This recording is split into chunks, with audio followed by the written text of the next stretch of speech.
$1,000? Exactly. But they do more than get you up to $1,000. Albert is your financial assistant, helping you budget, save, and spotting you money in a pinch. I'm downloading Albert right now. Download the Albert app and use promo code SAVE to get up to $1,000 for your bills, rent, groceries, and more. The Albert app helps you budget better and save more money so you reach your financial goals faster. Download the Albert app right now and use promo code SAVE to get up to $1,000. Use code SAVE to get up to $1,000. Attention, have you racked up $10,000 or more in credit card debt? Are you barely getting by making minimum payments? With credit card debt reaching all-time highs, National Debt Relief is notifying consumers about significant debt relief options currently being made available to help those with overwhelming credit card debt. These options may reduce a large portion of credit card debt for those who qualify.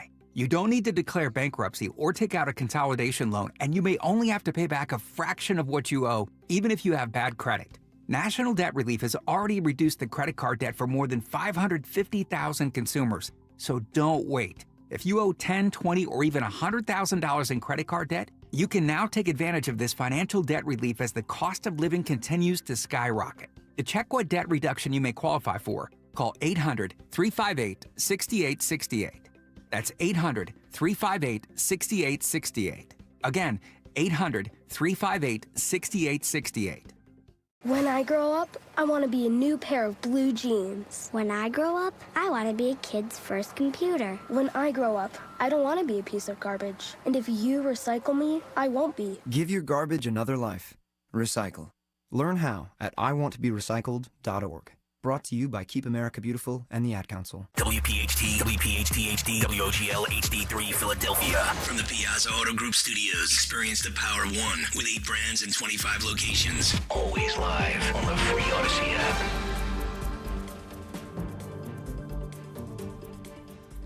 I'm Stacey Lynn. We begin with breaking news in the investigation into the cause of a deadly New Year's Eve fire at a bar in the Swiss Alps. Attorney General Beatrice Pio. Everything leads us to think that the fire started from sparkling candles or sparklers which were put on bottles of champagne, and that was moved too close to the ceiling. CBS's Ramy Inocencio is in Cron, Montana. At least 24 people are still missing. The bar is hidden behind a white barricade. A police cordon is around that. And one survivor said he saw how the fire started, saying that one staff member climbed onto another's shoulders with bottles and birthday sparklers. 40 are dead, over 100 injured. Many of them are in critical condition fighting for their lives. As protests in Iran over the country's economic crisis intensify, Natalie Brand reports President Trump is stepping in. He had a new warning for Iran, posting on Truth Social, if Iran shoots and violently kills peaceful protesters, the United States of America will come to their rescue. At least 7 protesters so far have been killed. Wall Street's open for business, and on this first trading day of 2026, tech stocks are soaring. This as Tesla sales fell for a second year in a row, and the company loses its crown as the world's best-selling electric vehicle maker to a Chinese rival. The new mayor of New York didn't waste any time. Landlords and help renters facing unsafe or illegal conditions. The other orders create task forces to find city-owned property suitable for housing development and to slash the red tape that slows housing construction. Making it more affordable to build and easier to access housing across New York City. Michael Wallace, CBS News, New York. On New Year's Eve, Stranger Things, the finale, debuted simultaneously on Netflix and in about 600 movie theaters across the country, with showings again on the big screen on New Year's Day. I need you to fight one last time. And it did, bringing in an insane amount of money. Early numbers say the movie and the screenings on Netflix likely generated $20 to $25 million in revenue. That sets a new record for a Netflix show in theaters. This is CBS News. Sponsored by Progressive. See why over 43 million drivers trust Progressive to stay protected on the road. See for yourself at Progressive.com. Talk Radio 1210, WPHT, WPHT HD, WOGL HD3, Philadelphia. Always live on the free Odyssey. Odyssey app.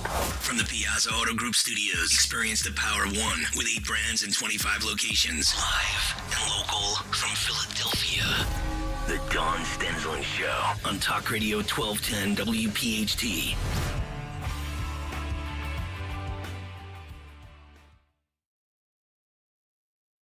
And hello and Happy New Year. This is Linda Kern sitting in for Dawn Stenslin here on 1210 WPHT, live and local from the city of brotherly love.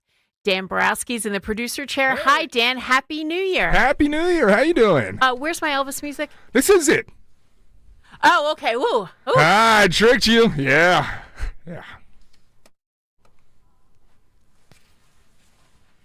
So who out there watched the Mummers Parade yesterday with our very own Dawn Stenslin hosting? I watched most of it, and I got to tell you, the one part where I turned off, there was apparently like 150 dancing Elvises, and I missed that live. But thank God for Dawn. She took a little video of it and sent it to me.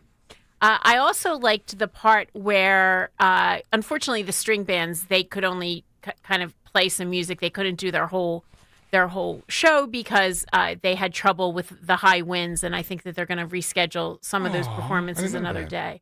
But in one of the string bands, they had a live wedding by an Elvis impersonator right there on Broad Street, right there in front of Dawn's stand. I thought that was great theater. Mm-hmm. Not sure what I think about the institution of marriage and it's reducing fine. it to... Wait, so you're taking issue with the whole Vegas aspect of a flash wedding? A little. Really? Yeah. But it's like very... I mean, is that not a portion of Elvis, Isn't that something you just have to accept as an Elvis fan? You're going to get married by an Elvis impersonator? Yes. Well, both that and the fact that they exist and that it's just, Well, I know Elvis... commentary on the institution of marriage itself. And I know Elvis impersonators exist. Doesn't that make you morally inept if you're an Elvis fan? No, all right. Hold on, Dan. Take a step back. First of all, these impersonators came about after Elvis. He had nothing to do with them. I thought it was a great bit. I thought it was it was funny to watch the Elvis impersonator marrying these two people in the frigid cold on Broad Street. It's just that I think we need to take marriage pretty seriously if we want to survive as a society. And I'm not sure if you're going to start your marriage out in the cold, being married by an Elvis impersonator. That's a great way to get that what you need to maybe start not it a off. Great start is what you're saying. Yeah. So wait, how was the first If you're listening and you happen to get married by an Elvis impersonator, please call us, 855-839-1210. Oh, yeah. We'd love to hear from you. I would love to hear about that. How was the first Christmas with the baby, Dan? She won't remember it, so we didn't do much, to be quite honest. No, it was fantastic. We had family over, extended family came to meet her. If you're unaware what Linda's talking about, my wife gave birth to our first child back in October, and our little 6-week-old, 7-week-old little girl got to celebrate her first ever Christmas and New Year's Eve, and she was great. She's fantastic. She's now sleeping 6 to 7 hours at night, and Maisie's doing well. That's the wife, and yeah, it was a great time. Really, really amazing time. And you had some time off, but you did support me. Even though it was your time off, you did support me. You helped me book guests. You were awesome, Dan. Yeah, at the start. And then I realized that I completely ignored a text message like 5 days after you had sent it. So I do apologize about that. I booked the guests that I need. Justin Otero and I did a great job, I think, together. He was a great producer. Justin's amazing. He really is. He was really, really good. Yeah. Except... Well, number one, my Justin complaints would be he still gets in these Matt DeSantis digs that I do not appreciate. And I had one of my buddies on who's a former hockey player, and Colby Cohen, and Justin completely took over the interview, kind of like you did. Oh, yeah? When I had my client G-Love of G-Love and Special Sauce on, how you took over that interview. It was a great interview. It was. Yeah. It was. Yeah. So this Colby Cohen guy, though, what was Justin just asking him about hockey? Did he ask him about that new gay hockey show? He did not ask him about the gay hockey show. Did you watch the gay hockey show? No, I didn't even know there was a gay hockey show. You didn't know about this? A gay hockey show? Yeah, 2 hockey players. They fall in love. It's like Brokeback Mountain, but on ice. That doesn't even sound remotely entertaining. It doesn't to at me. all. No, it doesn't. It's just, it's taken over the internet, though, yeah.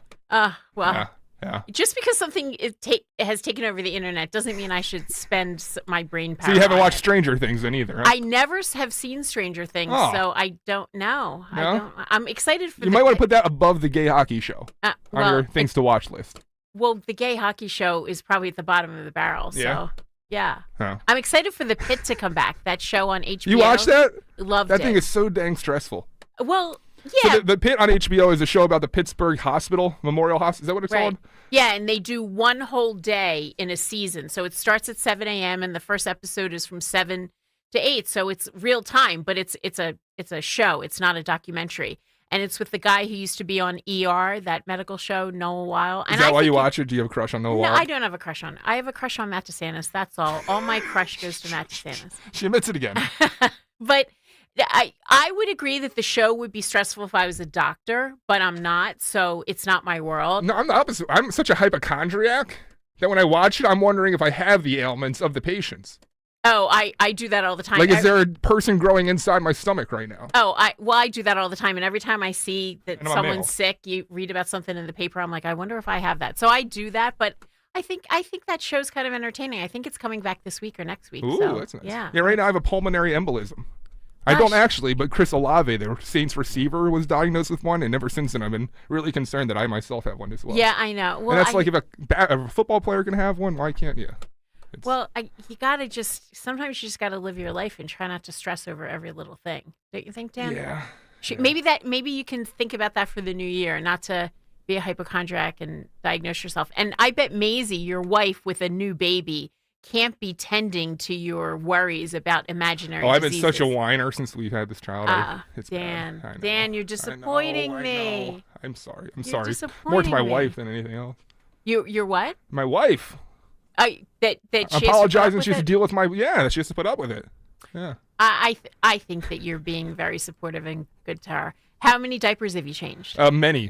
Too many to count. Yeah. All right. Well, that's good. So I'm doing that, and I'm cleaning a lot of bottles and feeding the baby and all. It's just. And how about taking some of the housework off of her plate, like doing things Oh, I around do the all house? the housework. Oh, well, wait a minute. And she would say that too. I mean, I think she would vouch for that. Okay. Yeah. All right. Okay. So you are pulling your I'm weight helping. there. Yeah. But I mean, I'm not staying up all night, and she's doing a lot of that. And Are you happy to be back in the producer chair on air? Yeah. Shit. You don't. For right now, I feel bad that I'm not there to help her because I was there all week, but that's the life of a new father, I guess. Yeah, and we'll be finished, and you'll be home soon. Did you get to watch Hurry the up! Mummers? Get off here. Did you get to watch the Mummers? Yeah, watch some of them, and some pretty cool. I love the comics. The comics are always my favorite. Actually, I'm showing some of the comics as we speak. Sherelle Parker was talking with Dawn Stenslin and Larry, showing some footage from WFMZ. They're also on, what was it, MeTV? Is that where you watched it? Yeah, I could get it on the TV. Yeah? So, yeah, I figured out how to get it. There's a woman who's 93. Sorry, youtube.com/@12WPHT to see that footage. Yep, and you can also find us on the Odyssey app, iHeartRadio, if you're not around a regular radio. There's a woman, a 93-year-old. Did you read about this in the Inquirer? No. A 93-year-old grandmother in England, in Wales, England. She rarely leaves her apartment, but for some reason she is completely obsessed with the Mummers. She became obsessed with them after In Wales? Yes, she's in England. After her husband died a few years ago, she became obsessed. She started looking at all of the videos she could find of the Mummers, and this year her family flew her over here, and she actually went to the parade, and there's a picture of her in the Inquirer doing the Mummer strut in her wheelchair. Dan, have you ever That's amazing. Have you ever been to a wedding where someone is marrying someone who isn't from Philadelphia, and the Philadelphia side of the family starts doing the Mummer strut, and everyone else just stands there and looks at you like you are completely crazy? Oh yeah. Just one more Philly thing, I think, that makes us Philly. I enjoyed the parade the other night. I've done that myself. Just broke out the Mummer strut at an Indiana wedding. They're like, "What the hell is this guy dancing like that for?" The other night I had on Furco string band. I interviewed a Mummer, my very good friend Jody Felice, who I do elections with all the time, and he currently is in the Trump administration working for HUD. But I had him on because he's in the Froggy Car Brigade. It's a wench brigade, and he is in the Mummers every year with his son, who's 18 years old, but is nonverbal. He's autistic and nonverbal. And the one day of the year the son actually says something is when he's at the Mummers Parade with his dad, because they say, "Who dat, Fraggy Car?" And the son actually does say that. That's beautiful. Yeah, it's amazing. And Joe said something really funny when I interviewed him. He said, "I wonder if my son Joey is questioning, like, why don't we do this every day of the year? This is so much fun. We dress up, we dance on Broad Street. Why aren't we doing this every day?" Because with a child like Joey, you don't know what he understands and what he doesn't understand. So, but he has a great time. I think they only lasted a few hours this year because it was cold. It's freezing out there. So I congratulate anyone who went and stood and watched those mummers. I love that, sharing it with his son. I know. That's awesome. And yesterday was the 125th Mummers. I hope it never goes away. I started watching it in the early morning. It didn't look like there were a lot of people there, but then the stands really seemed like they filled out as the day wore on. But me and Dawn were talking on the lead up. It's so important to preserve this part of Philadelphia tradition. Like you think of all the cities around the country, and how many cities New Orleans is probably the only American city that has this kind of tradition with this festival and the costumes and like when they show Philadelphia on Monday Night Football, Mummers is part of our tradition. It's part of our blood here in Philadelphia, and to think that could ever go away, it's sad, and we got to keep this preserved. And Dawn and I, we were talking one time about the youth, and it's great that Joe's son's doing it. And there's a lot of work with these brigades going into certain neighborhoods to try to get young people to join them. And I encourage your kids, your grandkids to do this or pass it along to their friends. I saw a lot of young people. This needs to stay going. It really does. Yeah. Preserve this tradition. I saw a lot of young people out there with their parents. I think they even had like a junior or a teen, some awesome. Teen divisions out there. And Dawn was she a pro or what? Well, yeah, and, she is. She calls Larry her better half. I think Dawn's the better half of that duo. But she's Dawn, so she. I think Larry might admit that as well. I wonder how cold they were, or I wonder if they had a heater on them, sitting out there, and it must have been in the 20s. We've had the same brigade on the screen for a long time. Let's change that up a little bit. Yeah, putting a different mummer on. Yeah, I mean those costumes are really elaborate, and the mummers raise money, and I think they do a lot of philanthropy. Oh, we gotta go. We got a guest coming up, Gary Lucas. Yeah. So we have to take a break. We will be right back then. This is Linda Kearns filling in for Dawn Stensland on 1210 WPHT.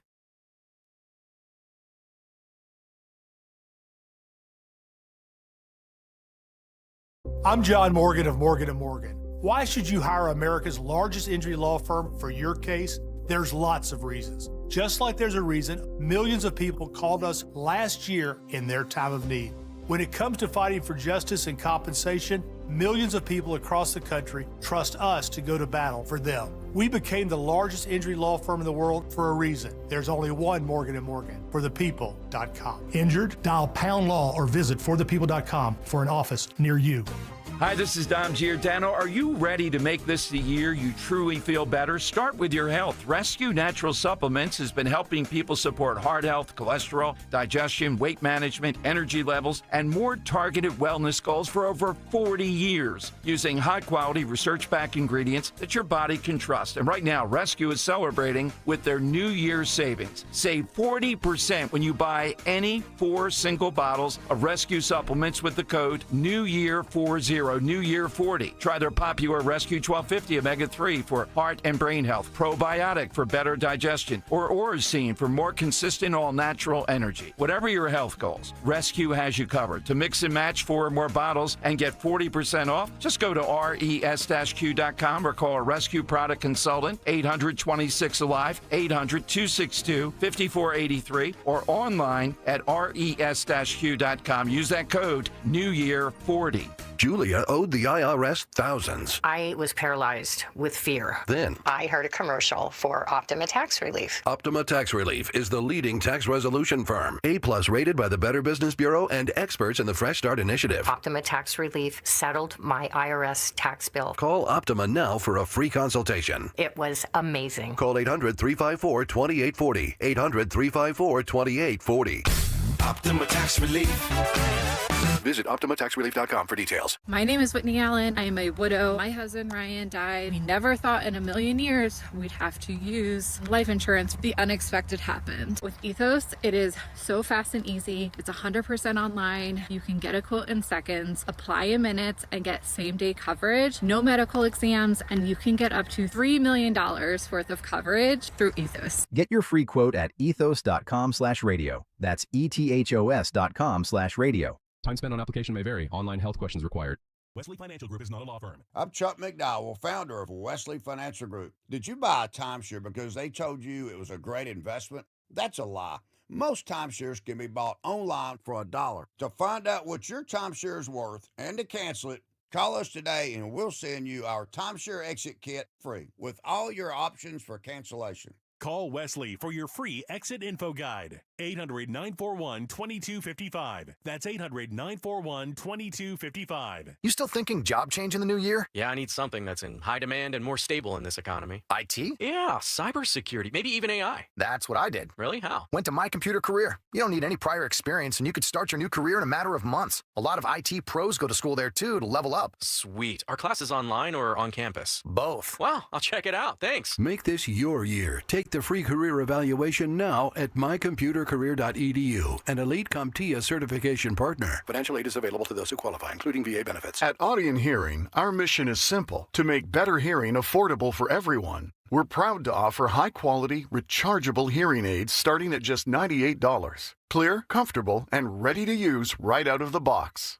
And here's a study worth hearing. Research shows that wearing hearing aids can reduce your risk of dementia by up to 61%. Join over 1 million happy customers and hear the difference today by going to audionhearing.com. That's AUDIEN hearing.com. Free speech lives here on Odyssey's #1 talk station. Talk Radio 1210. WPHT.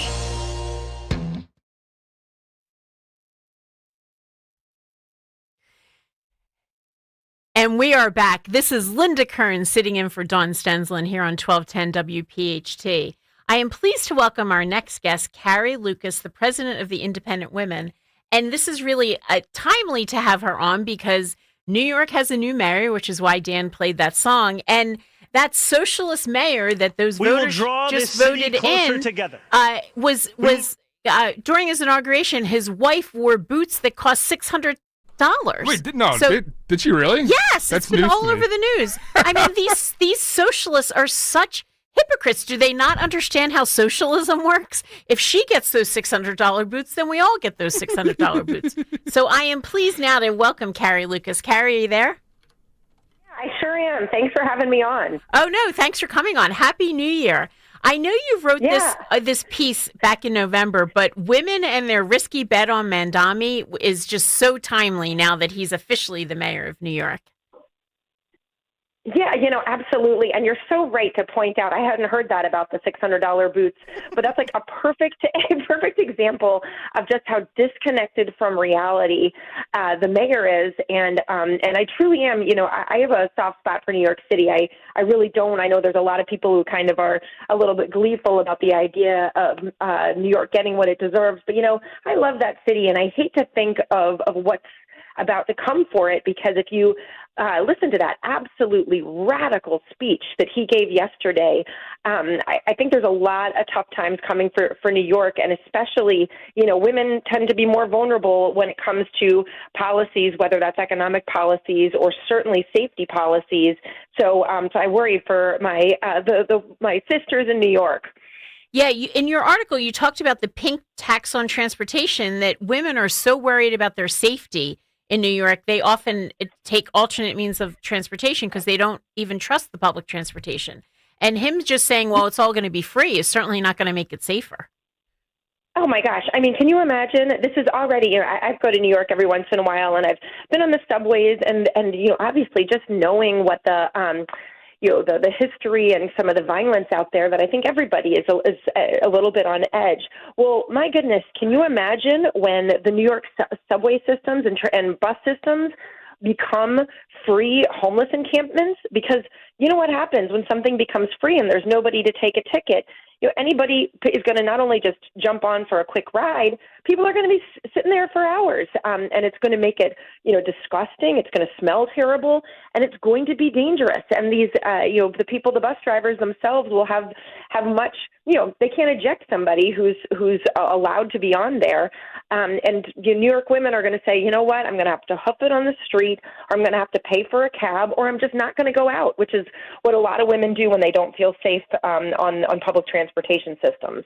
Right. And you mentioned that some people are saying, well, New York is getting what it deserves. However, whenever I'm in New York, I look around at all the people that can afford all that, the fancy apartments, the fancy stores, their own drivers and so forth. And I think about the people who are supporting all that, the people who are working in the restaurants or cleaning those buildings. I don't think they're the ones who are voting for somebody like Mandami. Yeah, no, you're exactly right, and the whole $600 boots thing is exactly it's exactly a show of how a lot of people approach this conversation. It's very theoretical when you're living in a fancy apartment and you can say, oh yes, like let's have mental health professionals instead of more cops dealing with the people on the streets.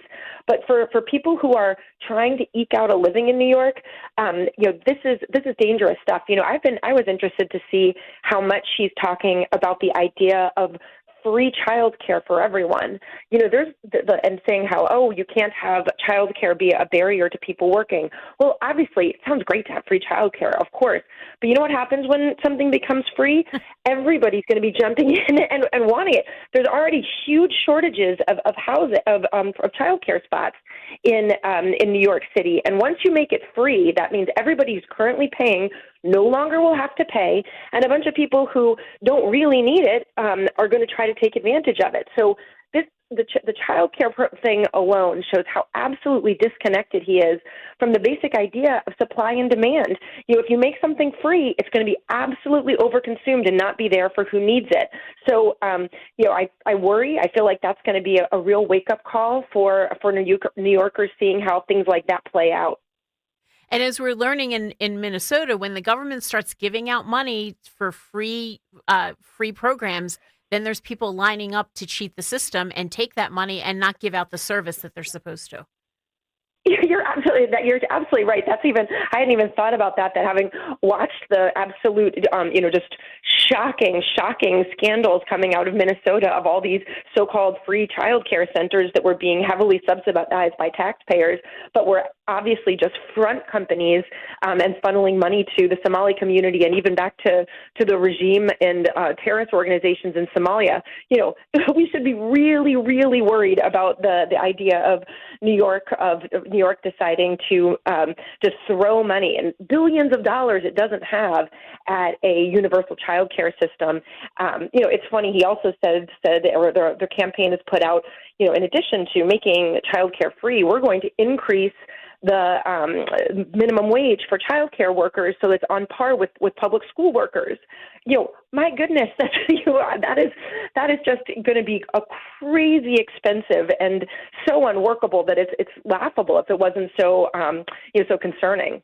Right, and unfortunately, I think what's going to happen is he's going to see that these policies won't work or he can't implement them, and instead of just acknowledging that these socialist policies don't work and have never worked in history, what he'll do is he'll blame it on the New York legislature, or he'll blame it on the governor, he'll blame it on Donald Trump.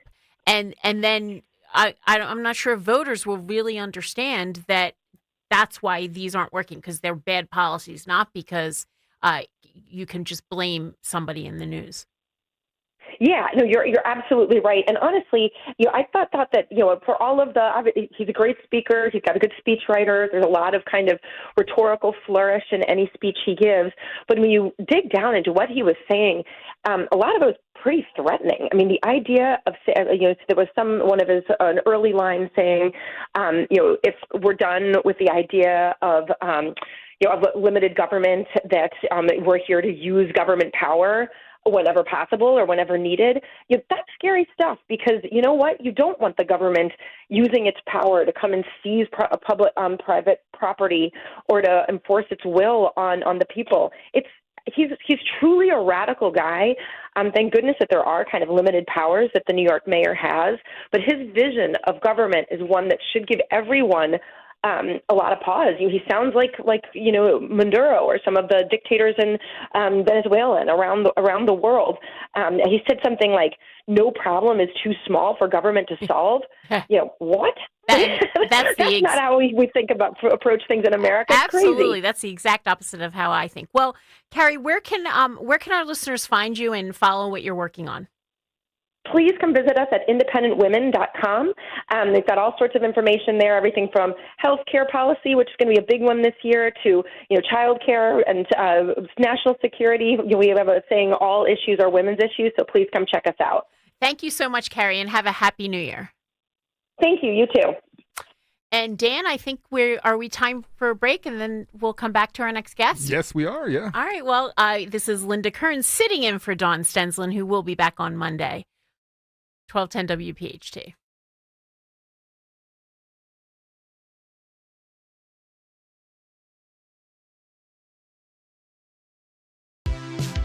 Hey, this is Larry Steinitz with Investor Schooling. How many times are you going to listen to my voice before you finally go to investorschooling.com? I can't believe you haven't signed up for a class yet. You're going to learn real estate investing. You're going to learn stock options trading. You're going to learn things about money that you didn't even know existed. Go to investorschooling.com right now. Oh my goodness. This Thursday, investorschooling.com, and take that free class. See you there. David DeFranco, and I became a client of Crash Proof in 2014. What led me to Crash Proof retirement was the crash in 2008. I lost $300,000 in my portfolio, and I made a promise to myself I would never let this happen again, and that's when I looked into Crash Proof. I've been very happy with it ever since. Never lost a dime, only ever gained. The interest you gain is more than enough to cover any inflation and expenses. Now that the stock market is up, it's the best time to come into Crash Proof because I enjoy the gains, but I don't have to worry about the losses. Schedule an appointment or register for the next Crash Proof Retirement Educational Event happening at the Copperfield Inn in Limerick, PA on Wednesday, January 14th by calling 800-722-9728 or by visiting crashproofretirement.com. Searching for a new path to wellness? Dr. Molly Fantasia explains how medical hydration therapy can help you reclaim your energy. Listen to Health Watch, Sunday mornings at 8 on Talk Radio 1210 WPHT. Dan owed an unbelievable amount of money to the IRS. I got behind on my taxes. It's a horrible feeling. He was in denial. And when I got those letters from the IRS, you wanted to act like they didn't exist. Finally, Dan turned to Optima Tax Relief, the leading tax resolution firm. A-plus rated by the Better Business Bureau, they've resolved over $1 billion for their clients. Optima got me a settlement with the IRS. These people are really people-friendly. It was every bit of a new lease on life for me. The fast action and the great results made Dan's head spin. I felt like I was in a dream, but it's real, and I have paperwork to prove it. They got the job done, and life is good. For tax help you can trust, call Optima now for a free consultation. If you're worried about what's going to happen with the IRS, stop worrying. Make the call now. Call 800-354-2840. 800-354-2840. 800-354-2840. Optima Tax Relief. Testimonial from an actual client. Some restrictions apply. For complete details, please visit OptimaTaxRelief.com. Attention. Have you racked up $10,000 or more in credit card debt? Are you barely getting by making minimum payments? With credit card debt reaching all-time highs, National Debt Relief is notifying consumers about significant debt relief options currently being made available to help those with overwhelming credit card debt. These options may reduce a large portion of credit card debt for those who qualify. You don't need to declare bankruptcy or take out a consolidation loan, and you may only have to pay back a fraction of what you owe, even if you have bad credit. National Debt Relief has already reduced the credit card debt for more than 550,000 consumers, so don't wait. If you owe $10,000, $20,000, or even $100,000 in credit card debt, you can now take advantage of this financial debt relief as the cost of living continues to skyrocket. To check what debt reduction you may qualify for, call 800-358-6868. That's 800-358-6868. Again, 800-358-6868. Now, You can listen to Talk Radio 1210 WPHT on the iHeartRadio app. We ask seniors how to prevent Medicare scams. If you get a phone call, do not talk to the person. Never, ever give out your Medicare number. Just hang up. I check my Medicare statement monthly. To report Medicare fraud, call 732-777-1940. I am a mother. I am an entrepreneur. I am a singer. I am an artist. I'm a journalist. A businesswoman. An educator. A sister. A grandmother. An advocate. A leader. I am a friend. I am. I am. I am. I am. I am. I am. I am one of more than a million people living with HIV in the U.S. We are not alone. Let's stop HIV together. Get the facts. Get tested. Get involved. Go to www.actagainstaids.org for more information. I love this song! I love nachos. Loving everything? You might be buzzed. You know what I'd love? A ride when it's time to head out. If you see a buzz warning sign, call for a ride when it's time to go home. Buzz driving is drunk driving. A message from NHTSA and the Ad Council. Be sure to follow Talk Radio 1210 WPHT on the free Odyssey app. Download it now.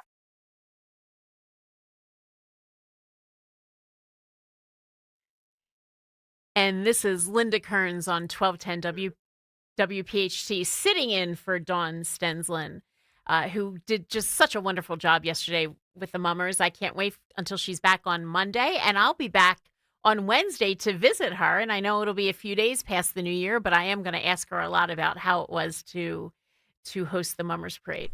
So our next guest is a longtime friend of mine, but also a client. He is J. Christian Adams from the Public Interest Legal Foundation. Happy New Year, Christian. Hey, Happy New Year. How are you? How's the new year treating you so far? Is it really 2026? It is. Yeah, it's hard to believe. Well, you are the president of the Public Interest Legal Foundation. You and I have done tons of election work together, and we have a case going on right here in Pennsylvania that the Supreme Court is currently considering. Do you want to talk about that? Yeah, sure. I mean, folks should remember that for a long time, Pennsylvania was allowing non-citizens to register to vote, and they admit this. This is not something I'm reading at just Gateway Pundit.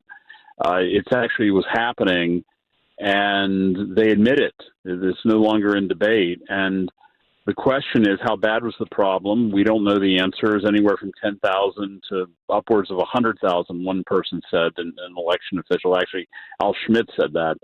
And so we're trying to figure out what they did to fix it.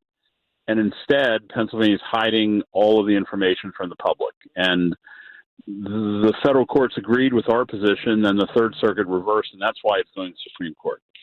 And Christian, the Public Interest Legal Foundation works in a lot of different states, obviously not just Pennsylvania.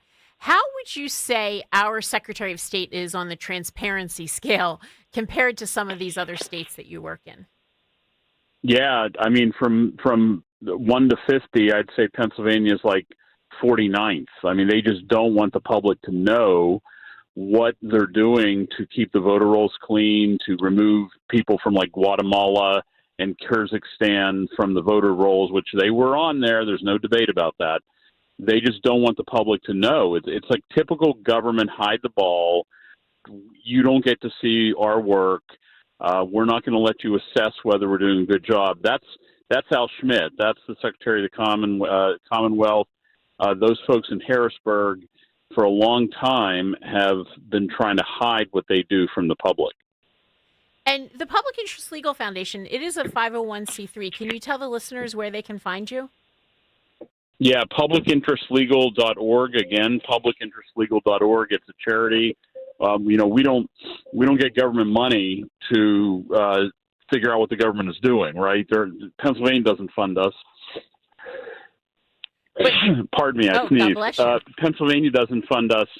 We're a charity, and you can read about this Pennsylvania case at publicinterestlegal.org. It's right there, and pretty unbelievable, frankly. I mean, the fact that voters keep electing these clowns really astonishes me. And if you go to publicinterestlegal.org, you'll also see that the foundation is giving out a reward. I think that reward is up to $5,000 for information leading to the people who sent those nasty, death-threatening letters during the 2024 election to Trump voters in southeastern Pennsylvania.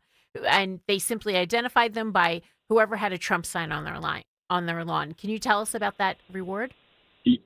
Yeah, it's political threats of political violence have no place in America, and unfortunately they were common in Philadelphia in the 2024 election. A bunch of people got death threats in the mail, and that's why there's a $5,000 reward. You can go to publicinterestlegal.org. We've gotten tips from all around the state. Linda, as you now know, it looks like it wasn't confined to Philadelphia. It looks like it reached over into the Pittsburgh suburbs. So I'm really concerned that the people who should be protecting the right to vote are not taking this seriously. The FBI, others are blowing this off. And in fact, they're fighting hard in federal court, to prevent a disclosure of what they know. And we've been trying to get leads and tips to get these nasty felons, because that's what they are when you send threats to people in the mail when they're going to vote, off the streets. But here we are heading into a midterm and nobody's been arrested, and the FBI seems to be like Inspector Clouseau, who's more worried about the monkey than the bank robbery. So let's see if we can get some more tips in at publicinterestlegal.org. Christian, I've represented the Public Interest Legal Foundation now for many years, and one of the things that I can say is that your foundation absolutely researches everything. If you put something out there, we know that it's accurate. And you and I have talked a lot about some of these election myths and conspiracy theories that circulate online. And can you explain to the listeners why sometimes that can be even worse when people just really spread these theories that really have no basis in reality? Well, I'll tell you one of the most obvious reasons, Linda, is when I go to court and these judges are exhausted by the conspiracy theories, right? Like, oh, yeah, we've heard this before. And what it does is it makes judges skeptical of the credible cases. And that's just one of the issues. But it makes a lot of people skeptical of the credible cases. It makes a lot of people doubt, people who are in the middle, frankly, like judges. Judges aren't, MAGA election activists.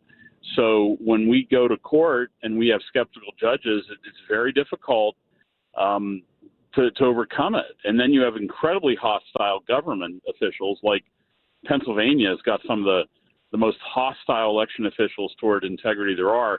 The former Secretary of State, her name was Bookvar, she actually called the police when she was being served in a civil lawsuit by PILF. She called the local town police to chase down the processor. I mean, this is like something out of The Godfather. So you have these officials in Pennsylvania who think they're above the law and don't take credible cases seriously because of it. Yeah, I remember that because I was the attorney who tried to serve her. And as a Pennsylvanian, it's frustrating that we're constantly up against this system. You talk a lot, though, about election issues. You have a podcast, right, through the Public Interest Legal Foundation? Protecting Your Vote, yes. And how can people get that? Well, go to publicinterestlegal.org, and you're going to get it, I think, at all the places where you have podcasts, Spotify, and so forth. Okay. And with regard to all these election myths and conspiracy theories, I am constantly trying to remind voters, no matter what you hear, no matter what you read, the most important thing is to get out there and vote, to just show up. Even if you're nervous or afraid, the first step is to just get out there and vote. How can we convince more people to just take advantage of this amazing privilege and right that we have to vote? Look, Pennsylvania's a great example. I mean, Trump wins Pennsylvania, and then Josh Shapiro wins Pennsylvania. Something's up. Something's not going out. Somebody's not voting at certain periods of time.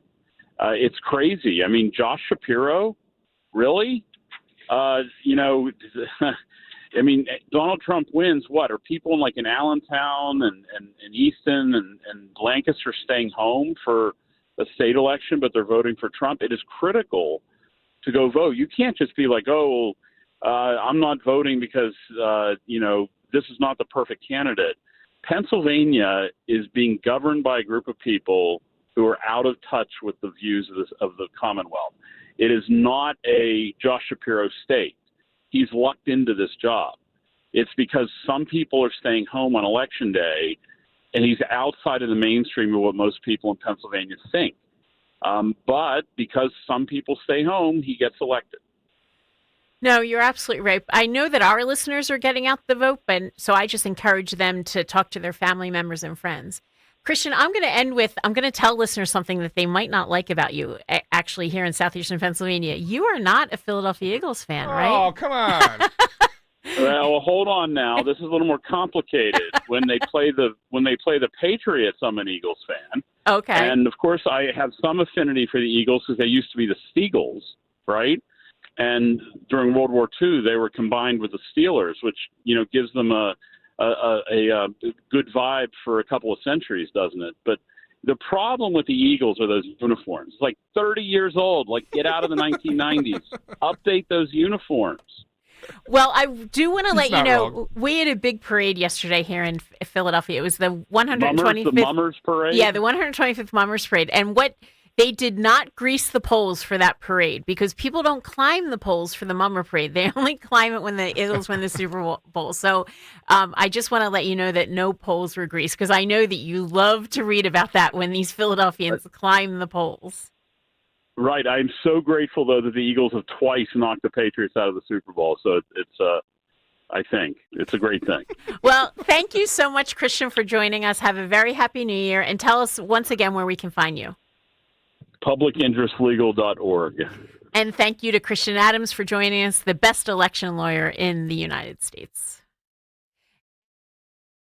We all hear the radio ads about the IRS. They tell you to be afraid, to be scared, and they try to frighten you into calling. I'm not here to do that. Tax Relief Advocates is different. TRA is here to tell you that if you owe money to the IRS, whether it's $5,000, $50,000, or $500,000, we have a solution. It doesn't matter if you're sitting in your car, at work, or with your kids. No matter where you are, call now. 800-575-9834. Don't lose hope. TRA can eliminate or reduce what you owe to the IRS. Generous programs are now available that can give you a fresh start. Our passion is taxes and helping individuals fix their IRS problems. We have over 1,000 5-star reviews on Google and an A+ with the Better Business Bureau. You don't need to be afraid of the IRS any longer. End your tax nightmare today by visiting us online at TRA.com or call 800-575-9834. That's 800-575-9834.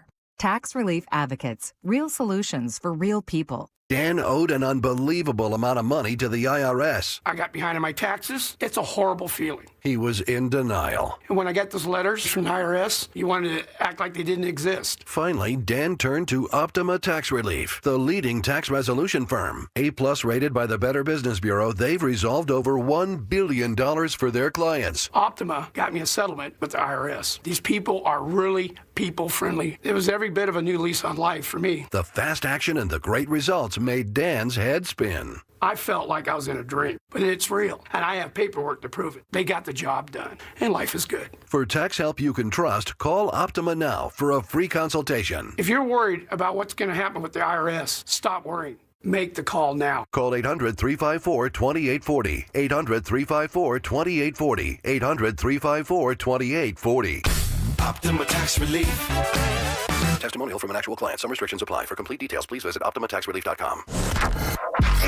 Talk Radio 1210, WPHT, WPHT HD, WOGL HD3, Philadelphia. Always live on the free Odyssey app. From the Piazza Premium Automobile Studios. Powering your drive with 10 brands and 20 locations. Live and local from Philadelphia. The Dawn Stensland Show on Talk Radio 1210 WPHT. And this is Linda Kearns back on 1210 WPHT on the Odyssey app and on iHeartRadio. Please call in at 855-839-1210. Dan, what was that bumper music you played for me? Oh, come on.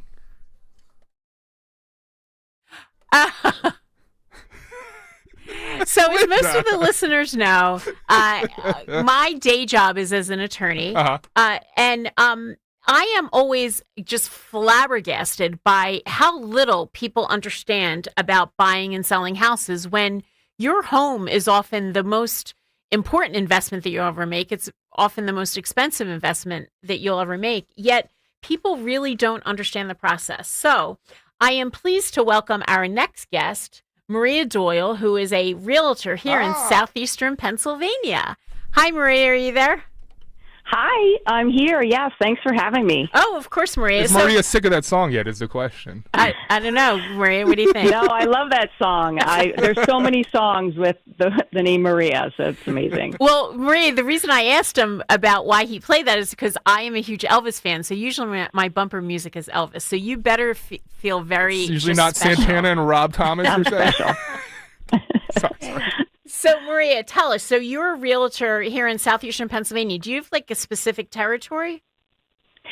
So, my office is in Wayne. I personally live in Delaware County, so I sell all along like the main line, the 3 counties, and also Center City. And I'm licensed in New Jersey, so I've sold homes in Cherry Hill, Haddonfield, and the Jersey Shore, like Ocean City and Avalon. Whoa! So you're all over. Well, I drive a lot. I put a lot of miles on my car. I really wanted to talk to you because I love HGTV. I watch it all the time, but I don't consider that reality TV. It's like fantasy TV. It's not. The prices that they quote for renovations are so laughably low. The prices that they seem to set for houses, the times in which the houses sell. Are people's expectations set by HGTV, do you think? I think initially when those shows came on that they did think it was realistic, but I think they're kind of wising up, especially if they go to do any renovations on their own home, they're getting sticker shock. It is pretty silly how they seem to renovate an entire kitchen for, $5,000-$10,000. It's just not realistic. So if I have clients that say they want to buy a fixer-upper, I actually get them quotes from real contractors so that they can see what they're in for. And when you go to represent a seller and they say, I want to sell my house for, let's just say they say $500,000, but you realize that no house on the block has ever sold for more than $400,000. How do you talk to the sellers about that? Well, this is something that happened frequently this fall because, for years we were in a crazy market. And I'd sit with a seller and they'd say, well, my neighbor down the street got X and I want to list my house for that. And we're in a different market now, so we do have to adjust.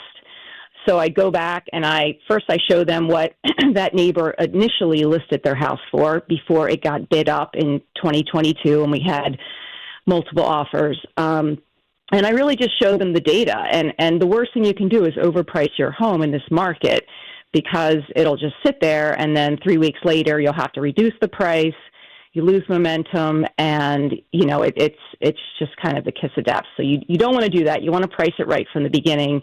And I think you just have to educate them with the comps and the data to show them, the best price to list it for. Right, because if a listing indicates that it got reduced, somebody might think there's something the matter with it, right? Yeah, they definitely could, because people are used to houses selling quickly. So if it's not selling, it's usually due to price or condition. And what happens is, as houses get listed, they kind of fall down the list. If these buyers are on apps, they see a new listing, they're looking at the new listings, and it just goes down, down, down. And some people might remember they saw a house, but they might assume like it's sold or they're not considering it anymore. So really the first 2 weeks are pivotal to when you list your house. So, Maria Doyle, where can listeners find you? I know that you're on social media. Can you tell us where we can find your stuff? Sure. So my brokerage is Compass, and I have, social media, Maria Doyle Realtor, and I also have a website, mariadoylerealtor.com. So, my phone number is plastered everywhere, so it's easy to find me. So I actually follow your Instagram page. But it's almost like an aspirational reel. It's like, wow, if I had, millions and millions of dollars, I would buy those houses. Do you only handle that kind? What about like a middle of the road person like me? Could you handle somebody like me? You're so funny. Yes, of course. So we like to post the expensive luxury homes, of course, because they're fun to look at and it's fun to look at the pictures. But I cover all different price points.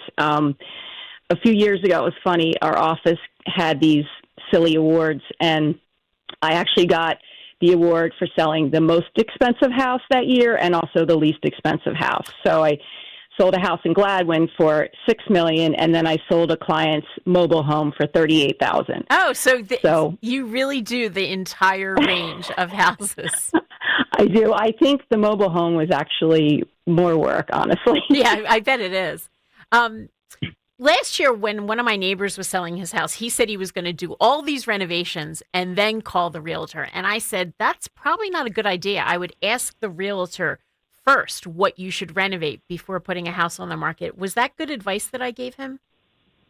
Oh, absolutely. Yes, that was good advice because as realtors, we're going in and out of houses all the time.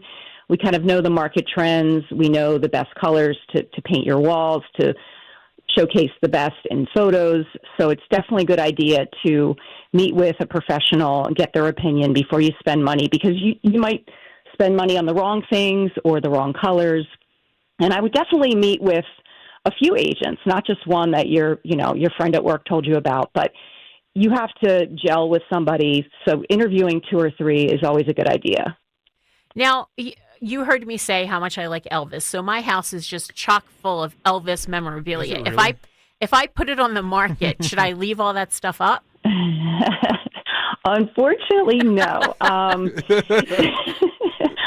Yeah, when we're living in a house, we decorate it the way that we love. But when you're going to list your house for sale, you want to present it in a way that everyone, the masses, want. So the best thing to do, honestly, is just to pack up all that stuff. I tell my clients to get bins, put in, extra toys that you're not using. Yeah, just put it in the unfinished You use part of your every word, basement Maria, against besides the wall. word hide. Just hide all the Elvis stuff.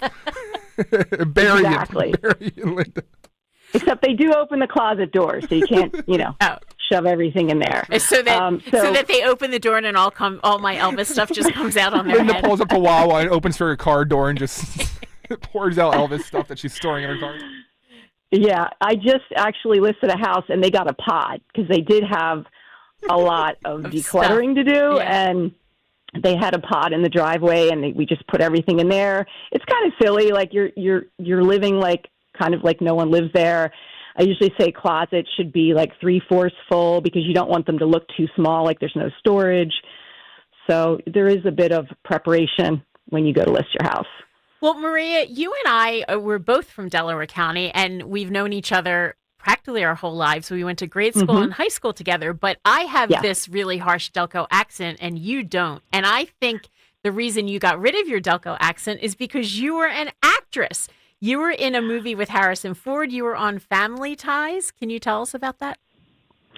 Yes, in my previous life, I loved acting, and I went to UCLA, majored in it, and stayed out there for 11 years. And I was, on a couple soap operas and commercials and all those kinds of things.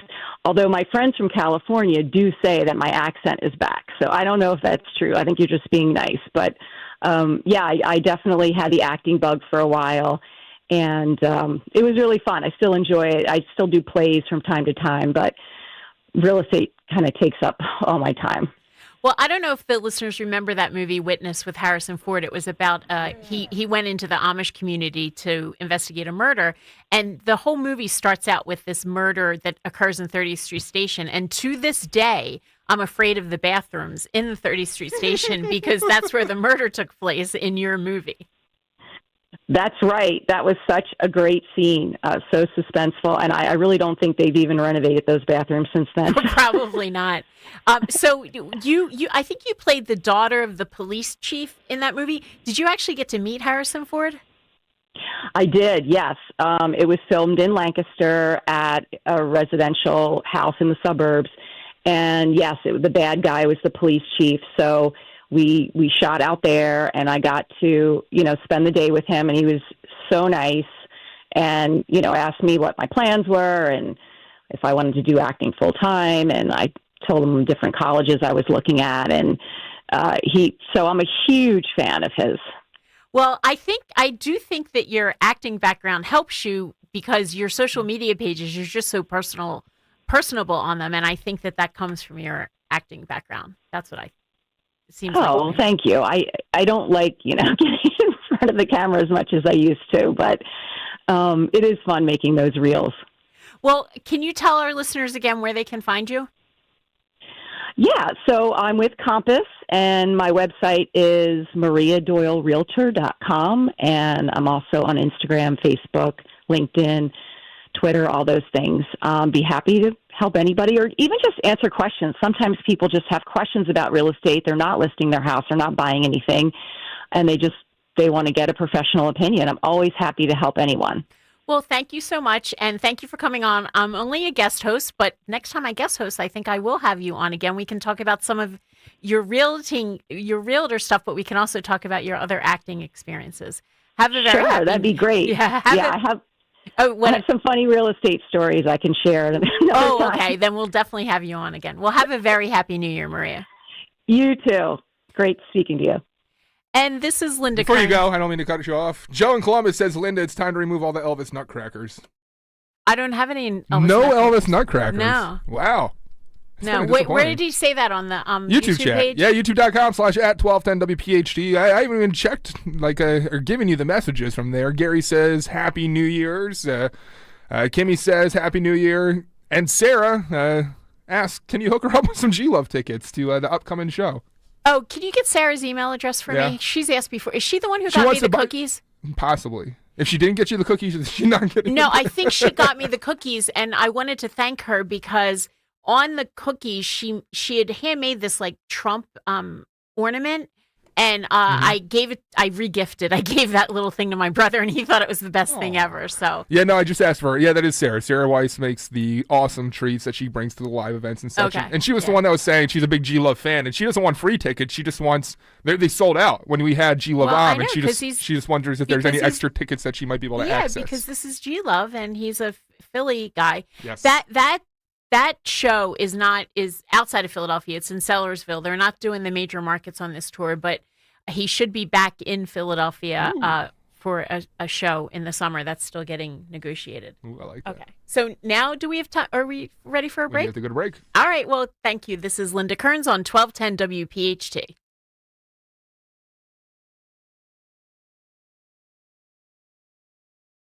Kale and Company, weekday mornings, 6 till 10. Chris, good morning. How are you? You guys are going to hate this one. Fruity Pebbles. I knew it. I knew it was Fruity Pebbles. I had you pick for an Apple Jacks guy myself. I knew Fruity Pebbles is so bad for you. Stop right now. Mama Dawn is going to lecture you, Chris. I now know that I will outlive one person in this audience. I will outlive Chris. Not Fruity Pebbles. Because Chris is eating Fruity Pebbles at 34 for dinner. And Larry buys this stuff, and then I throw it away. It's the battle in my house. Start your day with Kale and Company. Weekday mornings 6 till 10 on Talk Radio 1210, WPHT, and the free Odyssey app. Attention. Have you racked up $10,000 or more in credit card debt? Are you barely getting by making minimum payments? With credit card debt reaching all-time highs, National Debt Relief is notifying consumers about significant debt relief options currently being made available to help those with overwhelming credit card debt. These options may reduce a large portion of credit card debt for those who qualify.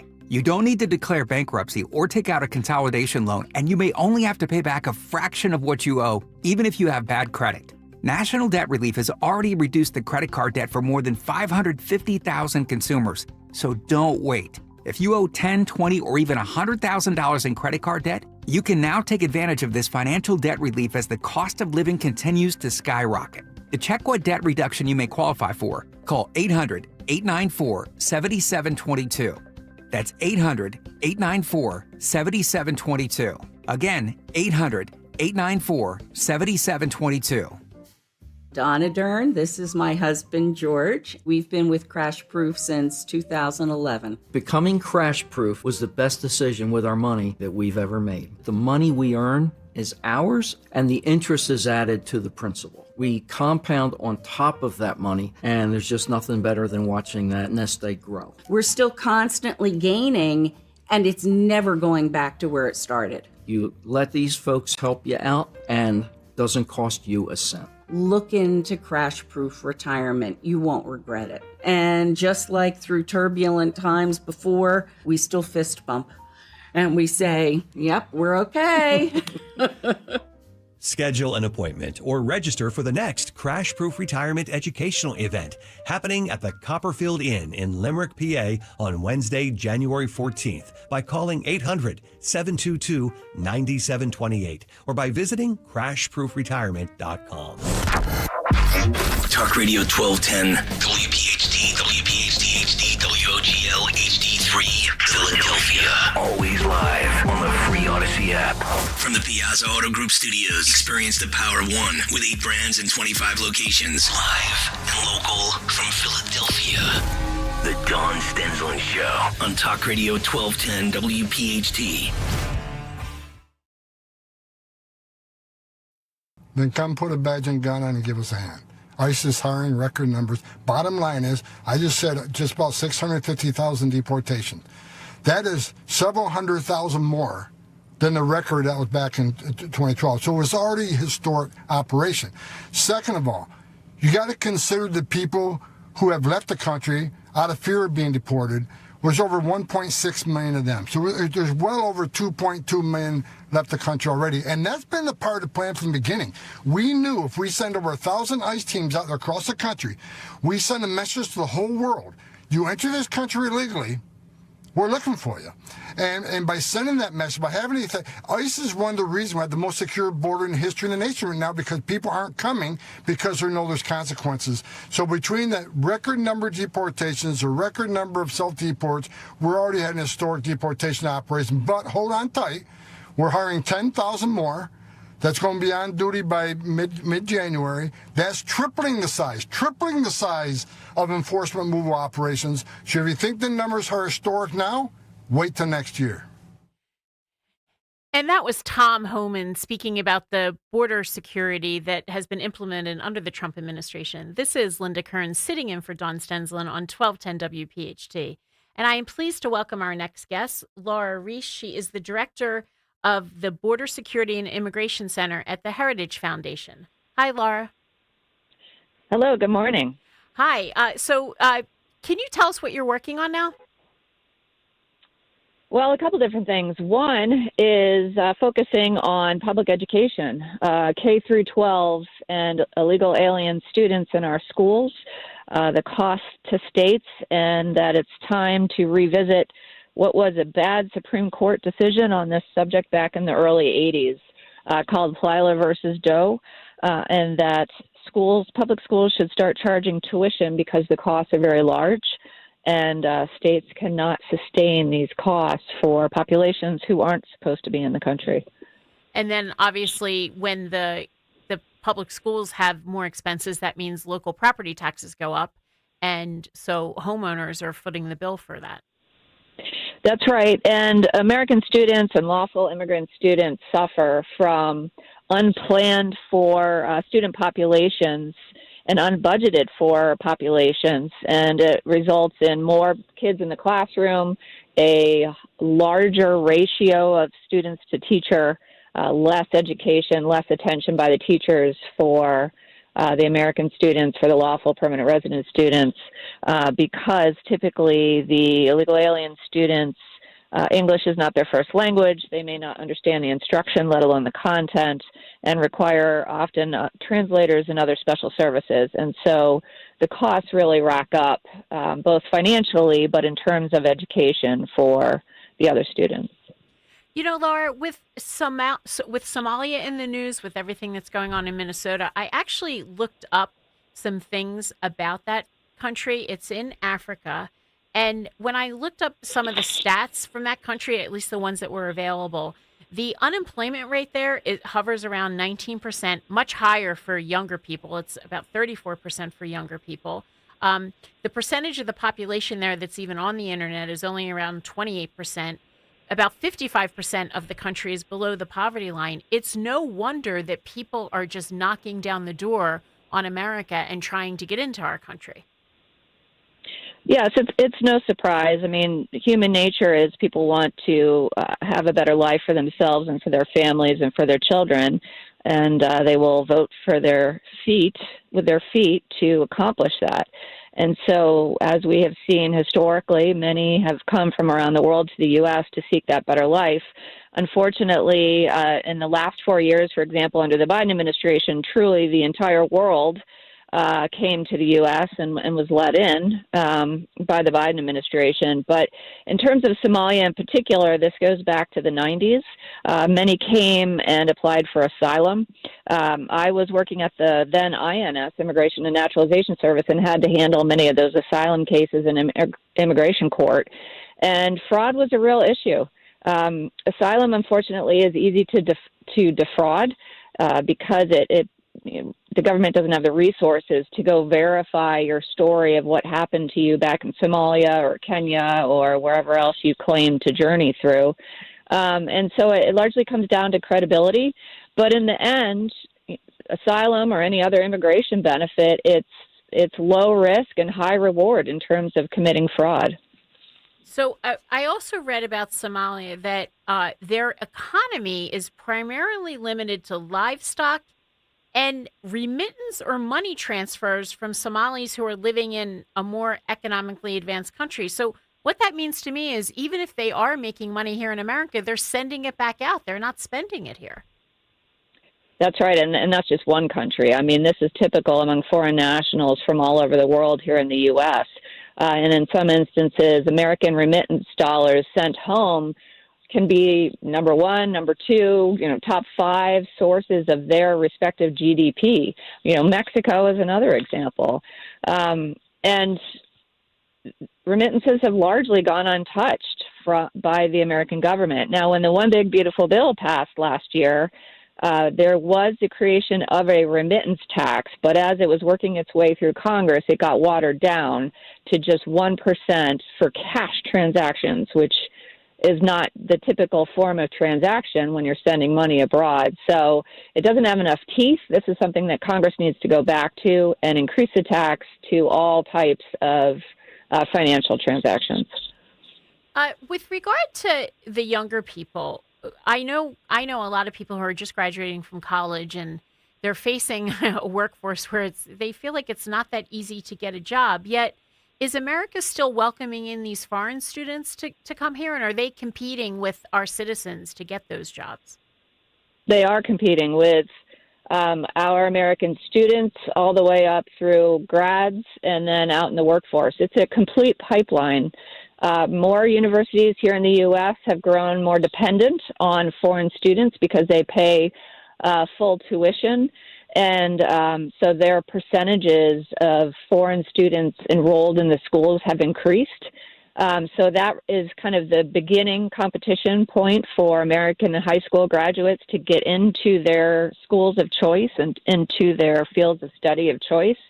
Then the administrative state created a program. It's called Optional Practical Training for foreign students who have graduated from their field of study but are still in the U.S. They can work up to over 3 years in their field of study. So that's the second point of competition with American grads to get that first job in their field of study.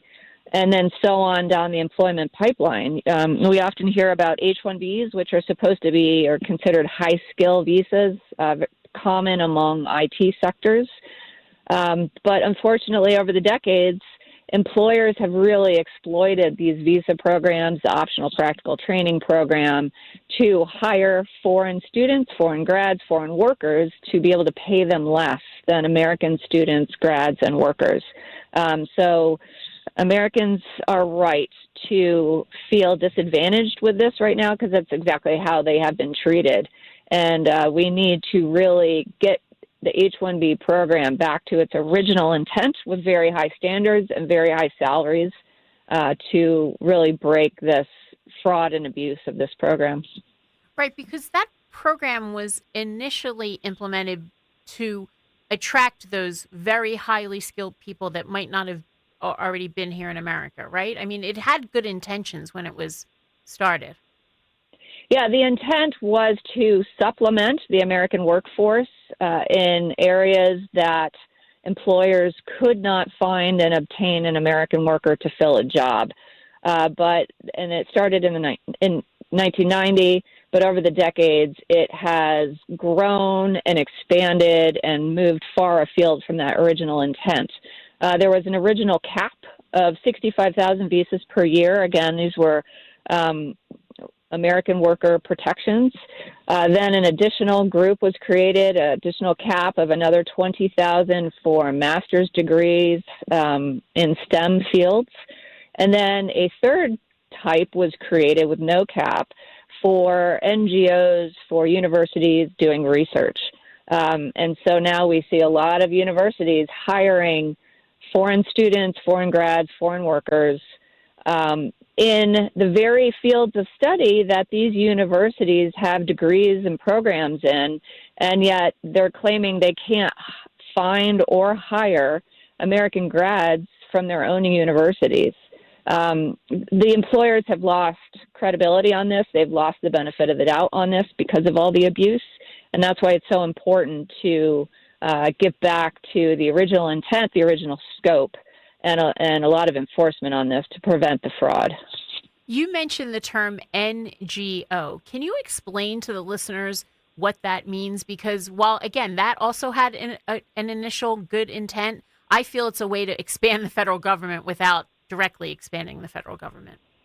It absolutely has. NGO stands for a non-governmental organization. And this is something the left has really used to be a force multiplier for what is done in the government. And so these organizations are involved in every aspect, whether it's refugee resettlement, whether it's mass migration, whether it is providing shelter, food services, you name it. They are in all aspects of our lives now and getting federal dollars through federal grants. And so we're paying these organizations to do ostensibly what the government can't or shouldn't otherwise be doing. And yet they're not so non-governmental when they are living on federal tax dollars and the tunes of billions of dollars, including many faith-based organizations. So in terms of mass migration, for example, and, we could talk about Somalis again in Minnesota, for example, Lutheran Immigration Services was very involved in resettling that population to Minnesota. And so these organizations, be it Catholic Charities or you name it, have made billions of dollars from the federal government, federal taxpayer, to bring in millions of foreigners and resettle them in communities without advance notice, with inadequate housing, with inadequate numbers of jobs, et cetera. And it's just become an untenable situation, which is why Americans voted to stop this a year ago in November. You heard us start off the segment with Tom Homan speaking. Do you have a comment on how the Trump administration has been doing? I mean, is what Tom Homan said accurate as far as the progress that they've made? Well, we would like to see the administration kind of show their work. Unfortunately, ICE has stopped reporting its monthly data going back a year ago now, while U.S. Customs and Border Protection continues to report monthly numbers and breaks it down many different ways. So CBP is being quite transparent, as they long have been. Unfortunately, ICE has not. And we at Heritage have published a paper on this saying that, the Trump administration, when Trump was campaigning, he promised the largest deportation effort in America's history, comparing himself to Eisenhower. Using that standard, the administration is off track. They need to not just focus on the quote-unquote worst of the worst, but all deportable aliens. They need to be doing many more worksite enforcement operations if they want their numbers to be higher. And the numbers need to be higher when you consider there were 11 million to 20 million here illegally before Joe Biden. He potentially doubled that number. And so we need serious and thorough immigration enforcement. Now, once all the money from the One Big Beautiful Bill is distributed, we can expect more enforcement. And as Tom Homan talked about, they've hired more, they've trained more, and so more agents will be out in the field this year versus this last year. But they need to open the aperture in terms of the scope and the types of operations, and we need some more transparency about what makes up those numbers. We're going into midterms, and it's going to be difficult, I think, to convince voters sometimes if we do start deporting people, or if it becomes more public, when the left is going to come in and say, oh, well, you're separating families, or they'll find like one or two really sad cases and just really blow that up. And that's why I appreciate Heritage so much, because you get out the facts, and hopefully voters can really think critically and realize that just because the left can highlight one or two really sad stories, that's not the story of every single person that's getting deported. Well, that's been the tactic of the left for decades, and it's not really working anymore. They go for the emotion. They try and pull on the heartstrings. They often are not being truthful in terms of what ICE is or is not doing. And so Americans now are more skeptical about the media and the left's claims in this regard. And that is one thing that this DHS is very good about this time around, is getting the facts out and countering the left's claims about what ICE is doing and about arrests. Because any type of scrutiny on the left's claims, their claims often fall apart. And Americans, frankly, are fed up. They are in a mood where they're tired of being exploited. They're tired of being the world's doormat. They're tired of all the fraud, both in terms of immigration benefit fraud, but also our tax dollars. And so the left's old tactics of trying to play on emotions is not working anymore. Would you agree, though, that having a solid immigration policy in order to have people come in legally and lawfully is a good thing for America? Yeah, our goal should be to have a lawful and an orderly and a manageable immigration system. And I add those latter two words because it needs to be orderly at the border. We can't have our borders overrun again like we did under Joe Biden's administration, and manageable year after year in terms of how many people can apply, that we know who is applying, they're not getting away with fraud, and we're not racking up more of backlogs of applications. Right now, we are facing 11 million cases backlogged at DHS. These are people who already applied. On top of that, we have another 3 million cases in the DOJ immigration court system. That is not manageable. And so we need to get those backlogs down to a manageable level year after year.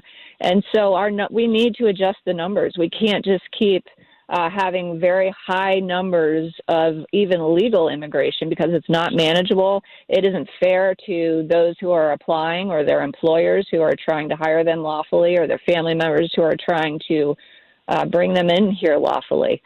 So we need to do a lot of work on the legal side of the equation as well. I think the visual from the Biden years of it looked like parades, like crowds of people running across the border. I think that really got the attention of voters. Are we sure that's not happening anymore? Well, CBP is reporting that for I think 7 months in a row now, they are not releasing illegal aliens into the U.S. And that's called catch and release. And that word really spreads when it is in effect, as it was under the Biden administration. And so as soon as people illegally cross the border and get into the U.S., they call back home and they say, okay, I got in. It was pretty easy. Now's the time to come if you're going to come.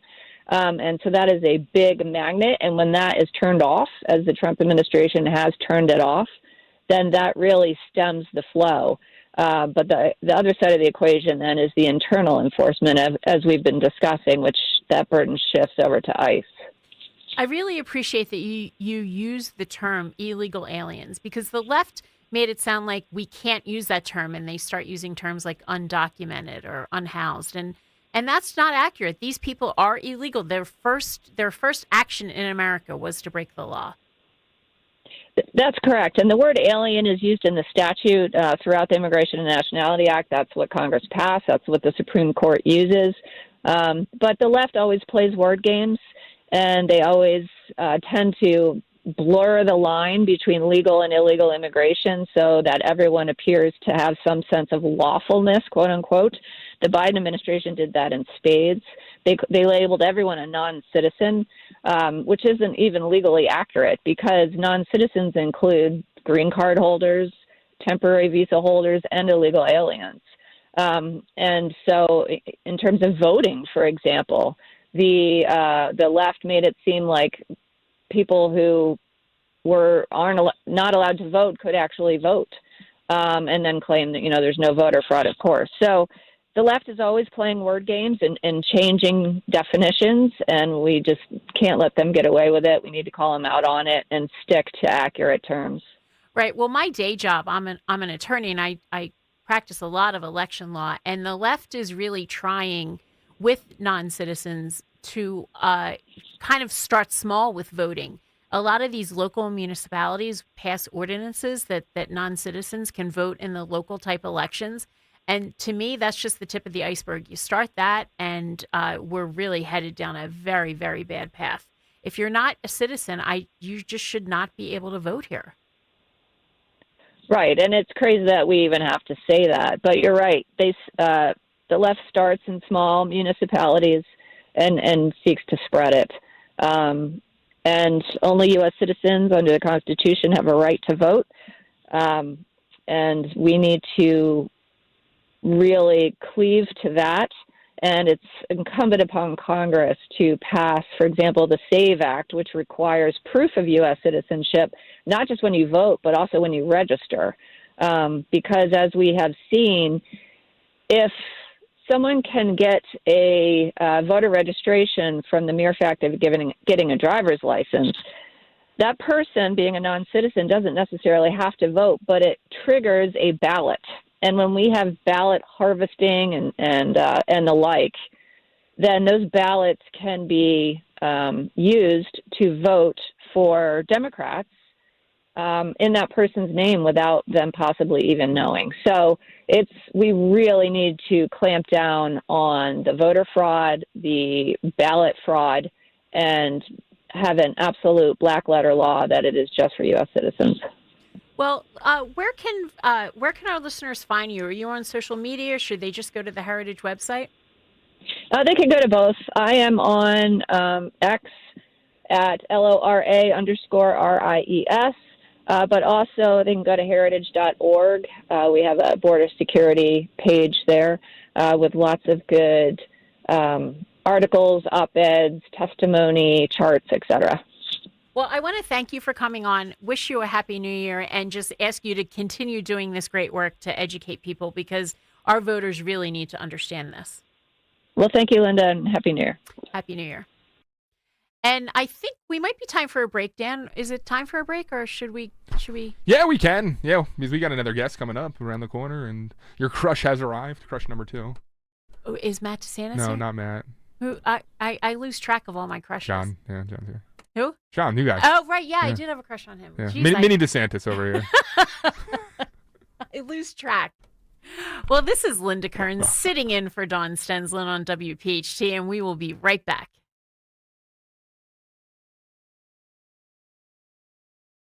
I'm Ed Evans, CEO of Consumer Cellular. No, we're not one of the big guys. Truth is, we don't want to be. If you're over 50, Big Wireless probably has you paying for more data than you might need. You could be throwing away thousands over a lifetime. Our entry-level data plans start at just $20 a month. And for a limited time, switch and get your second month free. Call 1-888-FREEDOM, visit consumercellular.com or a store near you and get your second month free today. Plans include $5 credit for auto pay and e-billing. See site for additional details. Wesley Financial Group is not a law firm. I'm Chuck McDowell, founder of Wesley Financial Group. Did you buy a timeshare because they told you it was a great investment? That's a lie. Most timeshares can be bought online for $1. To find out what your timeshare is worth and to cancel it, call us today and we'll send you our timeshare exit kit free with all your options for cancellation. Call Wesley for your free exit info guide. 800-941-2255. That's 800-941-2255.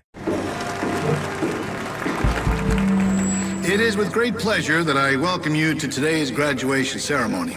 Students, when you hear the reason or reasons for your absences throughout the years, please exit the auditorium without your high school diploma. Once you've exited, remove your cap and gown and proceed into the unknown. Too tired. Family trip. Part-time job. Helping around the house. Sick day. starting the holidays early. Just because. Starting in the 6th grade, students who miss 18 days or more of school in a year for any reason will fall behind and risk not graduating high school. How many days of school has your child missed this year? Absences add up. Keep track at boostattendance.org today. Brought to you by the U.S. Army and the Ad Council.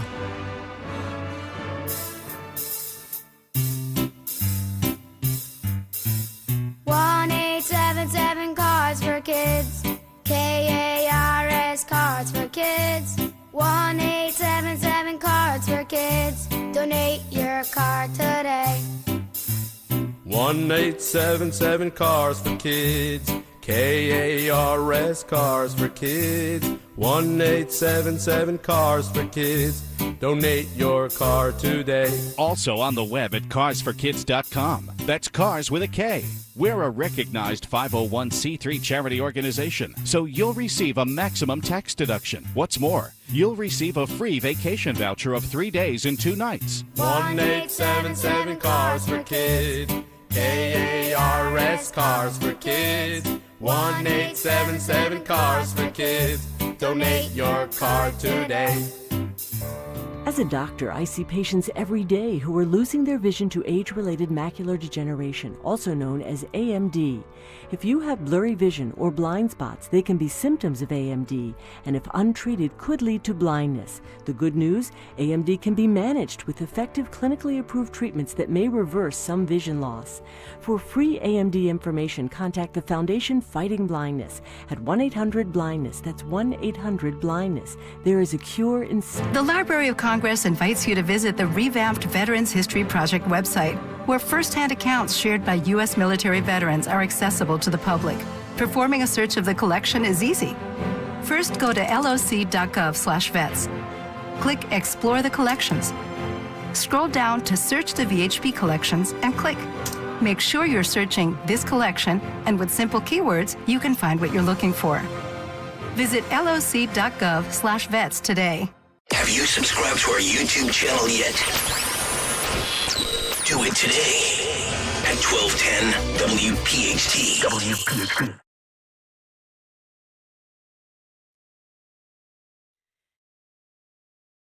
And this is Linda Kearns back on 1210 WPHT. I am sitting in for Dawn Stenslin. She will be back on Monday, and I'm sure she'll tell us lots of good stories about the Mummers Parade. Dan, I was just writing a note that I'm going to leave here because I talked about right this. now? Yeah, I'm going to leave it here because there's a jar here that says 1210 WPHT grammar jar, which I talked about this earlier on one of my other shifts. I guess if you say a incorrect something and don't use the correct grammar, you have to put $1 in. Yep. Well, whoever did this jar spelled the word grammar wrong. No, they didn't. Yes. So I'm leaving a note, like, get it together, folks. People think that it was either Nick who did it or Greg. Do you have? Is that right there? Yeah, it's Are you able to grab it and put it on the YouTube? Yeah. Well, like just hold it up. I have to go pretty far. Are you able to get that? All right, yeah. Now hold up the front of that. Can you see it? A little higher, a little higher, a little higher. It's kind of hard to see. But, yeah. Can you see it? Can you see it? And now it's blurred out. But it's under the 1210 WPHT, it says grammar jar. Grammar jar, and grammar spelled with an E rather than an A. And I'm wondering, like, who did that? If you're going to be that upset about people's grammar, well, then learn how to spell. Well, it's not a spelling jar. It's a grammar jar. Okay. Well, on that note. Where is our mind?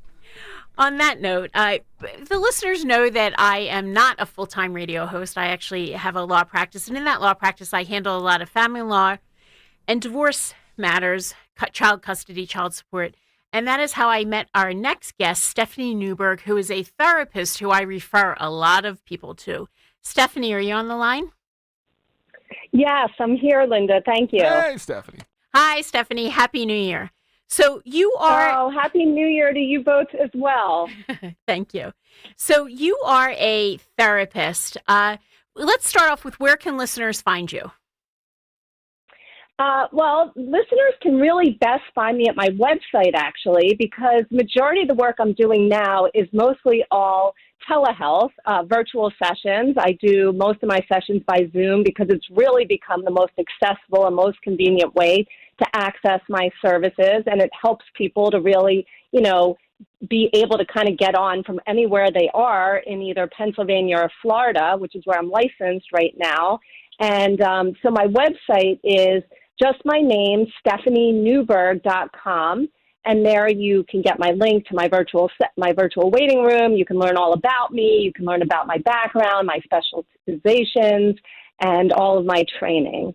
Okay, well, Stephanie, my producer, Dan, has a question. I just got to ask, right now, this time of year, January 1st, people are probably signing up in droves, right? I would guess because of New Year's resolutions. But I got to ask, what is it around the holidays that gives so many of us stress and misery? Well, I hear you, Dan, and it actually is kind of ironic that to start the new year yesterday, I got about 4 new referrals. So I know that, people are really stressed, and I do think it's a combination of factors. I think it's a combination of the amount of pressure people feel at the holidays to make things perfect, to, buy the right gifts, to really celebrate with people in their families who they either get along with or have expectations of hoping to get along with or fears of not getting along with. There's a lot to coordinate. There's so many details that people are feeling stressed by. There's a lot of financial pressures that go along with the holidays and all that entails. I think it's, juggling lots of different commitments, and really nothing else in our lives really stop around this time necessarily in terms of the preparation and all of the things that go along with getting ready for the holidays. So people have to work and do all their other responsibilities while they're fitting in a million other, commitments and parties and gatherings and details and gifts. And I just think there's a lot of pressure for people to have a good holiday, for it to live up to the hype that the media seems to create for it, and just everybody's expectations of what this season means. Well, Stephanie, as a divorce lawyer, I have a lot of clients who are going through a divorce or who have child custody issues. They're separated from the other parent. So there was for me, actually, lots of calls, lots of emails I got from clients over the holiday, and I was here at the station a lot filling in, so I had a very busy holiday. But what I always recommend to people, and sometimes they don't even understand the term, if you're separated or divorced from their other parent, I always recommend co-parenting counseling. Can you explain what that is? Yes, of course. Yes. So co-parenting counseling is when people are either separated or divorced, and they come together to learn how to communicate, problem solve, come to agreements, understand one another, and build trust through focusing solely on their kids and how they can best parent and follow through with each other and work together and, parent separately in the best possible way. I recommend you a lot because I find you to be results oriented. And what I mean by that is, a lot of times my clients will say they're going to a therapist, and it sounds like all they're doing is just chatting about their problems week in, week out, session after session. But I find that you actually get results. How do you get these people who can't even agree, like on that it's the day it is or that the sky is blue? How do you get them to agree on things about their children? Well, actually, I have sort of a whole process in which I work. I start out by meeting with each of them individually, where I give them the opportunity to talk to me alone about the background and the context and the issues and the challenges and the history of what led them to where they are. And I also use that as a time for them to set goals and to become really focused, where we're really going to concretely drill down to what are the issues that they really need to work together around their kids, and what kind of communication do they need with each other going forward. I then bring them together after those individual sessions, and I say to them, we are not going to focus on how you feel about each other. We're not going to rehash history. We're not going to be doing couples or family therapy with the two of you. It's really going to be like a therapeutic mediation where we're going to work on talking one at a time, really working hard on listening to one another and trying to problem solve, come to agreement, and hear where each other is coming from and figure out the best way to move forward and create solutions around the difficulties you've had with these various parenting topics. I think from then, if I can get them to follow through with one thing at a time, it starts to build trust. And that trust then can help them to feel that they have the confidence to start doing this, hopefully outside of the sessions afterwards. I also am very, very directive in the sessions in terms of not letting them talk over one another, not talking. I tell them they're not allowed to put each other down, to label each other as liars, and and I try to just keep them very, very focused on the topics at hand that really greatly affect their kids. So I think with that whole process, I can get them to places where there are solutions and they are learning how to make agreements and communicate with each other in much more healthy and productive ways. Well, I know that I have sent you some people who just couldn't agree on anything, and you have managed to break through. And the fact that you're on Zoom with these people, I find that to be a big benefit, because prior to COVID, everyone was, going to their therapist in person. And I can't tell you how many times people would tell me that they got into a fight, either verbal or physical, in the parking lot of the therapist's office. So how has Zoom benefited you? Yes, I totally agree, Linda. And before COVID, I was never able to do this, nor did anybody ever even think of doing it. But that was sort of the silver lining of COVID, was that I started to bring people back into these sessions virtually, and I actually haven't gone back. I would absolutely recommend that all co-parenting counseling now is done virtually, because of what you said. It prevents triggers and it prevents conflicts from arising, and it's very structured, and you don't have to see each other in person, and you don't have to worry about safety issues or things escalating outside of the office, or how you're going to manage dealing with each other in the parking lot or outside of the office space. And I don't have to worry about people leaving separately. Sometimes I would have to say one person leaves and then the other person can leave 10 minutes later. We got rid of all of that. We also got rid of the stress of people having to, take time out of their schedules to commute and, get there. And so I think with the ability to just the ease in which people can get on sort of wherever they are located, whether it be in the office parking lot or in their homes or in their cars that's not running, they're, in separate, private spaces where they can kind of get on wherever they want. It also really reduces the stress and tension of managing and coordinating appointments together. Right, because if you're going through a divorce or you're separated from the other parent, not only are you worried about your own work and your own schedule, you often only have your children half the time or a set amount of time. So then scheduling a co-parenting session on top of that just adds to the anxiety that you're experiencing. Exactly. And one of the things that was a huge issue that seems to really have been reduced by doing it this way, absolutely. But the other thing that I do is I say, even if it does start to encroach on one of their custody times when we schedule the session, even if it's virtually, is that I tell them to alternate. So if one week we have the session on Mother's Time, and, she has to figure out how to keep the kids sort of managed or taken care of while she's doing the session, then I say the next time we do it on Father's Time, so that we make it really sort of equitable and fair, and it doesn't always fall on one parent to have to manage the custody and taking care of the kids, even if it does interfere with some of their time together, custody time. Hearing all of these stories that you have to hear as a co-parenting counselor, I'm wondering how you manage your own stress, because I know I just constantly hear just terrible stories as a lawyer. And one of my coping mechanisms is I just kind of put it out of my mind, and then I just really don't think about it. How do you manage it when you're hearing about all of these people going through all of these problems? Well, like you, I really compartmentalize it, and I think you get trained as a professional to learn how to compartmentalize it. But I think, it does require supervision with my colleagues. It requires talking it through in my supervision groups, like I said. It requires some journaling. I do a lot of exercise to sort of manage my stress around it.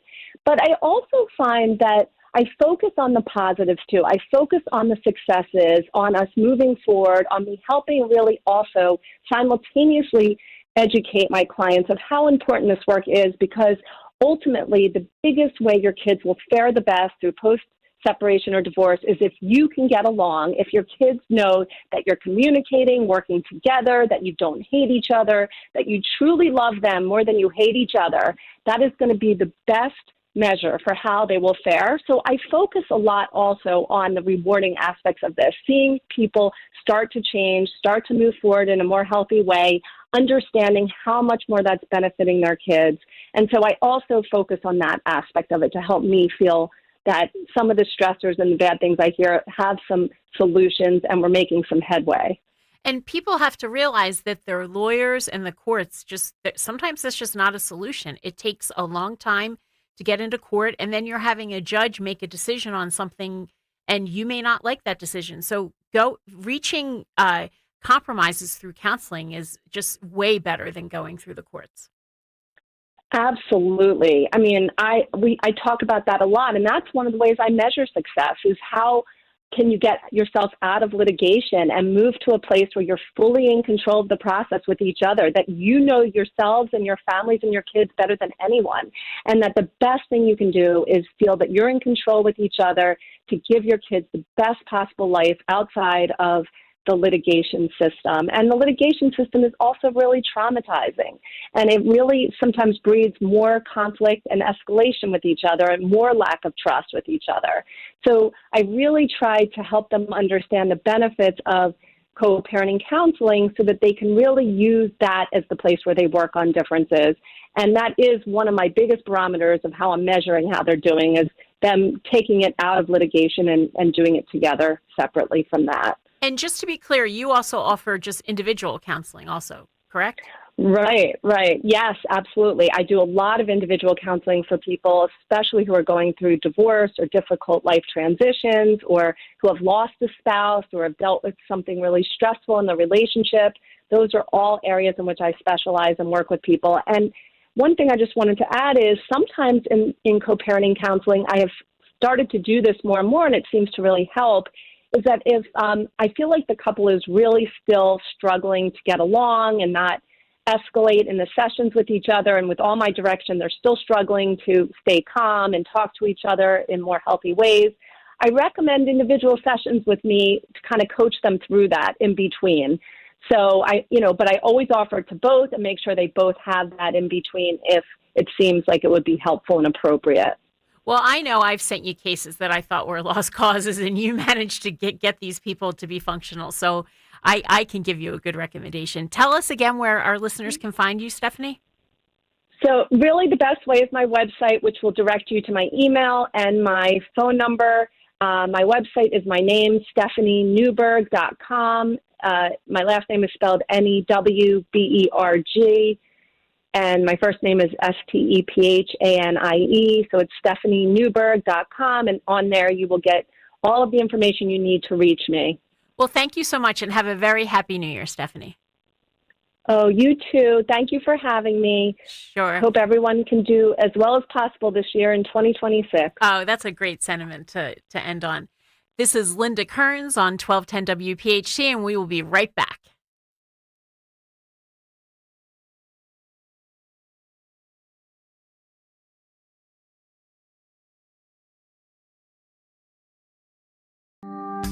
Hey, this is Larry Steinhaus with Investor Schooling. Listen, I know sometimes you worry about coming to see me because you don't want to invest in real estate, because you don't want to deal with toilets, trash, or tenants.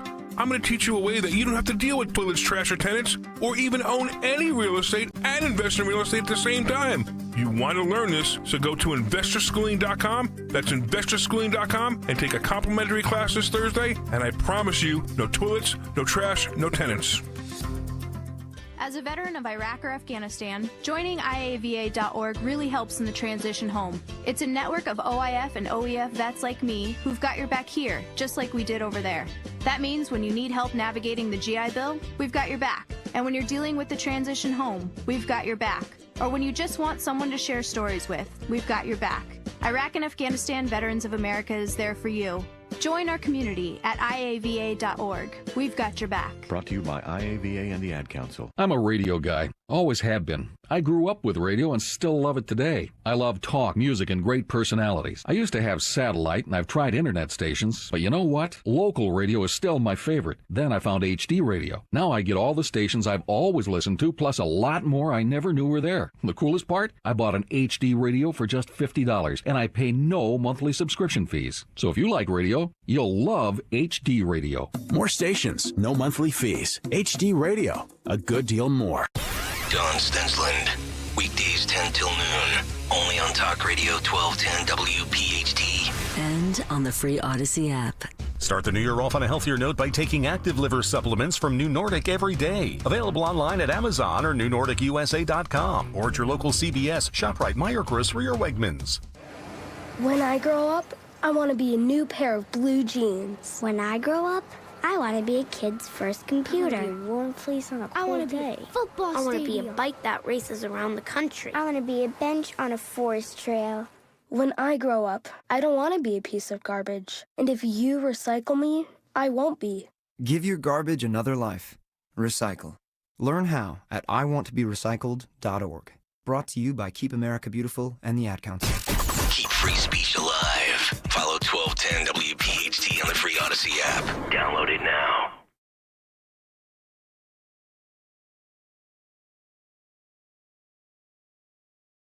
And this is Linda Kearns back on 1210 WPHT. Not Danny. On the Odyssey app, iHeartRadio. You can listen on the regular radio. And, of course, you can watch us on YouTube. The YouTube chat looks pretty lively today. And we are getting ready for Dom Giordano, the Dean of Talk Radio. I hope he can make it into the studio while I'm still here because I have a bone to pick with him. Yeah, is he avoiding you, do you think? No, he's not avoiding No. me. I called in yesterday for question of the day, and I thought my answer was really, really good. And he did not vote for it for best question of the day. Kirk did, but Dom didn't. So, Oh. yeah. What was the question? What was the answer? So the question was, who do you want to leave the country in 2026? And I thought was the best answer, which was I wanted a throuple to leave the country. So I made it a little spicy by calling it a throuple. And the three people I want to leave the country are three Supreme Court justices, Justice Ketanji Jackson, Sonia Sotomayor, and Alina Kagan, because I thought, hey, if they leave, they give up their seats, and then Trump will be able to appoint three justices. And I thought that was the best answer. Don't judge me, What Dan. one? What one? Do you know? What? Do you know which couple ended up winning the day? Oh, no, actually, I don't even No? know. Oh. And won't he announce, who won the week? Yeah, that's today. I think they draw for the prize, but I don't know. I'm kind of with Dom here. It's kind of a boring answer. You know what, Dan? Be afraid. You don't want to get on my bad side. I've been sitting on all day. It's I don't know. When I was working with the Dom shows, often you wanted the non-political answers, and Well, all the other answers were political. Were He they? was talking about Oh. George Clooney and because he no one said Travis and Taylor. No. Oh, that's a good one too. Yeah. Because enough I could- already with yeah, them. No more of that crap. I know. Yeah. I couldn't even name a Taylor Swift song, to be honest with No, you. that's such a lie. Come on. I know. She has more famous songs I than know. Elvis does. Whoa! You just said I know. You just said I know. Look at that. You admitted No, it. I know she's very popular. I've tried to listen. I guess it's just not my cup of tea. No? I don't know what to tell you. But Elvis is. Elvis absolutely is. Yeah. Absolutely. And I also want to do a very special thanks to Phil Almquist for always mentioning the really important Elvis stuff. I cannot wait till January 8th, which is Elvis's birthday. He's still here. Isn't that crazy? I'm sure Phil, I see him out there. I'm sure he will have something very good planned for January 8th. Maybe I can come into the studio on January 8th and help Phil with this day in music history if he'll have me on January 8th, because it's really the most important day in the history of the world. It's Elvis's birthday. So can I help you with this day in music history that day? On January 8th? Yeah.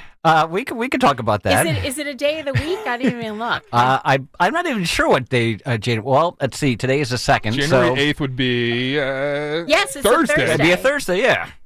Yeah. Oh, you know what? Random Thursday in January. This day in music. It'll be the first Thursday of Kayla Company back, so Linda will be back on. You know what? I have court. that day, so you're going to have to do this day in music history without me. Oh no, Phil, you're going to have to do it without Linda. Well, trust me, I've already prepared for January 8th, so Linda will be fully covered for. Oh, yeah? For Oh, yes. really? Yes, you're fine. Okay. Well, what if Greg grunts and groans and makes a bad comment about Elvis? I will play more Elvis Okay. or mention All more Elvis, which is why I try to mention as much Elvis as I can. And the people from Kale Company, they know that if it wasn't for me, the only person talking Elvis would be you. This is fact, right, Dad? It's true. It's a fact. Nobody cares about Elvis anymore. Oh. Are you doing so? The Saturday after the 8th, then are you doing like a whole? No, I'm not going to do a full thing, but I may. Yeah, open because people will turn it off after the first song. Well, no, but I do a birthdays and death segments. I'll play some Elvis then.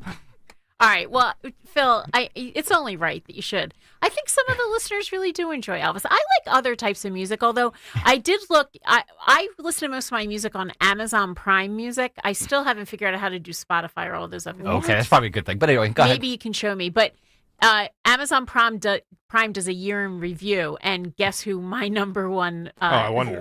Is it 1 through 10? Elvis, and then maybe somebody else, and then Elvis again. The London Royal Philharmonic. I think my musical tastes are they're stuck in. And then every once in a while, G Love is in there.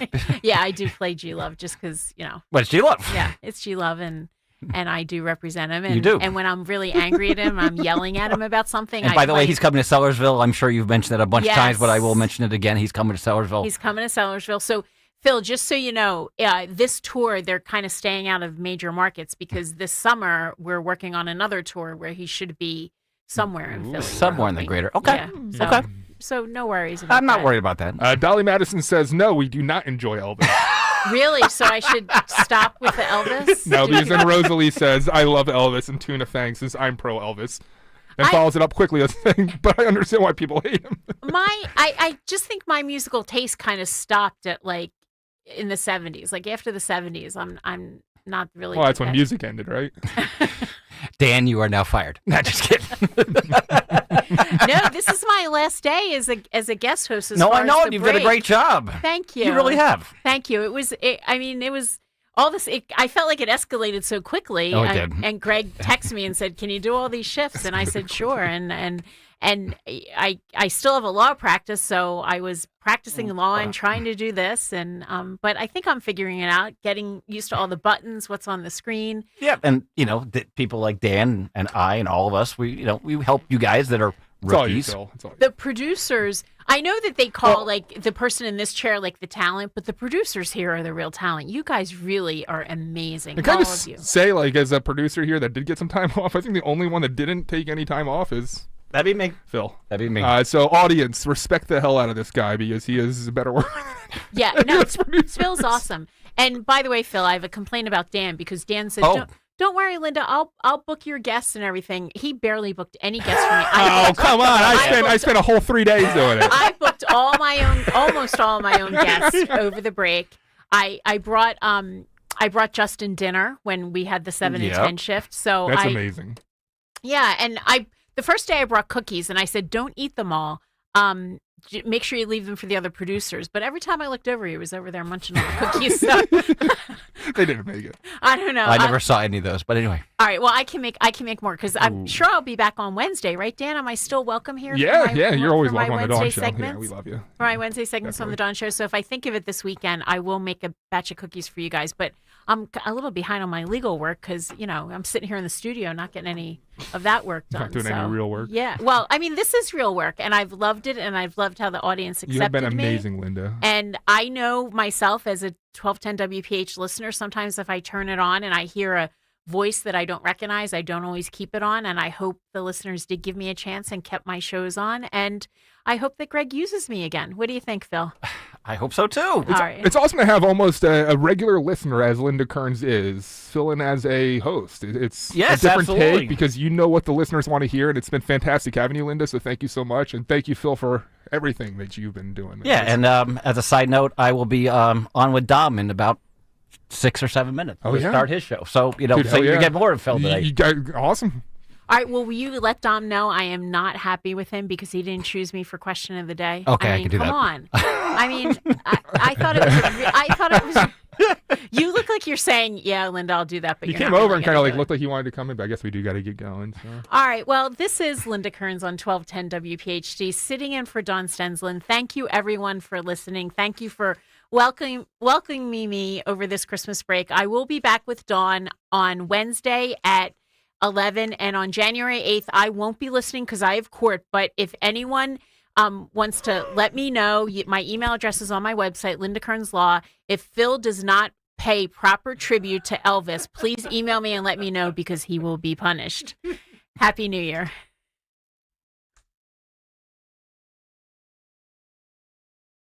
The following message is about Medicaid and CHIP, free or low-cost health coverage for kids and teens. Enrollment is open year-round. Hey, voice lady, give me the mic. Okay. Hey, DJ, let's switch up the music. That's better. So listen up, moms and dads out there. There are these programs called Medicaid and CHIP. They offer free or low-cost health coverage for kids. Things like doctor and dentist visits, prescriptions, and shots are covered. All the stuff that keeps kids like me healthy and in charge. So, as you can tell, a covered kid is a confident kid. And it means confident parents, too. To learn more about affordable health coverage for your family, visit healthcare.gov or call 1-877-KIDS-NOW. That's 1-877-543-7669. Yep, you could do something big for your family today because enrollment is open year-round. This has been a message from the U.S. Department of Health and Human Services. And Sophia. Do you let other people order for you at a restaurant? He'll have the saumon lyonnaise. No, I won't. Or pick the movie you're gonna see? She'd like a ticket to Attack on Rage Mountain. Really? Yeah, come on. So why would you let others make all the important decisions about how your life is going to be when you get older? I mean, is it okay with you if your kids decide where you're going to live? My kids? Are you out? Are you kidding? Or perfect strangers choose who'll be taking care of you? Not gonna happen. No, Better visit longtermcare.gov, the trusted information site that helps you find your own path forward without selling you anything. It takes you step by step through everything you need to consider about aging and all your options. Longtermcare.gov. Stay in charge by planning now or pay later.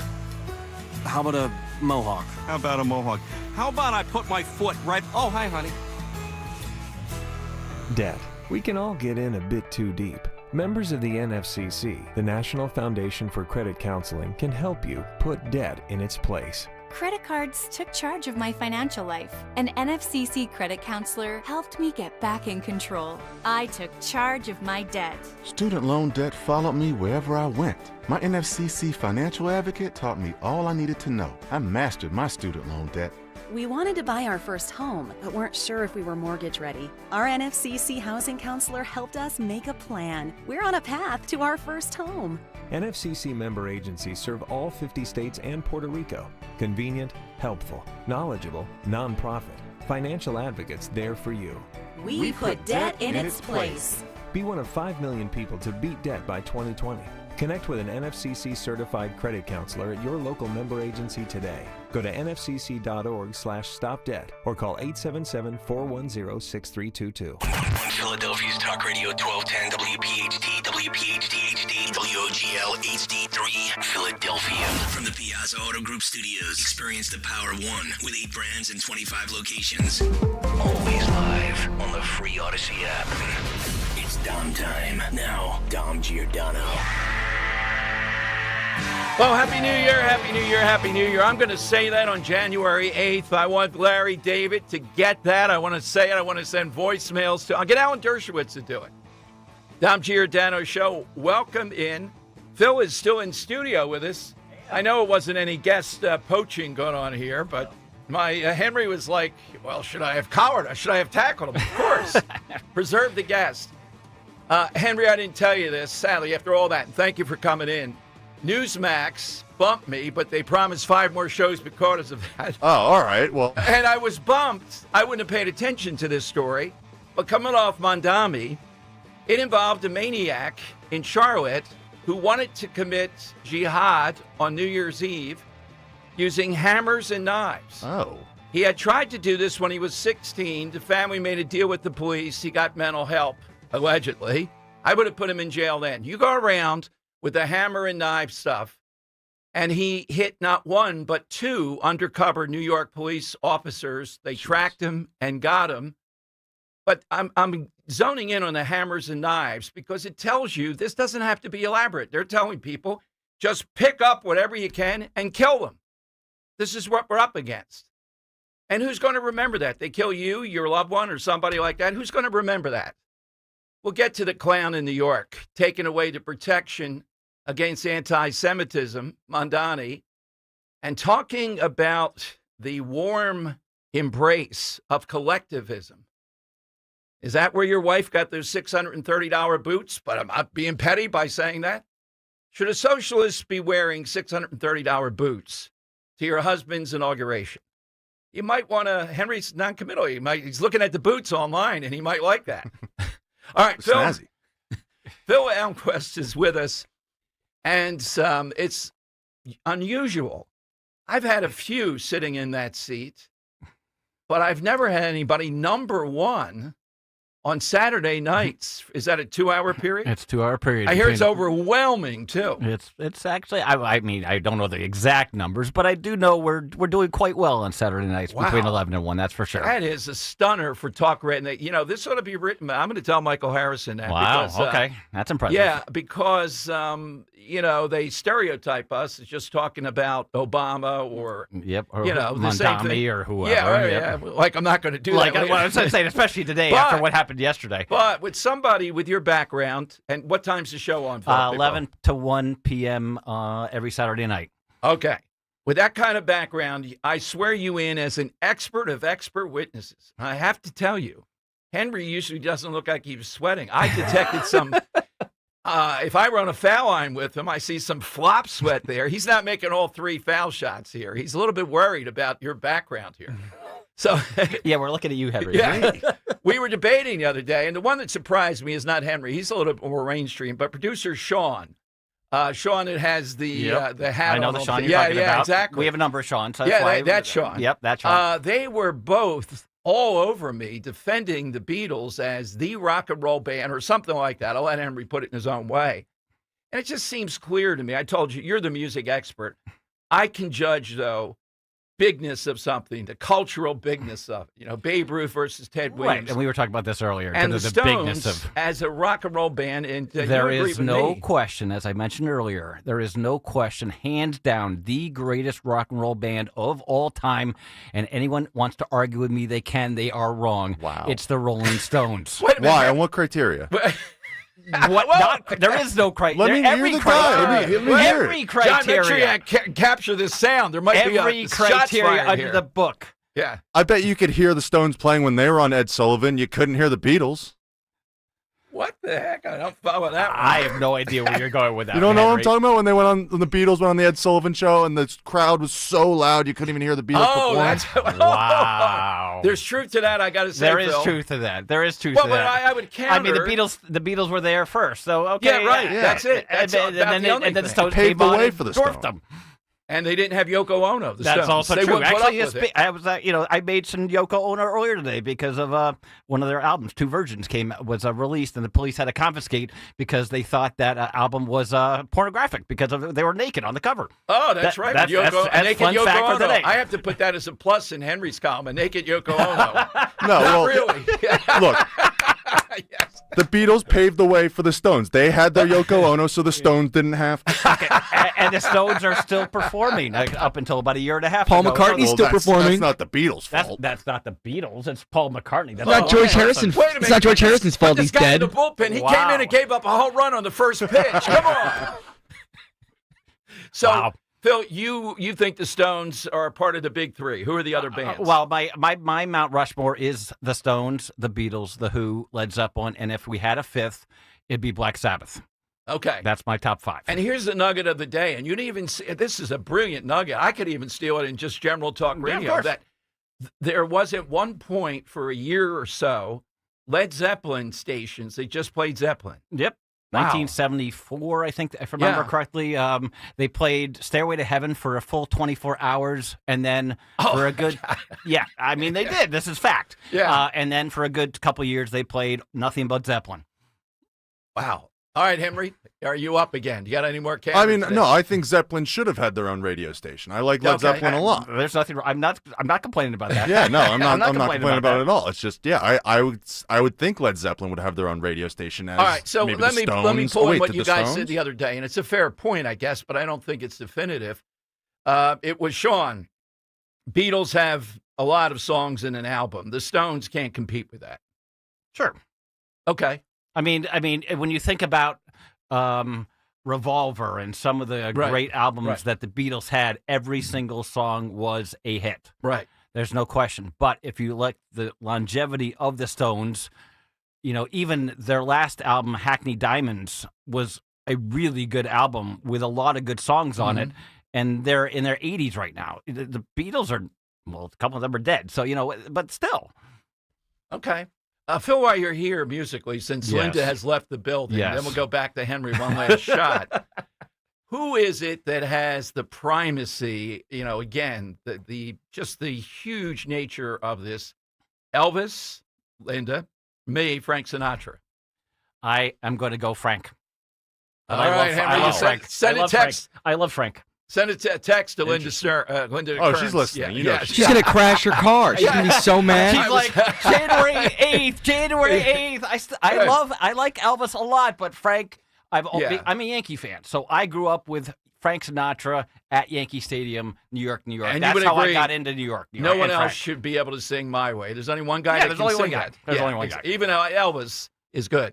So what do you have this Saturday night, 11 to 1? Well, my big theme for the week, because I do a theme after the first song. So this week's theme is artists we lost in 2025, but bands I have not played yet. So since I already did a huge theme on Ozzy when he did the Back to the Beginning show, as well as when he died, I won't play Ozzy necessarily during that block. But again, bands that I haven't played with artists that we lost in 2025. So. And you maintain, and I'm in agreement with you, Ozzy bigger than Brian Wilson, who also died this year. No question. There's Henry, got any horse in that? I'd agree with that. Okay. Yeah. I mean, and John, you coming out of the bullpen, you got any horse in that? They might be before your time, I'm kind of thinking here. You don't like Bruce Springsteen, so I can't even go with that. He is the most fraudulent artist. Do you know who Brian Wilson is? No, I don't know who Brian Wilson is. Brian Wilson, the closer for the Giants back in 2010. There you go. Yeah, the guy with the X. That's exactly right. Yeah, whatever he did, yeah. All righty, Phil, 11 to 1 this Saturday. Congratulations. Thank you very much, Tom. That is a great It's nugget. pretty I cool. will share it with him. I just think it broadens talk radio. No, absolutely. It broadens the whole state. That's what it's about. That's cool. Thank you, John. All right, thank you. Thank you, Mike. All right, Phil Malquist with us here, settling that. When Sean comes back this week, we'll have to replay it for him. I can take Henry's point. I just, personal predilection, the Beatles just seem more pop to me than a rock and roll band. That's the only They're point soft I was rock. making. They're not hard well, rock or that's metal. what- Soft rock. Yeah, that's a little bit of it, I think. Yeah, because when I think rock star, I think of hair metal and stuff, and they're just up there just ripping it. Nirvana or whatever. And I admit, all Even earlier kinds than of that. personal antagonism toward Lennon. I just couldn't stand it. I just can't. And that's fair. And the Yoko Ono thing is my trump card. I mean, it's icing on top, just cherry on top. beyond belief. Yeah, you held your own against the guy leading the. You have to have your own rock show, and we'll see what happens. Yeah. Maybe if I get my own show, then maybe I'll. I'm still looking for a gravy sauce question. We might have the Stones debate. Somehow or another, Elvis would have to be in there with Linda Kearns. Somehow. That's the only referred to debate. Okay. Fat Elvis, skinny. I don't think she likes that one. She just wants us to remember not the fat Elvis. I'm going to call Linda to make sure she's still alive. Linda, let me know you're okay. It's 855-839-1210. So I mentioned all set to do my 2 times a week hit with Newsmax at about 11:35, and they get this, and it was well presented in Charlotte. Here we have another guy, and he not once but twice contacted undercover New York City cops. And you know what I'm thinking? New York City cops, great at what they do. They prevented people from being killed here. And they have as their commander-in-chief, if you will, this clown in New York. I'll play you what the clown did yesterday. And I mean that. How does your wife, if you're the Democrat, socialist, man of the people, show up with $630 boots on to your inauguration? Because this stuff is all fraudulent. And I have material here from the guy, the right-hand man of Putin, Henry. And he says on Twitter to this guy, yo, bro, comrade. He calls him comrade.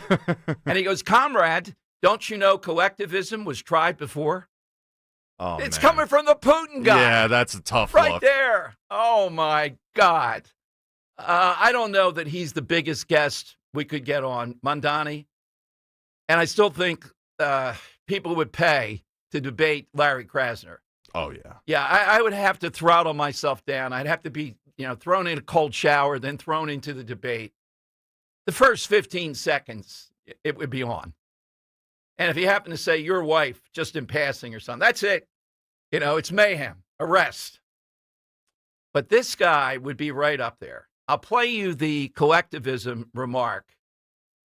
And Fox says, sparks MAGA fury. The Putin guy who negotiates with our negotiators, his right-hand man, said that, comrades, collectivism has already failed. Wow. Putin telling this guy, I'll show you what a real commie's like. So does New York have a more communist leading, at least in theory, than the Kremlin? And my answer would be yes. The Kremlin knows that communism's a failure and all that. They'll sort of do that. They want to keep the brand. But inside, it's like Bud Light. They're changing the brand. Yeah. They think this guy's bad for the brand. That's what I'm saying. 855 Stealing their whole flow. 855-839-1210. You get in. All right, side question today. Really, the side question has just brought to life in 2025 even better stuff, just unimaginable stuff. That's so much fun. The side question today in honor of Xenos. You hear the name Xenos and you think, yeah, Xenos is coming over. You don't think this guy's from Poland or Italy, right? You know what you're dealing with here. The Greek gods. Drew of Upper Darby, though, sounds like, Drew, an all-American name. He's in Upper Darby. Mm-hmm. He's half Greek. So we're looking for something Grecian. Now, Joe of Exton should be banned from this contest, given his classical brand. Yeah. God knows what he'll come up with. I'm going to take off Socrates and diners. Those are the two things I think of when I think of Greeks. Absolutely. Socrates and diners. One of those great thinkers. Yeah, exactly. I picture Socrates in a diner. Henry, how about you? So I'm going to take off someone that you might not realize is Greek. So because they portray an Italian on television. And I'm, of course, talking about the one cast as one mezzo-soprano way back when. I'm talking about Jamie Lynn Sigler is a Greek-American. She is? You wouldn't know it maybe by looking at her. You would think, oh, Tony Soprano, the whole thing, Yeah. Italian. Nope, she's as Greek as it gets. A little fun fact for you there. Wow, that's a nugget. Yeah, I didn't think she was Greek at all. I didn't think she was Italian. Yeah. Oh, really? What did No. you think she was? I thought she's Jewish. Oh, Yeah, I think she is a little Jewish in there too, but I there's a think half, yeah, most yeah. most of it is Greek. Yeah, okay. All right. That is a great nugget. Yeah. John, how about you? Oh, Dom, I got to go with John Stamos, Uncle Jesse, arguably the most Greek celebrity ever. Yeah, along with Brian Wilson coming out of the bullpen. All right. Well, Henry, you agree, though, Ozzy over Brian Wilson? Yeah, I agree. Because again, it's the more rock star persona, Yeah. Yeah, and there's a bigness out. I mean, Brian Wilson and the songs and all that. Brian but Wilson, I immensely talented. I would say they're like the Beatles to me. Yeah, it's the same. love I their feel like music. it's the same argument again. Yeah. And they give me one of the all-time Philadelphia fun facts. Philadelphia, Wilson Goode was mayor, was a hot city because first African-American mayor. They roll out the banner with the with them here, with Brian Wilson here, and it says from C to Shinning, SHINNING, on national TV with giant letters. Yeah, brutal. Somebody tackle the second N guy. Knock him down there. You got it. Yeah, clearly. Yeah. All right. So there's a million Greeks out there. Jesse Stamos. He was on. Great With, answer. he was on with Bill Maher the other day. I And saw he's- that. Yeah. He seems to be kind of libertarian to me, if anything. He just kind of seemed like someone that was going with the flow. Like, Well, all right, that's what Bill, I whatever mean. you say. Yeah, that's what I mean. Bill Maher likes an occasional guest. He can just really get high and not Yeah. have to think about. Notice the guests he brings on there. There's not like a pitch battle on anything. No. Yeah. Just hanging out. He's just hanging out. Not like on TV. Oh, my God. He's taken away Joe of Exton's Robert of Ben Salem already. Taking the big stuff away. Joe, you may have to call in early today. Come off Mount Olympus in Exton. 855-839-1210. That's the side question. Coming up, The Mondami remark yesterday, where even the guy in the Kremlin, even the second to Putin, goes, comrade. And he called him comrades. This guy is not a socialist. This is communism, what he said. Now, he doesn't want to call himself that, but by the plain meaning of the term, that's what he's emphasizing. He's already gone after landlords. Look, there are bad landlords. You know, they're enough for the side question. All-time landlords of one sort or another, real or fictional. I got to think about that. But how about the tenants? I know we have a number of landlords, present or former, that have called over the years. Talk about what it's like to be a landlord in a place like Philadelphia, what you have to deal with. 855-839-1210. Kale and Company, weekday mornings, 6 till 10. The smartphone has made us stupid. We live in a society where you are just programmed now to have this thing in your hand. It's like an addiction. It's like smoking or drinking. You don't even know you're doing it. How many times are you in a setting where there's zero reason for you to have your phone in your hand? It's almost become a crutch in society to avoid social interactions with people. Start your day with Kale and Company, weekday mornings 6 till 10 on Talk Radio 1210, WPHT, and the free Odyssey app. I'm John Morgan of Morgan & Morgan. Our firm handles hundreds of crash cases involving semi-trucks every year. A crash case involving semis is much different, and if you don't know what you're doing, you can leave lots of money on the table. Many times there is separate insurance for the cab and for the trailer. Sometimes there are actually layers of other insurances and excess insurance that some lawyers may not know about because they don't see that many cases. We see these cases every day. Also, there are federal laws governing the hours a driver may drive in a 24-hour period and logs that are required. A crash case involving a semi-truck is a totally different animal than a simple car crash. We have lawyers who only handle these cases. It's all they do. Rolling the dice with the wrong law firm can be disastrous. Call us on your cell phone at Pound Law, pound 529. It's so easy. Injured? Dial Pound Law or visit forthepeople.com for an office near you. Dan owed an unbelievable amount of money to the IRS. I got behind on my taxes. It's a horrible feeling. He was in denial. And when I got those letters from the IRS, you wanted to act like they didn't exist. Finally, Dan turned to Optima Tax Relief, the leading tax resolution firm. A-plus rated by the Better Business Bureau, they've resolved over $1 billion for their clients. Optima got me a settlement with the IRS. These people are really people-friendly. It was every bit of a new lease on life for me. The fast action and the great results made Dan's head spin. I felt like I was in a dream, but it's real, and I have paperwork to prove it. They got the job done, and life is good. For tax help you can trust, call Optima now for a free consultation. If you're worried about what's going to happen with the IRS, stop worrying. Make the call now. Call 800-354-2840. 800-354-2840. 800-354-2840. Optima Tax Relief.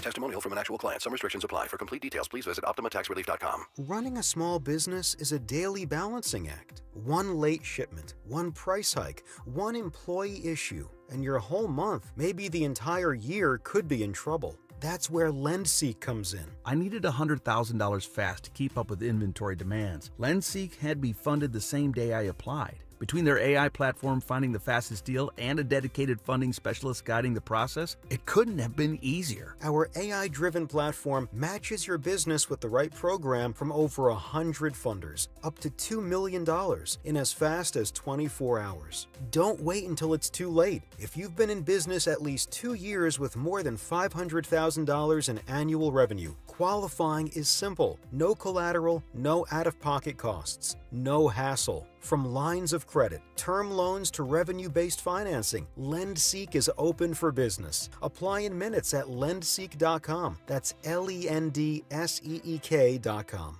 Miss any of the Dom Giordano program? Download and follow 1210 WPHT on the free Odyssey app. All right, comrades, welcome in. Dom Giordano Show. Boy, love to be on a New York radio every day, the Mondami moment of the day. And over the course of time, one of the top 10 side questions of all time. We've done it, I think, 3 times over 5 or 6, 7 years. All-time worst idea. And the first one we have to take off the board, at the top, communism. And it is. Has any other idea that I can think of, and you might hit me with one, had more people killed, more misery than communism? Straight up communism. I think the answer would be no, without a doubt, all the way back to 1917. Making a comeback in New York, though. Now, I'll play you what he said. I want to go to the callers, though. 855-839-1210. You get on board. So all time, something related to being Greek, Greek food, real, fictional. There's just a tremendous, I didn't think Stamos would be in the mix. Papadakis are their type of names I think of when I think of Greek. He was a famous Greek here. I don't know who the most famous Greek is other than way back in Joe of Exton times.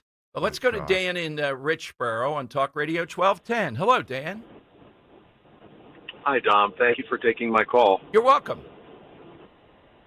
Your original premise is the Beatles and or the Rolling Stones, and I have to take issue with that. I don't even think they're in the same genre. They may have been at the beginning, but they certainly aren't now, and I would defer to Henry to argue that point. The Beatles, and if you said the Beatles and or the Beach Boys, yeah, that kind of makes sense, but Rolling Stones, I'm with you, that's a rock group. Beatles and Beach Boys are not rock bands. Well, originally, that's where all that came from, the British invasion and all. And I would say almost right from the beginning, you're right. The Stones were more of what we think of as a rock and roll band. The Beatles were more pop. But since they were the two biggest things, and since the Beatles dominated them for 20 years, they were the cultural change agents, that's where it started. I don't disagree at all. Not at all. Not at all. All right, got anybody Greek, Dan? I was going to go with Xenos, but I'll go with I'm going to go with Alexander the Great, who was the king at the age of 20 and had one of the largest empires and never lost a major battle in his career before he died at 32. Did he die of a broken heart because he had conquered everything? What was left to do? I'm not sure. He had nothing left to do. Yeah. Why live? Yeah, a man's reach must exceed his grasp. I'm looking at John. He's quoting that in there. He knows exactly who that poet was, right? All right, well. The only poet I know is Robert Frost. Well, okay. That's a good shot. I hate it when they say that Robert Frost didn't mean you took a different path and it made all the difference. I think Robert Frost did mean that. I'm tired of all the inside baseball. English teachers, going too in depth. Just to fill up time like talk radio. They need fodder. No, it really doesn't mean that. All right. That was pretty good settlement, I think, of the dispute with Stones, Beatles. That wouldn't get people going at Mulligan's like the gravy sauce thing did. There's got to be another gravy sauce thing out there. All righty. 855-839-1210, though. You did get in. Let's go to Robert, Ben Salem, Talk Radio 1210. Hey, Robert. Hey, Dom, Henry, good to talk to you guys today. Same here. I would point out that the Beatles did have 23 number one hits in 10 years, and the Stones had 8 in 60 years, and that each one of the Beatles charted on their own. None of the Rolling Stones charted on their own, even when Keith Richards went out on his own for a while, his album bombed. But that you could pick either one, but today is Greek Day, and as a tribute to Xenos and as a half a tribute to Drew, I would. Is it okay if because I can name all 12 of the Olympian gods, but I don't want to take a whole lot of time. Olympian gods, gotcha. Yeah. I used to read Greek mythology all the time when I was a kid. I know all the stories. I knew all the gods. I even know the gods' Roman names. You know what I mean? Yes. That's how big of a thing it was for me. And like I said, I don't want to take a lot of time, so I'll skip naming the 12 Olympian gods. Oh, geez. Okay. I'll just move on. The Greek that comes to my mind is Pericles, and he was the leader of Athens during the 4th century BC. Not only did he start many of the projects on the Acropolis, like the Parthenon, he also was the father of populism and democracy in Greece. There was a war with him and Cimon over whether they should be a empire or a democracy, and Pericles wound up winning. But I would say Pericles is the father of everything that has fought against the most evil system in the world, and that's communism. So I think Pericles deserves a big nod for that, and I will leave it there. But if you ever need someone to name the Olympian gods, Don, I'm your man, okay? I was thinking of unusual skills at Mulligan's this summer, and you step up to the thing. What's your unusual skill? And you start naming the Olympian gods. I can do that and all 50 states in alphabetical order, Don. Do you know the capitals, though? Because my son DJ, every holiday party, like yesterday, we didn't do it yesterday, he produces trivia, Henry. We have to do it after dinner. Oh, I love that. And a lot of them are the state capitals. All right, Robert, what's the capital of Kentucky? Frankfurt. Oh, very good. That is, all right, I'll give you the other tricky one, I think. Maine. That is Augusta. Oh, boy, this is too good. It's taking all the fun out of it. All right, excellent, Robert. Sorry about that. That's okay. You guys have a great day, and if you ever need your gods, I'm with you, brother. Have a great day. Thank you. Yeah, Pericles. I heard that crash out there in Exton. Joe of Exton was going to have Pericles today. Yeah, and he was going to stretch the word Pericles out with every letter. Oh, yes. Heartbroken. Yeah, Pericles. And I have a comment after my comment. WIP callers come on and they say, I have an Eagles point, then I have a question. They're forced to do that. And Joe comes on and says, I have an answer, and then I have a comment. All right, it's 855-839. I thought the Greek thing would be a good one. Hit us with that. Coming up, though, I'm going to play you the line that really got people annoyed with Mondami yesterday. And it's a tell. I'm glad he's going right down Broadway. This guy is the gift that's going to keep on giving. Bad in New York, but heck, they voted for them, right? And New Yorkers, any number of them, are obnoxious anyhow. Not saying they deserve what's going to happen to them, though. But for the midterms, this guy, yes, he is the face of the Democrat Party. Bernie there, the grandfather, the contemporary, AOC. All there saying the same things. And yes, there's always a segment. The one that gets me, Henry, that I am going to zone in on this guy. And when it comes to sports, we often differ. Lindor, is my target this year, of the Mets. Good. The show, good. Okay. He crawls with being overrated. I don't know how much ground he covers. I haven't seen that percentage. And he hits a few home runs, okay, as a shortstop. But apparently, it's not just the one guy they traded because of him. His wife, her group is called Eat the Rich. Eat the Rich. She's a social justice advocate and advisor to Mondani. He makes $32 million a year salary. Seems like he might make a couple more million in endorsements. I thought I just saw a news story how he just bought a $15 million apartment in New York City, too. Look, we're going to go Lindor all the time. I will rip on Francisco Lindor all day. I'm with you on that. Imagine the wife heads up, Eat the Rich. And I think Henry's right. He could afford that, a $15 million apartment in New York. And these are the people, you know what their comeback to me would be, what this woman would say? Well, I don't mind being taxed. I've had on the patriotic millionaires before. And yes, you want to be taxed? Fine. But you're not going to drag the rest of us into it. I don't care if a billionaire wants to give away every cent. I'm not going to stop you.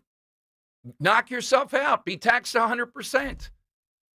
Why will the wife, and on a smaller scale, can you imagine your wife is up there? You're preaching collectivism. So much so the Kremlin goes, give it a break, bro. And your wife has $630, I think it's Molina, not the coffee. It's some name like that, boots on. You don't think we're going to see this stuff, you clown? Part of me gets enraged seeing this punk. And then part of me lights a candle and thinks, thank God. God has sent this guy. He has sent us here for failure to win the midterms and continue to win the country. Because he's not backing off. He's going to go wild. And for a couple months, they're going to be loving it. And then the bill comes. And then the misery comes. Exactly what we've seen before. He's a smart guy. He knows exactly what he was using. When he used the word collectivism yesterday, he didn't say shared values. He said collectivism. You know that is. That's Stalin. That's 30 million that he killed. That's misery, suffering, coercion, firing squads. Putin's not saying collectivism.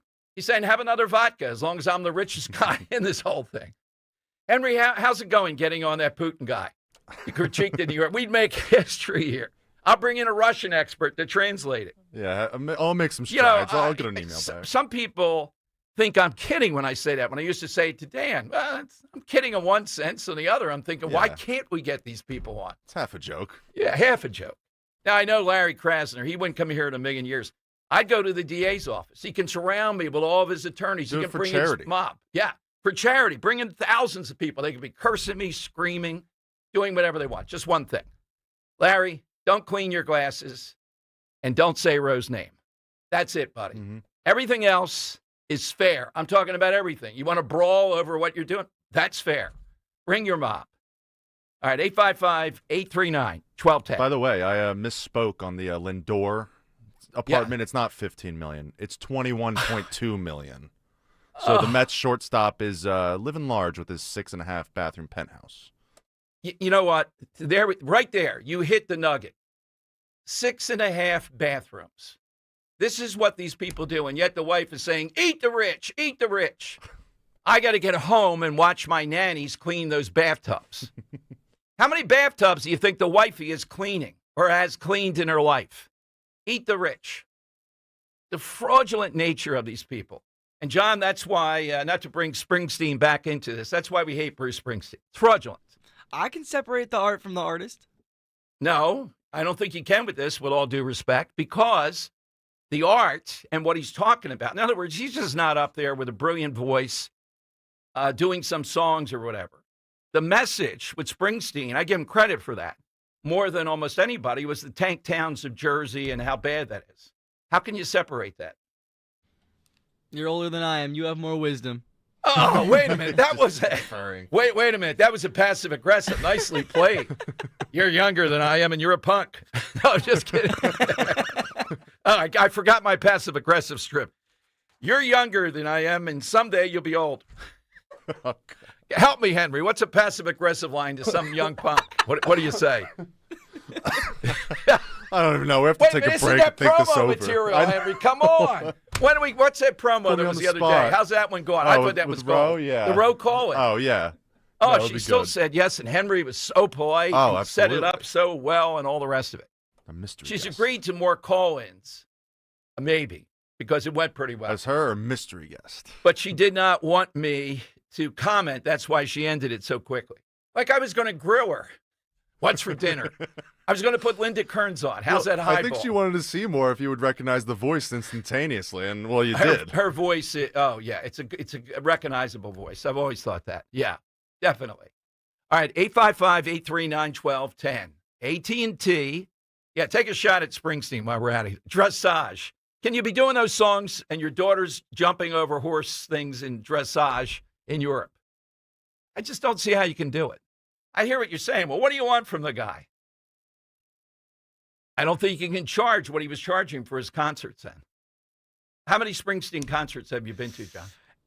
5? Oh, wow. Wow. How do you afford that? I've never bought one of those tickets. Oh, wait a minute. All right, is this peel back the onion? Parents? Yeah, my dad's a huge Bruce Springsteen fan, so I've been like 5 or 6 times. See, socialism while somebody else is paying for it is okay. All right. I thought he was going to say, well, women buy for me. Now, that's what I would have been impressed by.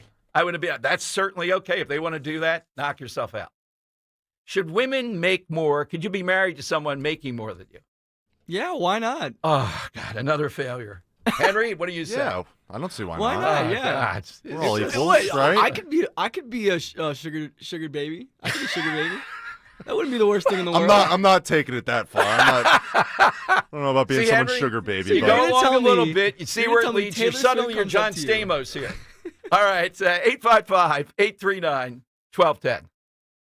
Kale and Company weekday mornings 6 till 10. Chris, good morning. How are you? You guys are going to hate this one. Fruity Pebbles. I knew it! I knew it was Fruity Pebbles! I had you picked for an Apple Jacks No, guy myself. I knew it. Fruity Pebbles is so bad for you. Stop right now. Mama Dawn Oh is my going to God. lecture you, Chris. I Sure now is. know that I will outlive one person in this audience. I will outlive Chris. Not Fruity Pebbles. Because Chris is eating Fruity Pebbles at Yeah. 34 for dinner. And Larry buys this stuff, and then I throw it away. It's the battle in my house. Start your day with Kale and Company. Weekday mornings 6 till 10 on Talk Radio 1210, WPHT, and the free Odyssey app. Donna Dern, this is my husband, George. We've been with Crash Proof since 2011. Becoming crash proof was the best decision with our money that we've ever made. The money we earn is ours, and the interest is added to the principal. We compound on top of that money, and there's just nothing better than watching that nest egg grow. We're still constantly gaining, and it's never going back to where it started. You let these folks help you out, and doesn't cost you a cent. Look into Crash Proof Retirement. You won't regret it. And just like through turbulent times before, we still fist bump. And we say, yep, we're okay. Schedule an appointment or register for the next Crash Proof Retirement Educational Event happening at the Copperfield Inn in Limerick, PA on Wednesday, January 14th by calling 800-722-9728 or by visiting crashproofretirement.com. I dared Archwell Health to keep track of my vitals and my grandkids' names. I dared Archwell Health to simplify my prescriptions, so Max and I have more time to play. Good boy. And I dared Archwell Health to be closer than my neighborhood coffee shop. Our members dared us to do more as a primary care provider for adults age 60 and up. So we made it our mission. Visit archwellhealth.com and become a member today. Archwell Health. We dare to care. Weather sponsored by the Piazza Auto Group. After some flurries at the start of the day, we warm up to 36 today with mostly sun. We will see some sun and clouds for the weekend with highs still in the 30s, 35 on Saturday, 38 on Sunday, back to 35 on Monday, but we finally get to the 40s on Tuesday. Volkswagen deal days are going on now at Piazza Volkswagen of Ardmore and Langhorne. Sign, then drive away in a new Tiguan, Taos, Atlas, or Atlas Cross Sport with available zero-down leases. Visit PiazzaVW.com for details or browse our extensive inventory. Broadcasting live from the Piazza Auto Group studios. Experience the power of one with 8 brands and 25 locations. Talk Radio 1210, WPHT. All right, Dom Giordano show. You know, one of the things that Trump does at the other side, it's madness. Wolf Blitzer, now on CNN today, talking about, Trump's gone too far with Maduro. Maduro's willing to meet us halfway. There's some hostage thing involved or something. Now, I know Wolf Blitzer a little bit. Think he's a very good guy. The first time I broadcast from the White House under a giant picture of Hillary Clinton, just about 60 feet down from the Oval Office, Henry, Wolf was in there in studio. So you get to know the guy a little bit. Great guy. And I would say, if anything, he's moderate right. But what in the world forces people into the camp of trying to find something Maduro? I mean, he's just a penny-ante dictator causing misery in a country at one point that was the wealthiest, arguably, in South America. Mm-hmm. Why continue to do this? And I'm waiting to see what they do now of something that I support.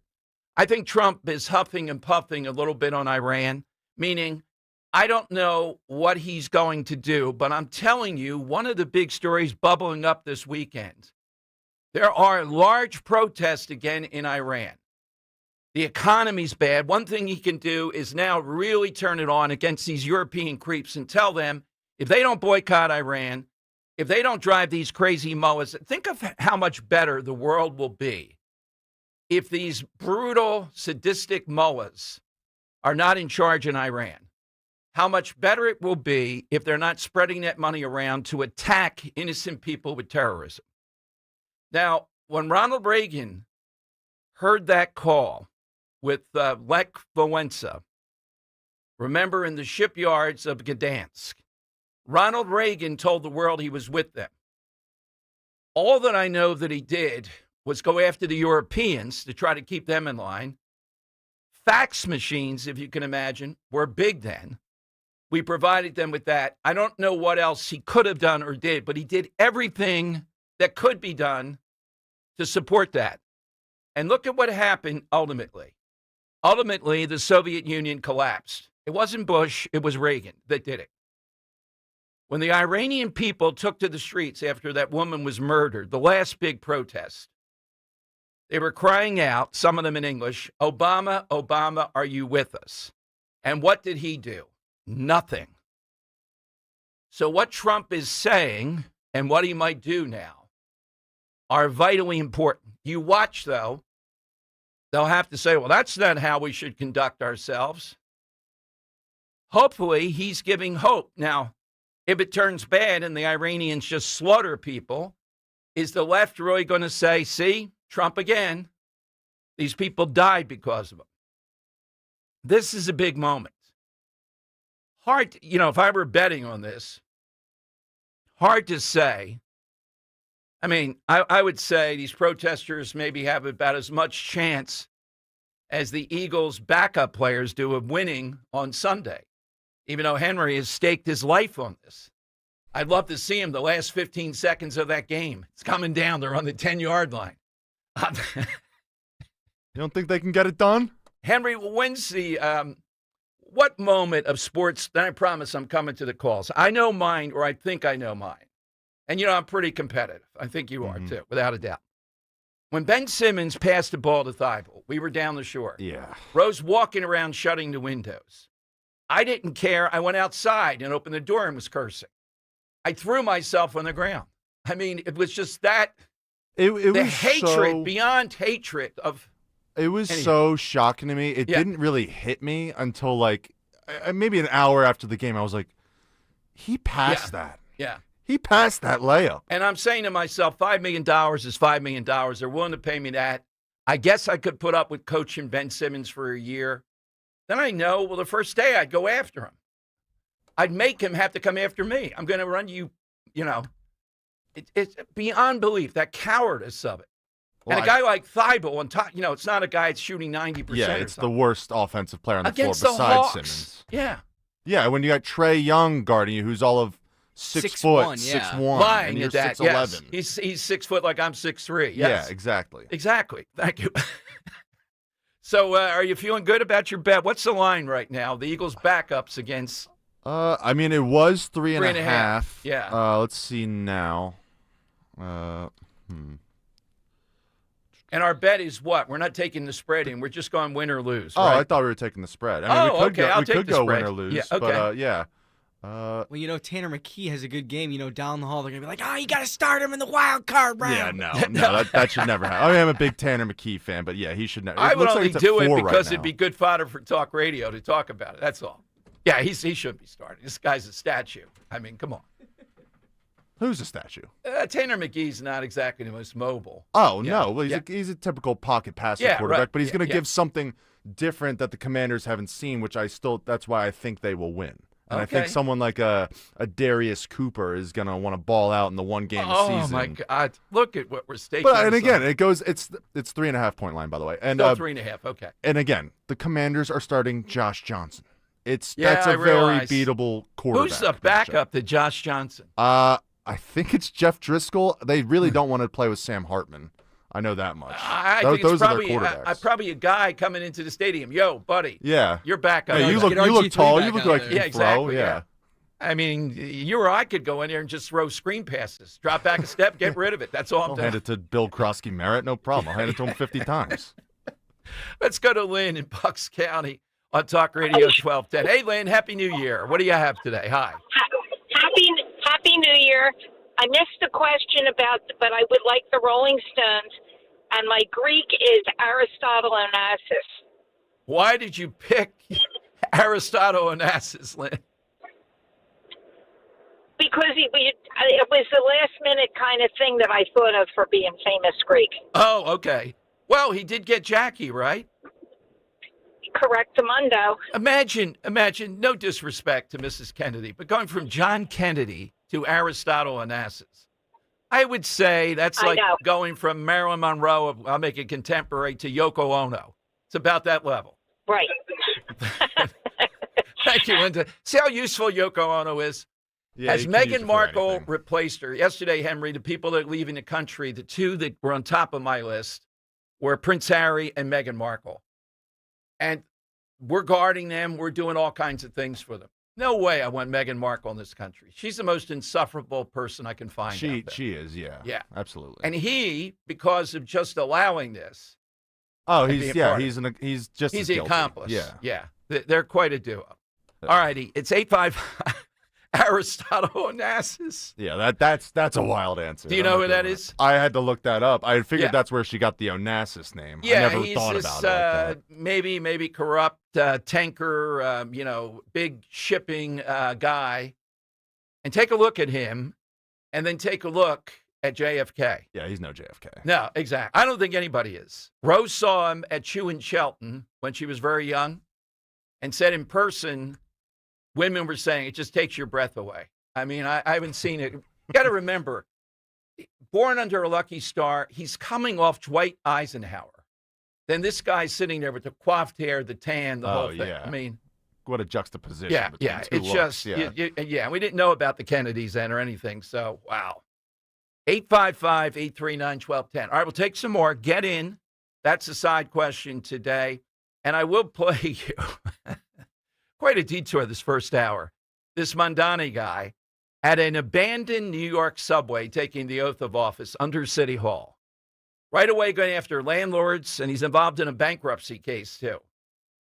New York, this guy has been called out by the Kremlin, saying we already tried collectivism. Why are you doing that in New York? Because it's fun. Now, do I think all these people are going to flee New York? I don't know. I don't think they can. Now, it's going to be interesting, though. Can they say that's their secondary address and evade some problems and say they really live in Florida or something? Yeah. But if I were whispering in the ear, I hate to give away the secret. Jersey's an example. A lot of people say, we're not going to put up with it. We're going to move. Moving is a traumatic experience. It takes a lot out of you, I think. Why do people stay in Jersey? Sense of place, language, food, family, all that. And these people that tax, they know it. By the way, Jersey, what is it? 4.5 cents more you're paying per gallon of gas. How's that for affordability today? And more on the way. Why did they do it to Jack Ciattarelli? Because they wanted to tear apart President Trump. They couldn't get at him, so they voted for someone that's just going to continue the misery. You deserve it. Medford, you deserve it. 800 homes you're going to have to build. All right, 855-839-1210. When you need to know, depend on KYW News Radio 103.9 FM. Philadelphia police say a toddler was shot in the foot and is in stable condition at CHOP. This weekend, the Philadelphia Orchestra is performing Disney's Fantasia, and Tyrese Maxey scored 34 points in the Sixers' win at the Mavericks. Get the latest anytime on KYW News Radio. Now on Crystal Clear 103.9 FM. You've never needed us more. My name is Whitney Allen. I am a widow. My husband Ryan died. We never thought in a million years we'd have to use life insurance. The unexpected happened. With Ethos, it is so fast and easy. It's 100% online. You can get a quote in seconds, apply in minutes, and get same-day coverage. No medical exams, and you can get up to $3 million worth of coverage through Ethos. Get your free quote at ethos.com/radio. That's ethos.com/radio. Time spent on application may vary. Online health questions required. Hola, amigos! It's a big noise. Brad Evans from BetMGM tonight. Listen Monday through Friday starting at 6 p.m. Eastern on Westwood One Sports as we cover the biggest sports stories from coast to coast. Get insights on the NFL playoffs, college basketball conference races, and more. Download the Odyssey app now and listen from anywhere. BetMGM tonight, live and interactive, presented by BetMGM. Tune in. Team Huevos. Hi, this is Larry Steinhaus, and I want to let you know that I buy houses. I buy houses from people that may be a tired landlord, maybe somebody who's having trouble selling their house, or maybe someone who needs to sell their house quickly. Well, all you need to do is call 855-939-1137. That's 855-939-1137, and I promise to answer the phone and help you with your situation. That's right, your house may be cluttered. It may be a house that a relative left you, or it may just be a house you just want to get rid of. 855-939-1137. I'm Ed Evans, CEO of Consumer Cellular. No, we're not one of the big guys. Truth is, we don't want to be. If you're over 50, Big Wireless probably has you paying for more data than you might need. You could be throwing away thousands over a lifetime. Our entry-level data plans start at just $20 a month. And for a limited time, switch and get your second month free. Call 1-888-FREEDOM, visit consumercellular.com or a store near you and get your second month free today. Plans include $5 credit for auto pay and e-billing. See site for additional details. At Audion Hearing, our mission is simple: to make better hearing affordable for everyone. We're proud to offer high-quality, rechargeable hearing aids starting at just $98. Clear, comfortable, and ready to use right out of the box. And here's a study worth hearing. Research shows that wearing hearing aids can reduce your risk of dementia by up to 61%. Join over 1 million happy customers and hear the difference today by going to audionhearing.com. That's AUDIEN hearing.com. Searching for a new path to wellness? Dr. Molly Fantasia explains how medical hydration therapy can help you reclaim your energy. Listen to Health Watch, Sunday mornings at 8 on Talk Radio 1210 WPHT. Free speech lives here on Odyssey's #1 talk station. Talk Radio 1210 WPHT. All right. Don Giordano Show. Welcome in. Happy New Year. Before we get to yesterday, let's go back to New Year's Eve. What an embarrassment with Anderson Cooper. I don't know this woman's work. I don't know if you guys do, Henry. Do you know, what is it, Amy Sedaris? I do, yeah. Yeah, I have not seen her. There's only 5 or 6 female comedians that are usually that present. So she's on with Andy Cohen, Anderson Cooper, and they came up with this question. I thought they'd screen it in advance. I'm not sure now. And the question was, what's the best place to meet a man? Remember, CBS Now, Think Trans, CNN, Andy Cohen, Anderson Cooper. Amy, what's the best place to meet a man in 2026? Here's how it sounded. Best place to meet a man in 2026. Oh, really? Well, where's a good place to meet a man? I'd say in the ladies' room, but I don't know. Where can you meet a man? Maybe. Wow. I didn't hear much laughter there. Yeah. Is she going to be on CNN anymore after that? Doubtfully. I mean, what do you expect when you're bringing like a comedian on? Yeah. They're going to have a shocking and all, answer. Yeah. Well, I thought it was a great one. It's a funny joke. It is. I think it is too, given the climate of it. I didn't hear any laughter though. Not even Andy Cohen. Yeah. Anderson. I mean, he's so repressed on that program. Yeah, exactly. He's not laughing at anything. Yeah. Andy, I thought would maybe get a chuckle. Yeah, as a fellow comedian, if he is really. Yeah. Okay, it's a big 1 o'clock hour. We'll lead off with the collectivism line. Let me go to somebody. I'm not sure if this is a Greek name or not. Is it Alana or Ilona? Ilona? Ilona in Burlington. Is it Ilona? Hi, Ilona. Hi, Ilona. Okay. Hungarian. Ah, okay. Happy New Year. Happy New Year. I had an answer for the Greek. The first thing that came to mind, I had a political answer, but I'll say the Olympic game. Yes. Imagine, now I'm trying to imagine can you imagine men naked running the 100-yard dash? That had to be pretty difficult. Is that a reality? I can see throwing the javelin and all, but the 100-yard dash, the high jump. Oh, my God. The broad jump. Yes. They really needed the Fosbury flop back then. Exactly. Promo material. Beginning trans movement or something. I don't know. Yeah. Thank you. Happy New Year, Alone. That's a good one. The Olympics is a biggie. Yes. I think without a doubt they're the inventor of the Olympics. And apparently they did compete naked. Yeah, sprinting naked. That'd be God. Tough. Yes. We know what females feel like here a little bit. Who was it? It wasn't Billie Jean King. It was a really scrappy tennis player. Talked about women having to turn and serve, what that's like. Yeah, pretty difficult. Yeah. 855-839-1210. I want to play you Mondani coming up. The real money line here, so much so that the Kremlin's top guy who reports directly to Putin says, hey, collectivism, on Twitter he says this, has been tried before at comrades. In other words, you're well-meaning, but we're not doing collectivism in the Soviet Union, in Russia. And Trump in Iran, Trump is signaling, you are right, I am with you. What could he really do with the mullahs? I think threaten the Europeans. This is the time we're going to bring them. It's about the economy. And once that starts, it's about the repression of people. It's a very educated populace. A lot of women have gone to school, they have that. And then we have these horrible mullahs that are trying to control that type of, in other words, it's not Afghanistan. It's harder to control. Can Trump, if this isn't a Nobel Prize, are the big media really going to say, look how reckless Trump is? You can't overthrow these mullahs. Really? Is that going to be the stance? Or are we glad we have an American president who is threatening them and encouraging people essentially to revolt? Well, what if it goes wrong? What if they just slaughter them? Well, Trump has said he'll take action. What action can you take? I mean, this could blow up very quickly. And the two presidents who have joined with the Iranian people, well, Ronald Reagan joined with the people behind the Iron Curtain. And I don't pretty much care what Trump does.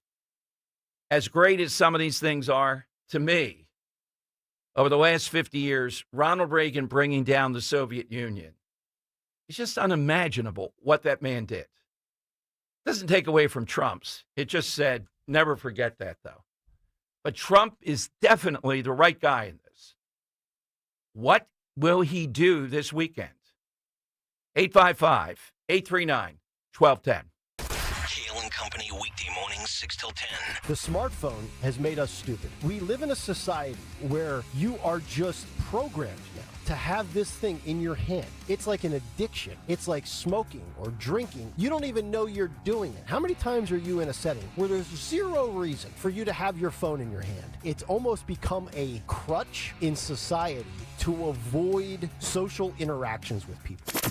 Start your day with Kale and Company, weekday mornings 6 till 10 on Talk Radio 1210, WPHT, and the free Odyssey app. If you're one of the millions of Americans behind on your taxes, if you're afraid to open your mail because IRS collection letters could be coming, listen carefully. The IRS is cracking down, taking paychecks, freezing bank accounts, revoking passports. That's a fact. But here's what most people don't know. There are official tax relief programs designed to help struggling taxpayers. Programs that could save you thousands if you qualify. No one knows these programs better than the experts at Optima Tax Relief. Optima's award-winning team will fight to protect your paycheck, your passport, and your property. Their tax attorneys and licensed tax professionals will work tirelessly to get you the best deal possible with the IRS. Every day, penalties and interest keep piling up, so don't wait. Call Optima now for a free consultation. Call 800-354-2840. 800-354-2840. 800-354-2840.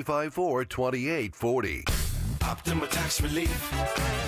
Some restrictions apply. For complete details, please visit OptimaTaxRelief.com. One Main General Services Corporation seeks analytics manager in Wilmington, Delaware. Research and develop new data, tools, and techniques that will keep One Main at the forefront. Telecommuting work permitted. Position may work in various unanticipated locations throughout the United States. Offering a salary of $145,000 per year. Resume to One Main General Services Corporation. Attention, Patricia Exposito. 601 Northwest 2nd Street, Evansville, Indiana 47708. Or email patty.exposito@omf.com. Reference job number YS1 41690. Wesley Financial Group is not a law firm. Do you feel embarrassed, trapped, maybe even ashamed just because you own a timeshare? Well, I'm here to tell you you're not alone. Chuck McDowell here, the timeshare cancellation guy. I get over 3,000 complaints a week from all kinds of folks that feel the same way you do. Honest people, teachers, veterans, grandparents, all losing sleep over a timeshare they can't get rid of. That's why 15 years ago, I founded Wesley Financial Group to help people take their lives back.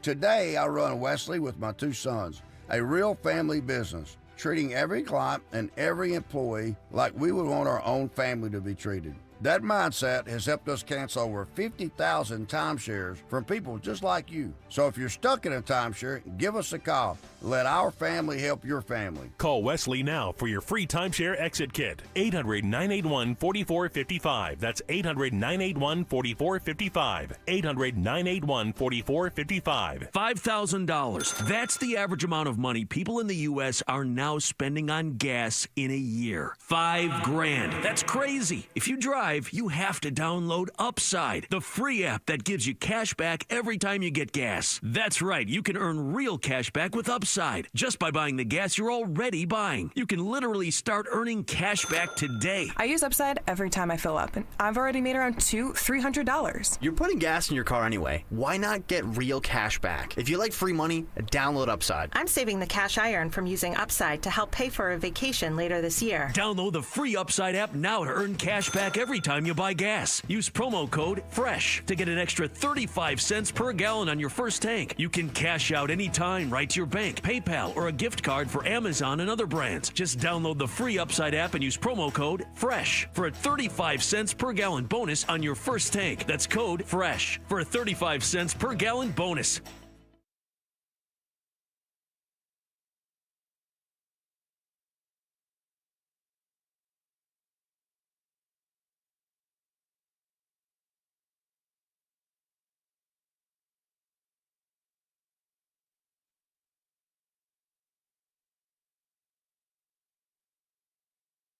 All right, it is Dom time. So yesterday, holiday, all that, and still a lot of reaction, but you may not have been there.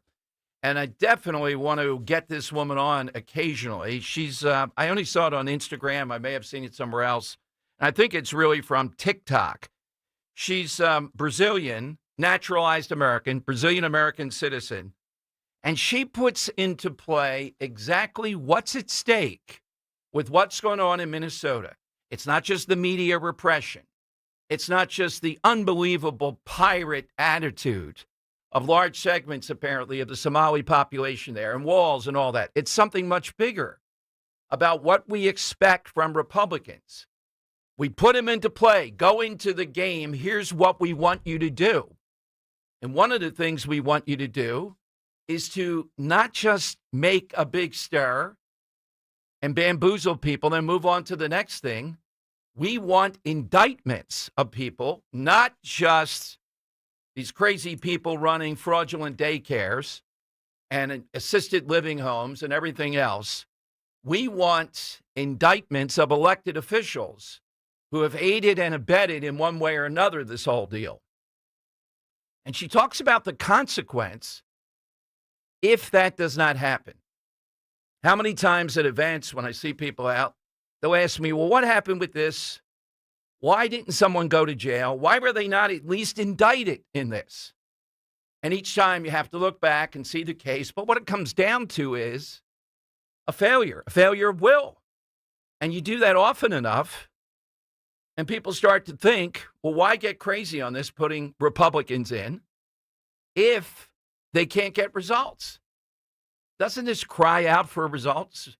So what we're seeing around the country are, quote, citizen journalists exposing in Columbus, Ohio, in Maine, where a lot of Somalis are, in Boston, and not necessarily just Somalis, but Frankie Scales, who confronted Krasner. He's looking at, and he, one Twitter site, I think it was Wall Street Apes had him up, it was over 150,000 views of this vast consortium of daycares here in Philadelphia. And what are they up to? And not necessarily it's all Somali stuff. It could be anybody. The fraud that's involved here. Why isn't it being checked? Why isn't it stopped? Well, again, listen to this Brazilian pundit. I don't even know her name yet, but we're trying to get her on. Listen to what she said. What's at stake here?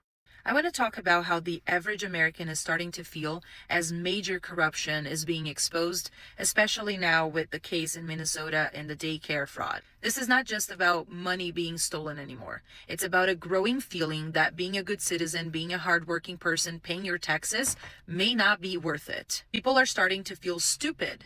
They think, well, I'm here, I'm playing by the rules, I am working hard, I'm providing for my family, I'm doing the hard work, and I'm the idiot. You see the memes online and we laugh, like, oh, me on my way to work, thinking that I should have just opened a daycare center in Minnesota and made millions. And again, it is funny, but it's also deeply sad. Because the next thing is, why am I even doing this? And that's the part that no one wants to talk about, because this kind of feeling shapes culture. I come from Brazil, as you know, and in Brazil we have this thing we call the Brazilian way, which is the idea that there's always a shortcut, there's always a loophole, a way to take advantage of a situation. And people think it comes out of nowhere. Oh, it's just the Brazilian way of living. No, this comes from years of Brazilian people being robbed and nothing being done with the thieves. So we now think that survival means cheating the system before it cheats you.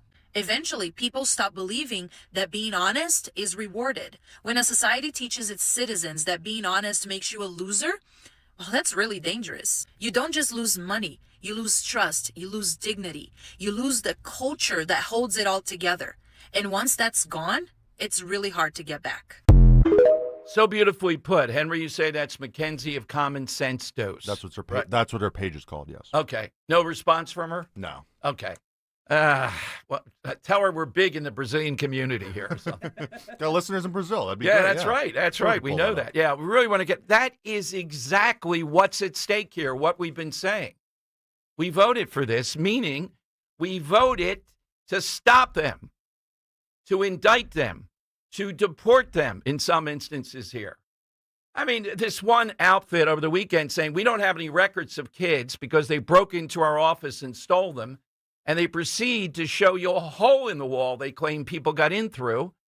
And on Twitter, several people pointing out, and I think it's accurate, this hole looks like it was made from the inside out, not outside in.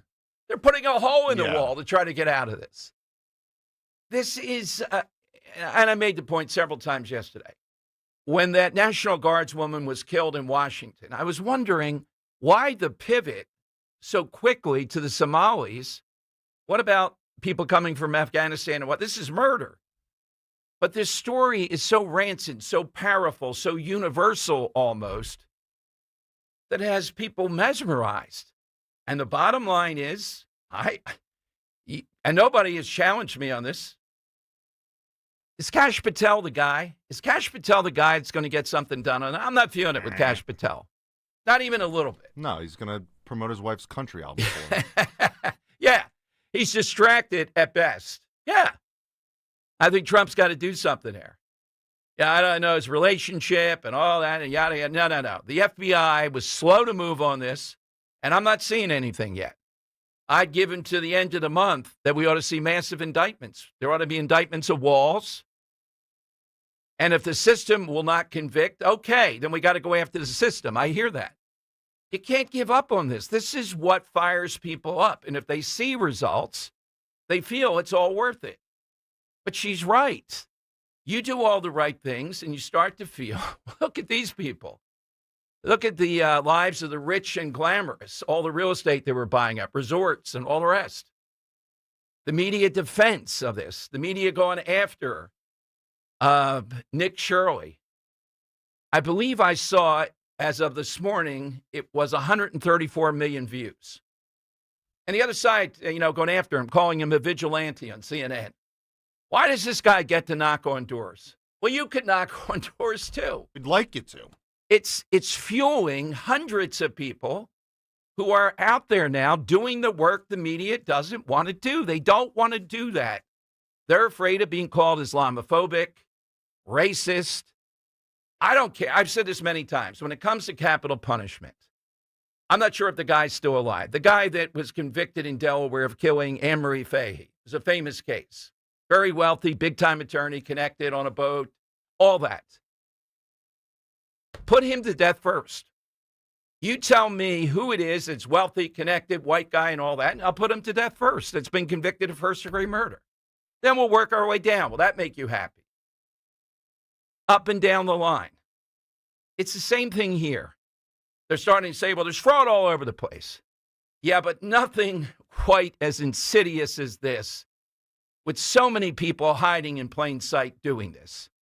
And one group who, by and large, have failed to assimilate. I mean, that's what the problem is. All right, now here's Mondani yesterday.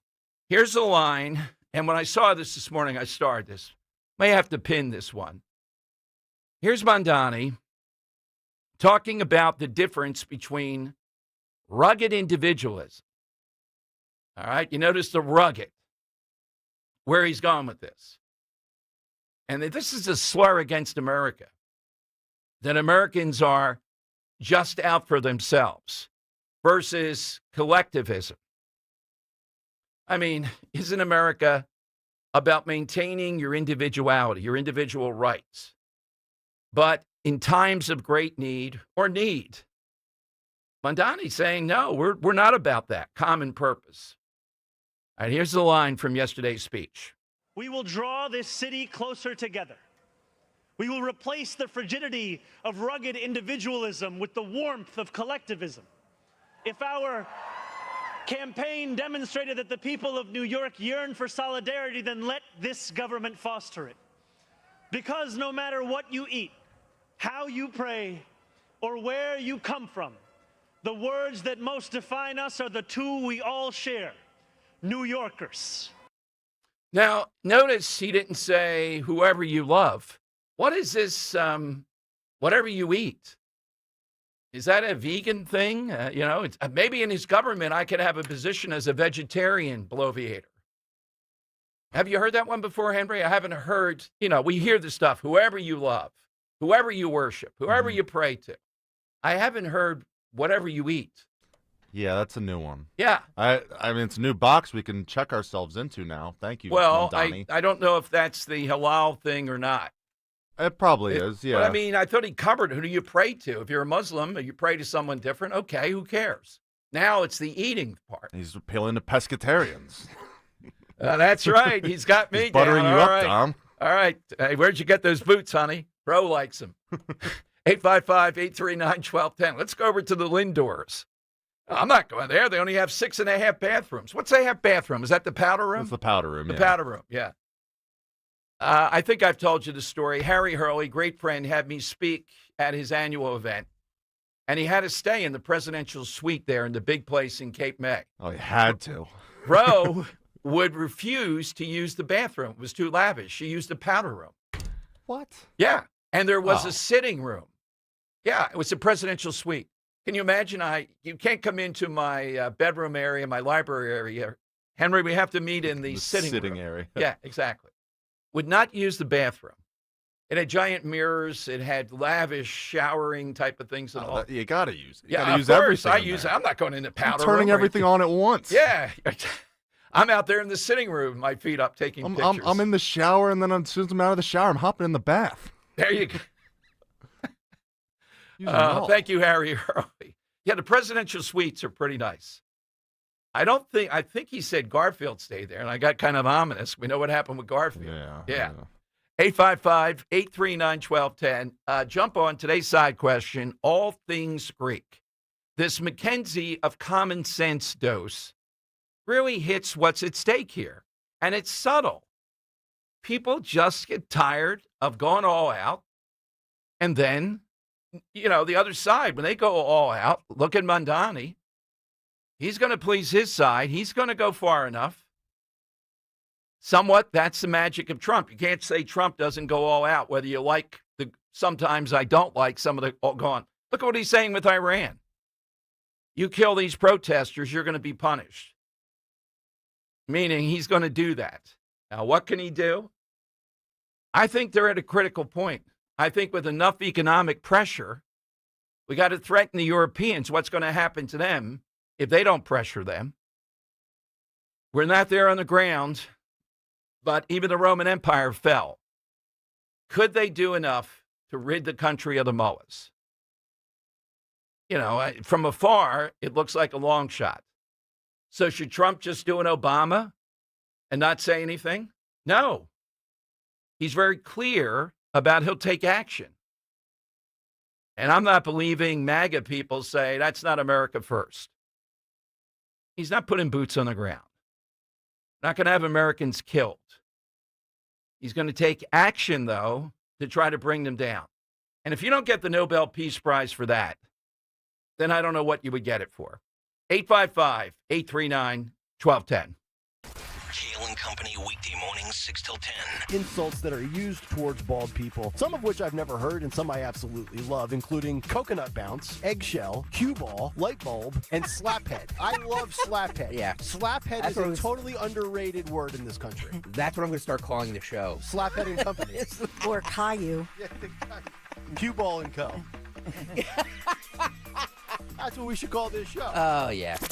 Start your day with Kale and Company, weekday mornings 6 till 10 on Talk Radio 1210, WPHT, and the free Odyssey app. Diabetes, high blood pressure, anxiety meds, everyone's on them. If you're a 40-year-old male, maybe a bit porky, and you may even have type 2 diabetes, $1 million of term life insurance may only cost you about $100 a month. Call Term Provider. Speak with Big Lou at 800-352-9239. Big Lou will find a term life policy for you even if you have type 2 diabetes, are overweight, or have high blood pressure. Term Provider has helped thousands of people like you who think they can't afford term life insurance. To buy $1 million of affordable term life for you, all you need to do is call Big Lou at 800-352-9239. Lou will make sure the scales are tipped in your favor. Call 800-352-9239. Big Lou will answer your call and work to fit you into a term life policy that you can afford. Remember, Big Lou's like you. He's on meds too. For affordable term life insurance, call 800-352-9239. 800-352-9239 or biglou.com. If you're one of the millions of Americans behind on your taxes, if you're afraid to open your mail because IRS collection letters could be coming, listen carefully. The IRS is cracking down, taking paychecks, freezing bank accounts, revoking passports. That's a fact. But here's what most people don't know. There are official tax relief programs designed to help struggling taxpayers. Programs that could save you thousands if you qualify. No one knows these programs better than the experts at Optima Tax Relief. Optima's award-winning team will fight to protect your paycheck, your passport, and your property. Their tax attorneys and licensed tax professionals will work tirelessly to get you the best deal possible with the IRS. Every day, penalties and interest keep piling up, so don't wait. Call Optima now for a free consultation. Call 800-354-2840. 800-354-2840. 800-354-2840. Optima Tax Relief. Some restrictions apply. For complete details, please visit OptimaTaxRelief.com. Now you can listen to Talk Radio 1210 WPHT on the iHeartRadio app. All right, Tom Giordano's show is part of the entertainment of Trump. Today, his motorcade, you're the president, Secret Service protection, stops at a Florida strip mall at 9:46 a.m. because Trump is fascinated with the Italian marble you can get there. He's buying it himself at his own cost, allegedly, for the ballroom. And the New Republic lefty outfit attacks him, saying, well, it's still at the taxpayer's expense because he's in the motorcade. Well, what else is he going to do as president? Hey, Melania, I'm going out and get some marble. I'll be back in an hour. You know, he's got to be in the. Imagine him say, sir, we're stopping here for marble. Yep, that's right. We're buying marble here. It's the only place out, a Florida strip mall. He also just doesn't strike me as a guy that likes driving. I feel like he's been driven around for most of his adult life now. And to that point, Henry, I believe that you lose your sense of the ability to drive. And if you want to stay in touch with reality and people and all that, the last thing, it's one of my top 10 rules. Jesse Waters is never cross your legs and all that. Mm-hmm. Yeah, I got to cross your legs at times. You're on stage, it gets kind of, just have to do it appropriately. You never cross your legs, not once? No. We'll be observing that when you're on stage. Okay. I think I see you in the ballroom with Rich down there in Cape May, and your legs were tired. You were stretching them. I think I saw a leg Well, cross. here's the thing. I'm just not flexible enough to Oh, have a good okay, that's what it cross. is. So Yeah. I'm just not going to do it. But this idea here with Trump, I would never have anybody drive me. I don't care who it is. Could be Richard Petty. Nah, I'd rather drive.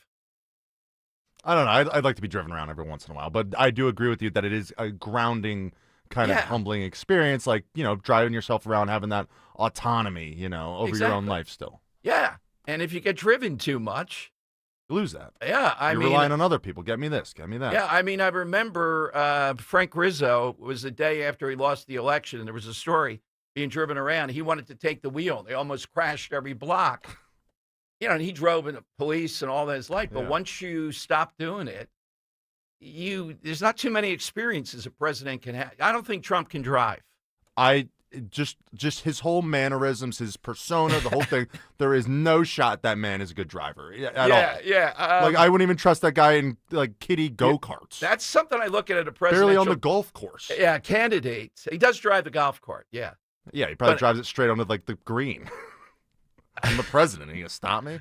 I'm trying to think. Do I see Obama driving much? No, I don't see him. And Joe Biden, alleged car guy. You want that guy behind the wheel? Not anymore. Wow. Well, I think a lot of presidents aren't even allowed to drive. Obama said that Yeah, years I know. ago he can't. Yeah. Well, you are. If you insist, they got to let you drive. You can't Yeah, I'm the drive in a president. motorcade. Yeah. Yeah, but you can drive on the grounds. They get you to a place where they let you drive. Yeah, they have to supervise you, though. Yeah, but apparently driving the tank that they're in would be a bit difficult. Yeah, it's Shove over. I'm going to drive this with 2 feet. No, sir, you're not allowed to do that. Ugh. Well, Henry, we might revive this year if we go to Mulligan's. Me driving the tram car. Oh, that'd be fun. Well, I did it already. It's the new one, though, right? Yeah, it's electric. fraudulent. I got to say, Mayor Ernie, we had you on this. It's fraudulent. I can't look at it when we're down the shore. I mean, it's a truck. Yeah, it's got a truck at the beginning of it. I realize it's difficult, but if you're going to have the tram car, you got to have the tram cars. Agreed. Even if it's expensive, you got to have it. It's What are you sacrificing in order to? You're sacrificing the soul of the tram car. For, Yeah, and you say, watch the tram car, please. You can't do it with a truck. No, you Jump. honk. I hit. You'd be amazed how people don't listen. I had to hit it. I drove about 3 blocks. I bet 40 to 50 times. I just stopped hitting. Wow. Watch the tram car, please. And I apparently didn't know that the whole route was supposed to be on concrete. I thought some of it was on the boards, and the mayor had to steer me over. And the guy who was my guide was about 95, so there was, a lot of well-seasoned. Yeah, well-seasoned tram car driver. Joe in Columbus, New Jersey. He's been to all those events. Hey, Joe, Happy New Year. Happy New Year, Dom. Let's string that out every day. Yep. I promise. Dom, one of your earlier segments where you asked, would you ever accept a woman supporting you? Yes. I've been accused of being a chauvinist for all the right reasons.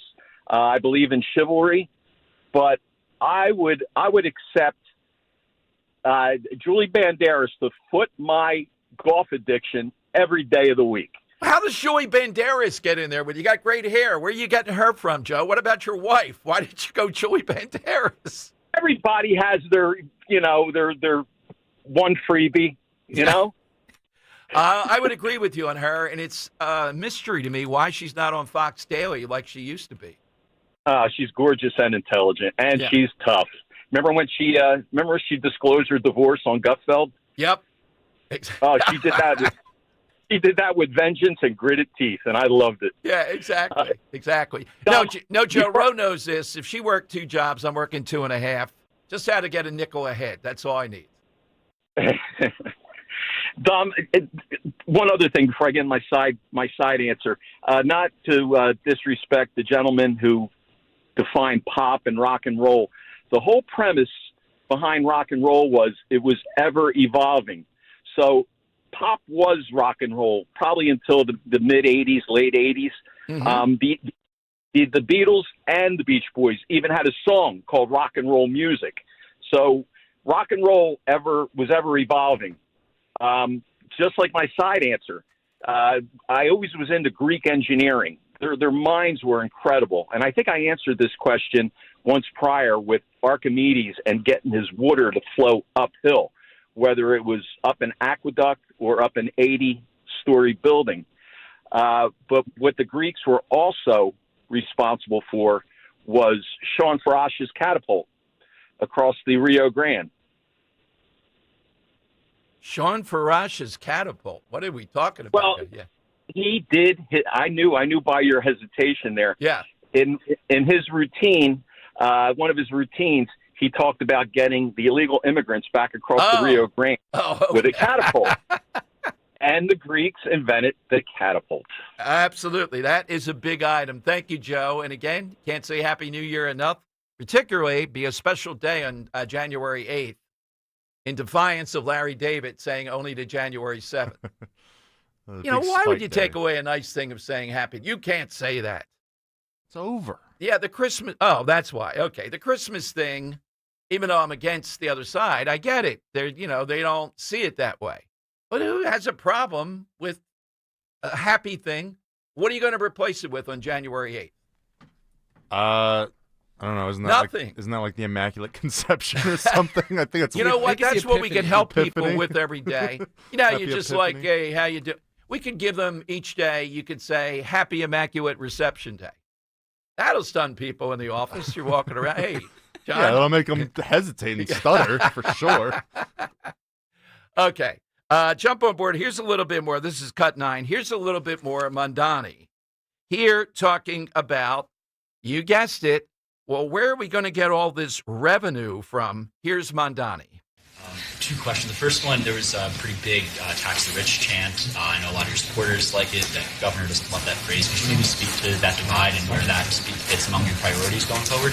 You know, I have said over the course of our campaign, and I will now say as the mayor of this city, that the two most straightforward ways to raise revenue, to not only take on the fiscal challenges that we are inheriting, but also to fulfill the affordability agenda that we have been running on, is by raising taxes on the 1% of New Yorkers who make $1 million a year, by an additional 2%, and by raising the state's top corporate tax rate to match that of New Jersey.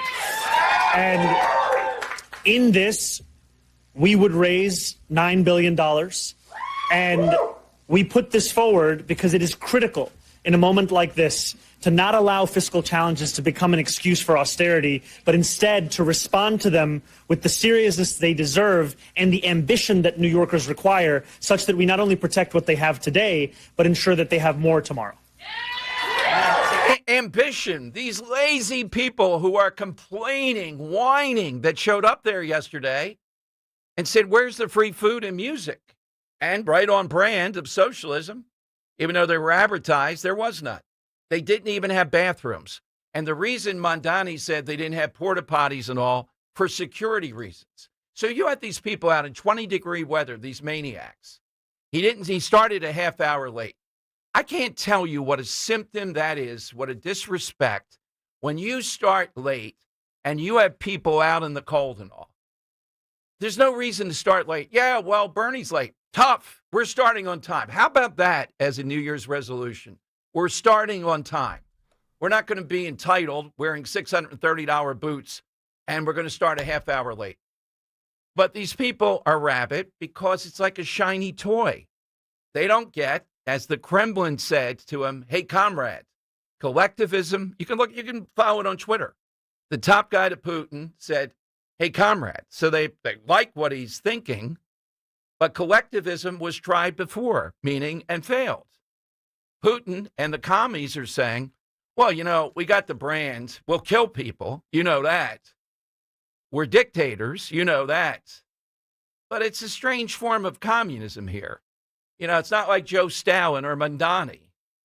And collectivism always requires what? This type of collectivism.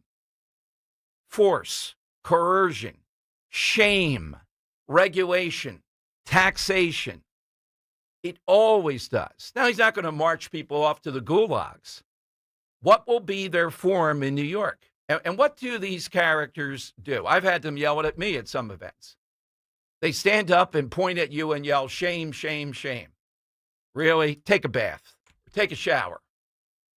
Get out of your own urine. Remember the groups that were going against Wall Street? They can't. There's no bathroom. There's no bathrooms. Imagine, though, this grand event. They called it a block party. And all they heard was one socialist/communist after another prattle on. Bernie Sanders, AOC, and Mondani. No food, no music, and no bathrooms. And not on time. When you have people in 20-degree weather, you got to start precisely. It's just a mark to me, like Larry Krasner. People have to stand up, even women with walkers, when he's sitting there drinking coffee, pontificating at his news conferences. And the media is too afraid they won't get access. They won't call him out on it. It's rudeness. It's a bad signal. It's not right. I don't know, it's a callousness. Like, you Yes. should be thinking of it as like you're hosting a party at your house. Like, Exactly. you want everything to be ready on time. Like, Exactly. you want to show your guests a good time. You don't want them waiting Yeah. out in the cold saying, sorry, the toilet's clogged and the hors d'oeuvres aren't ready. I remember when we had Scott Jennings here for the meet and greet, and he was like that too. I mean, we rushed in. We didn't he had to stay on the air till 4:45. We're trying to make it out there to Phoenixville in under an hour. I don't want to say what I did to get there, but we couldn't stop and eat anything. And he hadn't eaten anything other than what you gave him with the Pellegrino water and the Nice orange. But we were like, we have the food, should we take 5 to 7 minutes and eat? And everybody said, yeah, you got to do that. So people were, but still, I see people in the hallway, and I'm like, oh, I can't be eating this fish. No. What are you going to do? That's minor, even though I don't like it, versus 20-degree cold. And that's where, like, the disconnect with, like, politicians, I feel happens sometimes. Oh, yeah. They dehumanize themselves. They dehumanize their base. Right. You forget that, other people do get cold. They're not the ones sitting in the green room waiting for, everyone to show up. They're out there in the cold. Or have to use the bathroom or have kids or whatever. That they have places to be, things to do. And again, truth in advertising. How are you calling it a block party to hear a bunch of commies like Bernie Sanders? And how does Sanders get away with it? I don't begrudge anybody. He has at least 3 homes, if not 4. One of them's worth $600,000. Another is an apartment condo that's only a block away from where he works in Congress. That's got to be expensive. And then he has a summer home. Why does he need 3 homes? It's nice to have 3 homes. It'd be nice to have 2, to have one at the shore. But I'm not a communist. If you are, how do you overlook that? Well, we overlook that because that's the person in charge. So it doesn't matter what they do. All right, this will be miserable for New York. It's un-American. And his phrase of rugged individualism. I don't think Americans are going around saying, yes, I'm a rugged individualist. I think they are going around saying, though, America is the land of individual opportunity. But we're not in every country. Could any country in the world, though, match the record? Or let's put it this way. Could they be better when there is a need? Red Cross, blood supplies, 9/11, crowdsourced funding, generosity. I assume there are nations in the world that are generous too. But to say that America is just about greedy individuals, what? Well, but you got to make the pitch. The warm glow of collectivism. But I haven't heard anybody else in talk radio talk about that the guy that's the Kremlin guy, Putin's guy, he's a guy that negotiates with Witkoff and Jarrett when they're over there. He went to Twitter, of all things, to say, comrade, nice touch, comrade. Easy on the collectivism. That's been tried before. So in other words, they're signaling they're not preaching collectivism in the Soviet Union. They realize how dangerous that is, what the connotation of that is. Now, that doesn't mean they're not going to coerce people and do all that. We know that. But it means that's old-fashioned. That's repression. Everybody knows that. Are these people in New York? No, they're just gaga. Someone told them. And Henry, I think we had it last week with you. Guy Shiraki sent us his daughter living in Manhattan. Yeah, I think it was 3,100 square feet. Was it even that? Something like that. Yeah. And I think that was the monthly. That was the monthly, right. I think the square footage was like 700 something. Okay. 800 something. Yeah. I mean, that's what you're going to get. It's crowded. Everybody wants to be there. Or a lot of people think, yeah, when you're in your 20s, it's exciting, the whole thing and all. I mean, I'm being honest. I am biased beyond this. Ro likes to go up. I go up to please her. I can't wait to get out of there. Some years I've had to go up 50 or 60 times to do the O'Reilly show or whatever. I just couldn't wait because I just feel it's gouging. When we had that debate, you think it's more exciting than Philadelphia? Yeah, I do. But I don't see that there's necessarily something you can do there on a daily basis that much different than where you live in Center City. Yeah, I mean, it's just like, I guess it'd be more of the same variety in New York, where it's like you have all the things here. There's just probably multiples of those in New York in different neighborhoods, different, obviously boroughs within the city. Well, convenience is is a big thing in my mind, and Yes. it's completely inconvenient. Oh, you think? Yeah. Oh, I think it's very convenient city. But the subway system's very good. Is it? It's very, Is it effective? Does it work? Absolutely, yeah. Yeah? Oh my God, they put SEPTA to shame. Absolutely. I would give them. I think it's more dangerous though. I mean, there's probably a little higher factor that you might get assaulted on a New York subway, just given the factor of how many people are riding, how many different lines there are. In that sense, there's a higher probability. But like when I'm on those subways, I don't feel like I'm in danger or anything. Okay, I get the sense that most people don't either. Yeah, I have to plead ignorance. Last time I rode the subway here was the 2012 convention. Oh my God! Wow. Yeah. Did it yesterday. Yeah, I mean, when you have a chauffeur, well, I can't even plead that. It's just driving my own vehicle. Yeah. That vehicle is sitting out there saying, "Dom, we're waiting, ready to go." Is there bigger freedom than that? No. No. Except if there's a red light cam, but exactly. All right, 855-839-1210. Get in on the side question. You're with Dom, Henry, and John today on Talk Radio 1210. Kale and Company weekday mornings 6 till 10. Chris, good morning. How are you? You guys are going to hate this one. Fruity Pebbles. I knew it! I knew it was Fruity Pebbles. I had you pick for an Apple Jacks guy myself. I knew it. Fruity Pebbles is so bad for you. Stop right now. Mama Dawn is going to lecture you, Chris. I now know that I will outlive one person in this audience. I will outlive Chris. Not Fruity Pebbles. Because Chris is eating Fruity Pebbles at 34 for dinner. And Larry buys this stuff, and then I throw it away. It's the battle in my house. Start your day with Kale and Company. Weekday mornings 6 till 10 on Talk Radio 1210, WPHT, and the free Odyssey app.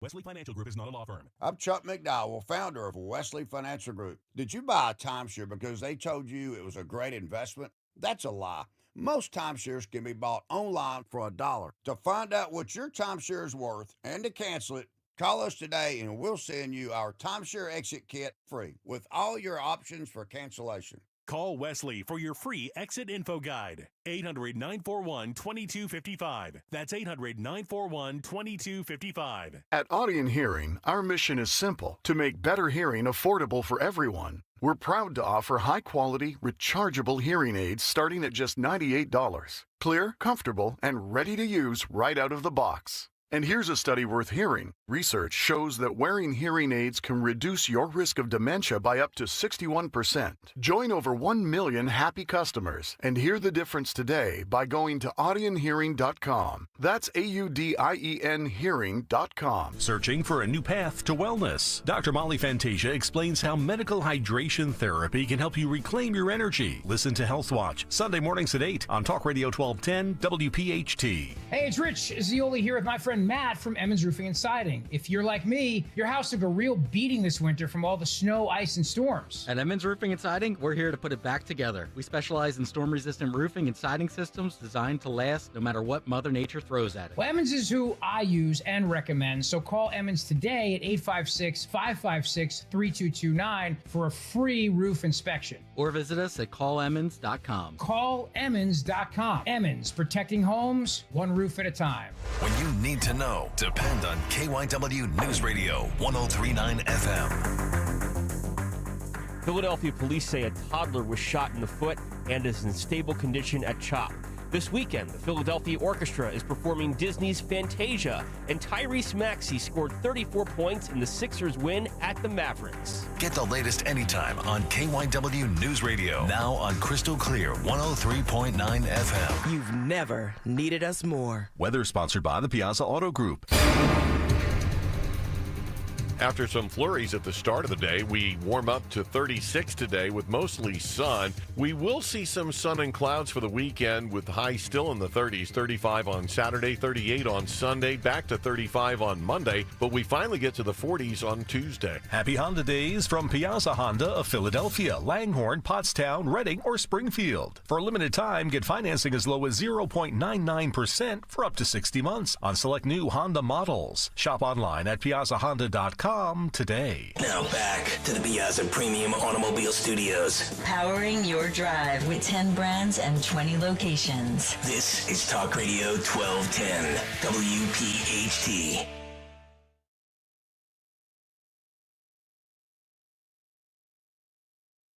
All right, it is down time. Rich Valdez sitting in for Rich today, and really, the guy who really does a great show. You've heard him before on the station, 3 until 7 today.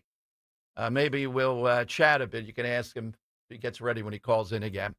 All right, the man, one of them, who spurred today, a lot of people attacking Ouzo on my Twitter. Yeah, I saw that. Yeah, I think I've had it once, Henry. It is like a licorice kind of thing. I feel like that would be good because that's kind of what like Jägermeister is. It's like licorice, and I don't like licorice otherwise, unless it's like Jäger. All right, see if Zenos, he's our expert in all things Greek, recommends it on Talk Radio 1210. Hey, Zenos, thank you, and thanks for providing today's side question. Yes, Dom, and I would like to tell you in Greek, chronia pola. That means many years to you. Chronos is a year, and poly means a lot in Greek, and that's for you. Ouzo is good. It's almost like the Italian anisette. They're the same guy with a different suit on. It's the same drink. You know, we look for things like that every year for mulligans. Last year, it was the oyster situation. A little bit of Ouzo this year. Oh, I like that. Let's put that down. Johnny Z's always listening. He'll have that top shelf Ouzo there. Ouzo is good, and like I said, they're cousins with anisette. Now, to get to my side question, which everybody misunderstands and they don't know nothing about the Greek culture, is Cleopatra. Cleopatra was not black. She was not Egyptian. She was a Macedonian Greek, and her lineage goes back to Alexander the Great because her great-great-grandfather, Ptolemaeus I, he was directly related. And what he did after Alexander's death, he took over Libya, Egypt, Syria, Lebanon, and became Ptolemaeus I. And that was her great-grandfather. And there's a lot of misconception with us Greeks. She is a Macedonian Greek. She was none of the rest because what he did, he took the two cultures and made a hybrid culture. And they were not allowed to mix the royal bloods. And that, they can look it up. And the other word, Dom, is palestra. Not palestra. That palestra is another word of Greek. It means a wrestling place. When you talk about gymnasium, they worked out in the nude. True. But I don't think they ran around when they were, the Olympic Games. With the boy, I think they wore a tunic, man. The boys would be jumping around, Well, even with a tunic, though, it's problematic. Thank you, Zenos. You know what I should ask someday, Henry? Maybe it's too much in the weeds on the side. When he was thinking about this, you see what he's doing here. People like to claim, this guy was really Italian. Yeah. Okay, how about the opposite? I usually look for, no, you're not going to blame the Italians on this one. And one I have in mind is when the crew was doing Jersey Shore. Snooki is not Italian. She's Portuguese. And I'm going to start telling people that. I didn't know that. Oh, yeah, Google it again just to make sure. I think it's Portuguese. Somebody told me that because I would go on rants against it. I don't do it anymore. Italians can protect themselves. But this notion of that's what Italian culture is, that's who they are. This ragtag Jersey. bunch. Yeah, that's what it more is. Yeah. Right. So Snooki was born in Chile, but she was adopted by Italian-American parents. So I don't know what you make of that. Well, no, she doesn't get in. She's not Italian. We don't claim her? Adoption. No. So it's Chile. Well, I thought it was Chile, but okay, there you go. Chile. I thought it was Portuguese. No, they don't speak it. I think they speak Spanish. It's only Brazil. All right, but she's Chilean.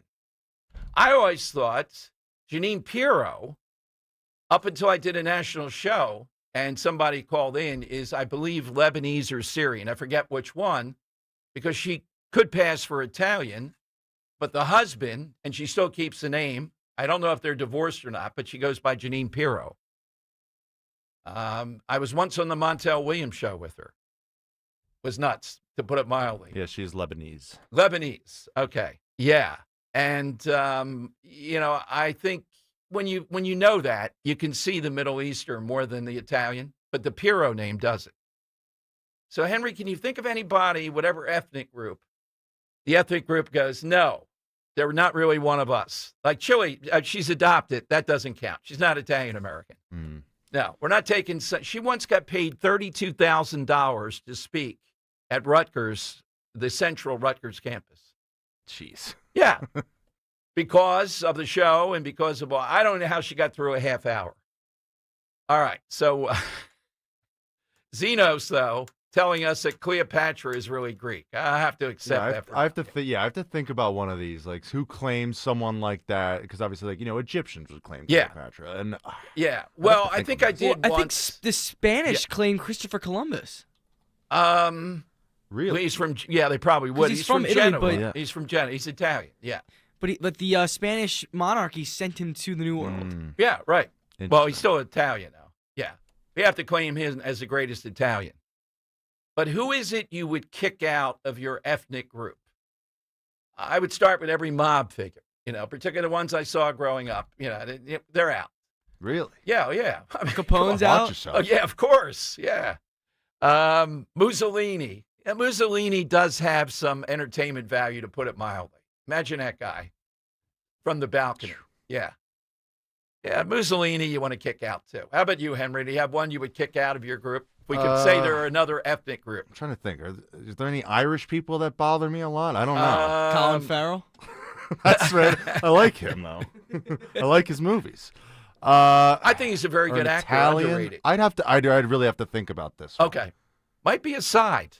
Well, that's how we noodle the side here. Kick out your ethnic. All right. It's 855-839-1210. The Mondani line yesterday, the biggest thing that I can bring you today that I've only seen in one place, is the guy that is the chief negotiator for Putin, the guy that's his second in command or third around Putin. Doesn't mean he won't kill him someday, but, he deals with people like Witkoff and all when they go over to negotiate. Imagine going to the Kremlin. Oh, my God. Poisoning, I'm thinking. You know what I'm the most afraid of? That stuff they did in Havana with the hearing thing. That oh, my gosh. Yeah, that's it. I forgot about that. I would bomb the whole country if I'm involved with that. You hit me with that. That's it. But what would you drink? They're not going to poison you. Oh, really? Well, it's like there's like a video of Putin out there. It's like he's in a country and they like toasts with the other leader, but he like puts it up to his mouth and he waits for the other leader to drink the drink first. But as we know from Breaking Bad, that may not work, buddy. Do you remember the scene? Mm-hmm, yeah. That is one of the best. Is that Gus's best scene? No. When Gus gets killed is his best scene. Walking out, straightening his tie, and he's blown up on the other side. Whoever wrote that scene, you can't do better with a death scene. It's too gruesome to do that as a side, but death scenes are, that's what he did to that guy. Oh, my God. And Mike sneaking up on the guy to garrot him. Oh, yeah. Yeah, exactly, yeah. And the reason Jesse couldn't drink it. He's an alcoholic. Yeah. That is a very, very intense. All right, 855-839-1210, coming to you, and this line from Mondani. Imagine, even criticize is going too far. Not a good brand. Here's how I'll summarize it. They're saying, yo, comrades, ixnay on that. That's not a good brand anymore for communism, collectivism. People know what that means. Here's the question, and John, I'll ask you. I'm sure in your education, you've come across Potamkin Village. No. Okay, keep listening. We'll give you the, because it's going to come up again and again. Henry, you know, right? Yes. Yeah. We'll define a Potamkin Village. Will there be a Potamkin Village in New York? I predict yes. Oh, wow. What neighborhood are we going to? Where I'll explain. I'll explain. And Tucker Carlson, stooge Tucker Carlson, already did it when he went to Russia. Remember that in the supermarket? Mm-hmm. Look at this, Americans. Look at all these things. Can you imagine? Yeah. What's worse with Tucker Carlson, the demons or the Russian supermarket? I'd say the Russian supermarket's more embarrassing. Yeah. Yeah. Because that's, Yeah. 855-839-1210. Kale & Company, weekday mornings, 6 till 10. The smartphone has made us stupid. We live in a society where you are just programmed now to have this thing in your hand. It's like an addiction. It's like smoking or drinking. You don't even know you're doing it. How many times are you in a setting where there's zero reason for you to have your phone in your hand? It's almost become a crutch in society to avoid social interactions with people. Start your day with Kale & Company. Weekday mornings 6 till 10 on Talk Radio 1210, WPHT, and the free Odyssey app. The most important phone call you'll make in retirement is 800-722-9728. It's your retirement lifeline. Call 800-722-9728 to begin your crash-proof retirement. No fees, no market risk, and principal protection. And every penny you earn is yours to keep.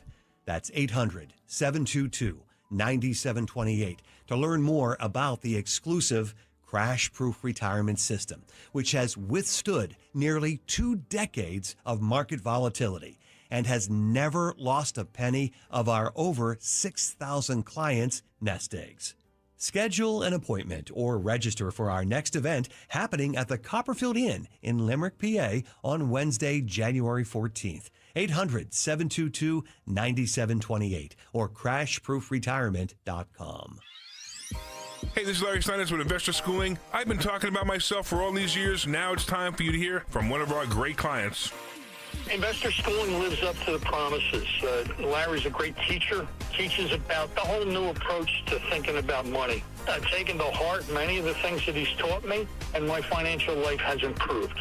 Come to Investor Schooling, and you could be just like Charlie and change your financial life. Go to investorschooling.com. We will see you Thursday. Hey, it's Nick Cale here. Piazza Mazda of Westchester and Reading invites you to the Mazda More to Move sales event. Right now, get up to $2,000 customer cash on select new Mazdas or an incredible 0.9% APR for up to 72 months on a new 2025 CX-5 or CX-50. That's more value, more flexibility, and more reasons to drive a Mazda during the More to Move sales event. Visit Piazza Mazda in Westchester or Reading or shop their extensive inventory online at piazzamazda.com. Tell them Nick Cale sent you. Hey, Jeff, looks like your business is really booming, even in a tough time for businesses like ours. Hey, Mike. Yeah, thanks to LendSeek, our business was able to take care of some outstanding bills and taxes and to purchase inventory and expand our product lines. Wow. You know, my business needs working capital, but only from a reputable company that I can trust and count on. How does LendSeek work? Fast and easy. Just apply at lendseek.com. Their AI lending platform gave my business access to over 100 funding programs with one simple application. And it costs nothing to apply. At lendseek.com, you can receive business funding with no collateral, no prepayment penalties, and no restrictions on how you use the funds. Whatever your funding needs are, seek no more. Our AI lending marketplace has you covered. If you've been in business at least 1 year with annual revenue of at least $250,000, you could get the funding your business needs in as little as 24 hours. There's no obligation, so apply today at lendseek.com. That's LENDSEEK.com. Be sure to follow Talk Radio 1210 WPHT on the free Odyssey app. Download it now. All right, time to Giordano show. A couple things so I don't forget all of them. Today's a great day for nuggets that are out there. One nugget, Joe McShane on Twitter. Thank you, Joe. The Hippocratic Oath. That could be a potential winner. And I think that did start with the Greeks. That's pretty big answer. Potamkin Village is when you set up a phony site in order to try to convince people that's ordinarily what's going on in a country or in a particular situation. And I think it had to be the early 30s and the New York Times. Oh, Stalin, look at this. What's going on in this village? It's just incredible. One other item, too. And I definitely am going to bring it to you on Monday, maybe even get the guy on. We're talking about all these citizen journalists, right? Remember Project Veritas with O'Keefe? Forget his first name now. Is it Robert O'Keefe? It'll come to me. He came here to the Philadelphia area. We had this notorious organization, Acorn. They still may be around. And they were getting all kinds of government money and funneling it to all kinds of things that were beyond sketchy. He dresses up as a pimp, brings in a woman allegedly as a prostitute to visit them, has it all taped. And I'm going to play some of that in the visual with YouTube. And I asked him, where did you get that ratty coat from, the pimp coat? It was his grandma's chinchilla coat. And he had this hat that was indescribable as a pimp. So Nick Shirley has unleashed a tremendous amount of this that's going on. Here's a question for you. John Henry's indisposed here at the moment. God knows what's going on, but that's okay. I'll give it to you. You assess this, and I'll ask listeners too. I think Scott Jennings, who's a friend, is doing his own Twitter, and he writes, from California to New York City, the principal mission of the Democrats is to confiscate wealth. And he goes on. Let me back up. What's the spelling of principal, John? From California to New York, the principal mission of the Democrats. Well, it should be PLE, because you learn in school, principal is your pal, so it's the other version of principal, so it should be PRINCIPLE. No. What's the definition of principal? Why is he called the principal or female in the school? I don't know. Actually, I never That's thought about because it. they're main person. They're in Yeah, charge. yeah. So it's PAL. Yeah. Yeah, not PLE. PLE should be like the principal, not of the school, the other version. The Yeah, other your principal. values. Yeah. Yeah. So should I text Scott during the break Absolutely. and say, Scott, you want to correct? Absolutely. I don't know.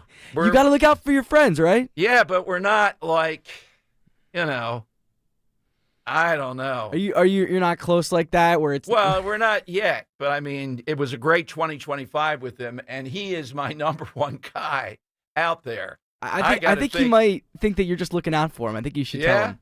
I think Henry would take the other side. We'll ask him in a minute. So, Henry, Scott Jennings says the wrong homophone or homonym, whatever you want. He has the wrong principle down for principal reason Democrats confiscate something on Twitter. Should you know better because you served him up the orange and the whole thing. Fair. Yeah, you just left the knife in there. Then you made a fancy presentation out of it, which I enjoyed. Should I tell him, Scott? Come on, it's CIPAL here. Wait, so what is this tweet? Is it? Yeah, it says from California to New York City, the principal PRINCIPLE mission of the Democrats is to confiscate wealth. No, that's correct. It is not correct. Yeah. No, what are you trying to say? It's principled. Right. No, it's not principled. He's saying the principal mission. Yes, PRINCIPLE. No. That's when you use it. Yeah. No. The principal mission means the main. You're looking for the word main, right? That's what he's saying here. Yeah, the truth. Okay, so it's CIPAL. No, it's PLE. No, a principle is your value. I also think it's no. No, the principal reason is PAL. Got your Funkin' Wagnalls up in there? I think if it's like of the school, it's PAL. If it's anything else, it's PLE. No, it's not. I swear to You're not God, getting away with that. No, it's not. Principal, PAL means most important person in charge, but PLE is a noun meaning fundamental rule, law, or belief. Right. But what is the secondary meaning of principal? Why is it the person in charge? I don't know. It's the main thing. When you want to say the main thing, you say the principal reason for success. Main thing, PAL. Let's see what Grammarly says. I have Grammarly. All right, you can bring them in here. That's the principal is your value. PAL is your main person or main. Yeah, PL is the value. He's talking about a value. No, you need an adjective. No, Dom's there. right. Grammarly says that Dom's right. All right. Oh, no, Henry, he was don't the give teacher. It as easy. Come on. I'd hope my he'd be God, right. Listen, Henry, you're very quick on the passive aggressive. Like that was beautifully played. He was a teacher. Yeah, that's the thing. Yeah, I can't do it. It's a spur of the moment type thing. It's with Phil Almquist. We got to bring him back here. All right. The principal in the principal person is Mick Jagger. PLA or PAL? God knows what to say. Should I tell Scott that? Yeah, if you want to get another kerfuffle like this one, only with Scott Jennings. I'll ask Rich Valdez, who's sitting in for Rich today. What did he tell him? Thank God for Grammarly. But that's who is this source that we would turn to know it's absolutely correct?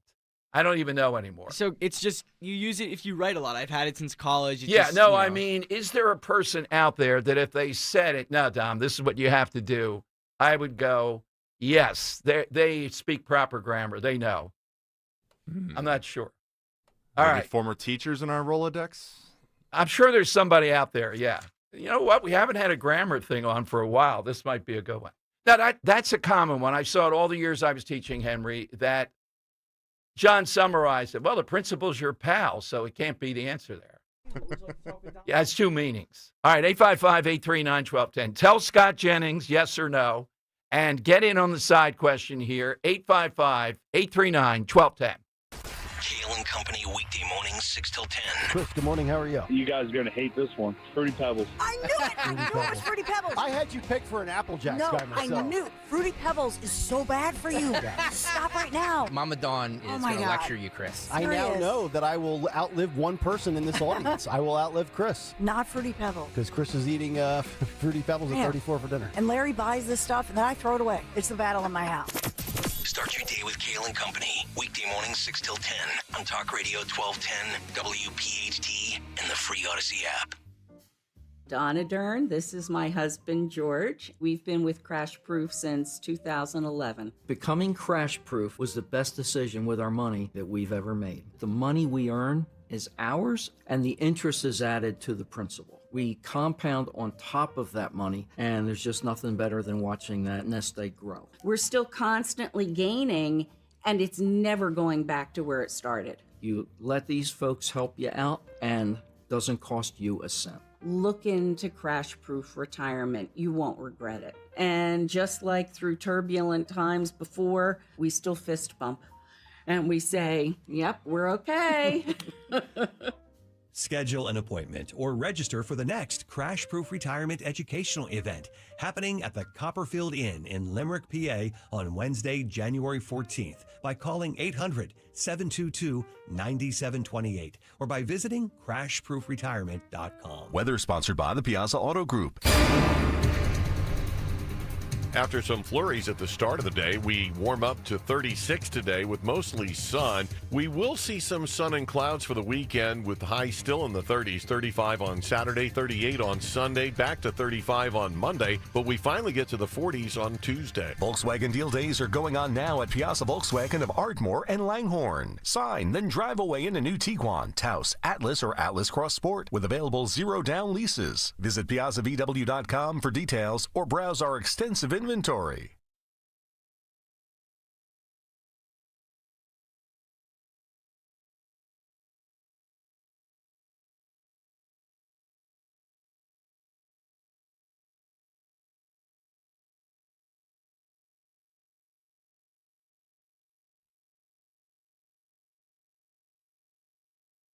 It is Dom time. Welcome in, 855-839-1210. Where will they put the Potamkin Village in New York? I think that's what the New York Post and others should be asking. Give us the location. Stick it smack dab in the middle of Central Park. Oh, yeah. Because to that point, Mandani says that violence is just a construct. It's not real. And violence will go away if you do X, Y, and Z. So I'd love to see Mandani there in the park at midnight talking about that to the people that approach him. You're just a construct. You really don't want to do anything to me. All right, where are those boots that your wife wears? They're $630. Please we want take my wife's boots. Yeah. Don't hurt me. 855-839-1210. Can you imagine, though, and I don't even think the media fully picked up on this. I think the New York Post did. I saw it on Twitter. That the guy who's one of the chief commies, if you will, he works with Witkoff and Jared Kushner when they come to negotiate with the Russians for Putin. He calls him Comrade, Mandani. Then he says, Comrade, go easy on this collectivism. That's not our brand, essentially. He says it's been tried before. Yeah. When they're telling you that, and that's what you're talking about, the warmth of collectivism. And if you ever notice and look, this guy's a wordsmith. I give him credit. I looked at his speech. He did run. He didn't say prices or this or that. He put it in together and give credit to a word that's gone viral, affordability. Are we talking about affordability in the governor's race every night? Did we talk every day? Did we talk about that as we went down to? No. But somehow or another, it was partially buried in there. But in New York, he made that the star. If you ever notice how convoluted the language is, at least in English, how baroque it is of communism, of socialism. Dan and I, Henry, used to play the Socialist of America's meeting. And just the, what's the word for it? Not super silly. It just amazing how formal, not in a good sense it was, just convoluted. And that's what I hear when I hear collectivism. But he knows what he's doing. He's saying it because this is who he really is. I don't think I've ever heard Bernie Sanders say collectivism. I don't think I've heard AOC say it. They say other things that are hipper, cooler, catchier, or more covered language that you can't pull out. He went down Broadway. He knows exactly what he's saying. Collectivism versus rugged individualism. Okay, if that's the case, then why does Bernie have 3 homes? Why is AOC living very, very well? Off in a toot in Puerto Rico costing thousands of dollars. Where's the collectivism in that? It's fraudulent. So what's the allure? The allure is, and this is what we have to constantly fight, the allure of socialism or communism, but let's say socialism here. People get nuts because they think it's a new idea. They think this hasn't been done before, that it's not ancient, back to the Pilgrims and the Pilgrim story. We could chart it. This is exciting. We're going to eat the rich. And the woman that heads that in New York, the Eat the Rich project, Henry told us today, he did some research on can you imagine, Henry, what would happen with this guy in Philadelphia, Lindor, moving into an $18 million apartment, 6.5 baths, getting guys traded because of the Trump thing? Oh, and then the wife, can you imagine what the wife is like at games and all? And she's the Eat the Rich woman living in a, a co-op? What is it called in New York? Whatever they call it, a penthouse co-op that has 6.5 bathrooms. See, that's the nugget you got to drive home with this. What do you need 6.5 bathrooms for? Well, it's America. I don't care if you want 6.5 bathrooms. One's a powder room. I don't care. Well, I'll admit, Dom, you're lying. I do care. You suck. How do you like that? It does bother me.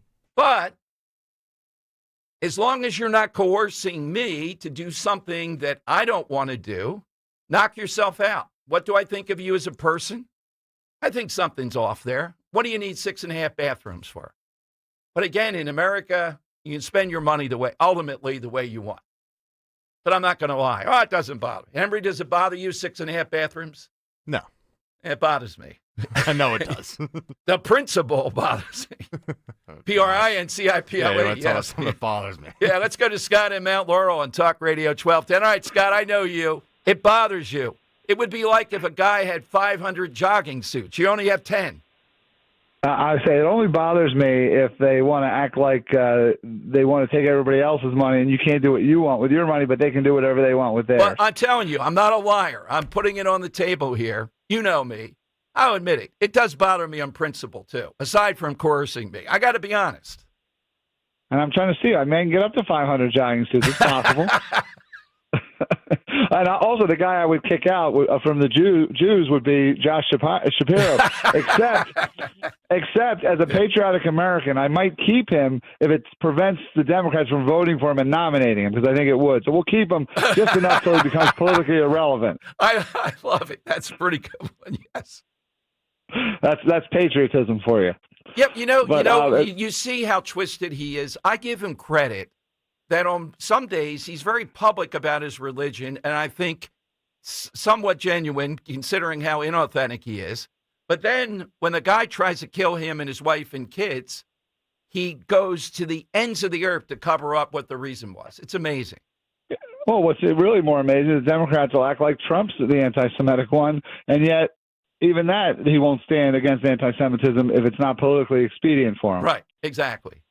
But as far as collectivism goes, I mean, I think the biggest issue outside of the freedom and all the other issues that we normally talk about is that we got to look at results versus intention.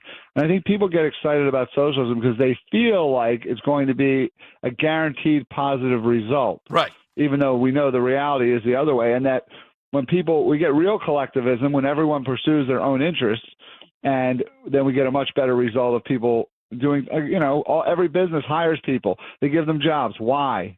Are they doing it out of charity? Right. No, Scott, they're doing it because they're pursuing their own interests. And to your point, though, I think part of it is the novelty of it, like this hasn't been done before. So what do they come up with? Well, we're going to do it differently than it was done before. Yeah, well, they come up with some nonsense. And look, everybody needs to watch the couple-minute video. I'm sure you've seen it from Milton Friedman about the pencil. Yes. What it would cost for us to make our own pencil. We'd have to chop a tree down. We'd have to, plant a tree to begin with. We'd have to have metal for the end. We'd have to have graphite. It would cost us so much money. We would never be able to get a pencil. And yet we can buy them for, less than $1 a piece because everyone pursues their own interests for their own benefit, and it benefits everyone else. Yeah, absolutely. Well, but that the allure here, Scott, look, this guy is very good at what he's done. He's staked out something very specific here, not just broad terms of socialism. You should be able to live in New York City. And by live, he's talking about, go out, party a little bit, all that stuff. And it should be affordable. And that's impossible given so many factors, just not going to happen. Right, but the reality is that, number one, is the one reason it's so expensive is because they've already done rent control. Yes. And that's jacked prices through the roof. And then the other part is that if that really is the reality on the horizon, people that own property and with money, they're going to leave the city. And it's not going to help. It's going to make the economics of the city far worse. Well, I challenge that. Not allowed to do that as a conservative in talk radio, Scott. How's that going in Jersey? In other words, you would think we would have reached a point in Jersey where enough people would have said, that's it, I'm leaving, and it would stop them from doing what they're doing. But we have not reached that critical number. They're going to do it more. Well, you're right about that, not enough. But I do think some have. I mean, we've had a lot of people that have come from New York down to South Jersey. It leads the country. We talked about that yesterday. Every year, Dean Van Lines and all that, Scott. Jersey is the biggest net fleeing Jersey. But somehow or another, it's not enough, even though it leads the country. Well, I think part of it, like in this case, in the last few years, we've had a lot of people from New York move down to South Jersey because it's cheaper. So we're getting the same kind of people, even replacing people that leave. So, we're still in the same boat. But that's what happens. These people that fled Philadelphia moved to the Philadelphia suburbs and messed that up. Yeah, well, and I'm sure eventually they'll try to mess up Florida and Texas and everywhere else they might go. Yeah, they haven't figured out that they're the reason that it's that way. I think Florida, somehow or another, I'm not sure if it's DeSantis, Scott, and a few others, is not going to have that happen. Texas is where I'm more afraid. Yeah, I mean, DeSantis, but once DeSantis is gone, who knows what will happen. Yeah, I mean, exactly. why there's no connect there between, the things that cause the high taxes and the high cost of living, all that, why there's such a disconnect. That if you can solve that, it's like you've solved the problem of humanity. Exactly. What's your side today, Scott? The Greek gods. You hear about them, whether it's Zeus or Poseidon or that. They are definitely one of the first things I think about when I think about Greece. Absolutely. Thank you, Scott, very much. Here's a little bit more Mondani, Henry. Here is cut 20. That's saying, the era of big government. People say that's over. Oh, no, baby, it's not. You got to come to the Big Apple for big government. Cut 20. The only expectation I seek to reset is that of small expectations. Beginning today, we will govern expansively and audaciously. We may not always succeed, but never will we be accused of lacking the courage to try. To those who insist that the era of big government is over, hear me when I say this. No longer will City Hall hesitate to use its power to improve New Yorkers' lives. For too long, we have turned to the private sector for greatness while accepting mediocrity from those who serve the public. I cannot blame anyone who has come to question the role of government, whose faith in democracy has been eroded by decades of apathy. We will restore that trust by walking a different path. One where government is no longer solely the final recourse for those struggling. One where excellence is no longer the exception. Excellence and government. Yes, let's bring it on, Mondani. Let's get going with this, buddy. You are such a gift from God. Part of me believes it's that high up. This is a gift from God to repent for the midterms, seeing what this guy, this clown, is going to do to New York. But here's the mob. This is cut 13, Henry. Here are the Mondani supporters who he was late for to start, even though it was 20 degrees, even though music and food were promised, and at least some porta potties. None of them delivered. Here's his mob, though, getting into it. Cut 13. Tax the rich. Tax the rich.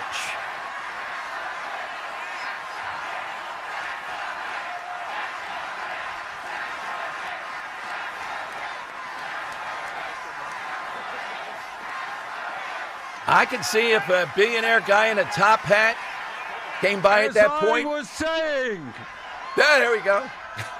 What the mob might do. Demanding that the wealthy and large corporations start paying their fair share of taxes. It's not radical. It is exactly the right thing. Okay, where's the metric here? Here's a guy telling you that with 3 houses. One of them lavish, the other a big summer home on a lake, the other just a block or so from the Capitol, so he can just walk right over to work and try to mess up the country even more. AOC with public funds, allegedly, in Puerto Rico, partying, hotel rooms, $5,000 a night. Right there. Look at her feet. The wife, $630 boots on. What's your point? The point is obvious. They're a mob being sold something specific. You're going to be able to live in New York. And I'd love to ask the people that are supportive of it, what's that definition? We want to know what you think you're being denied. And I think it means that you would not have to live in a space about as big as where my 2 producers are today. You'd be able to go out several times a week. You would be able to do X.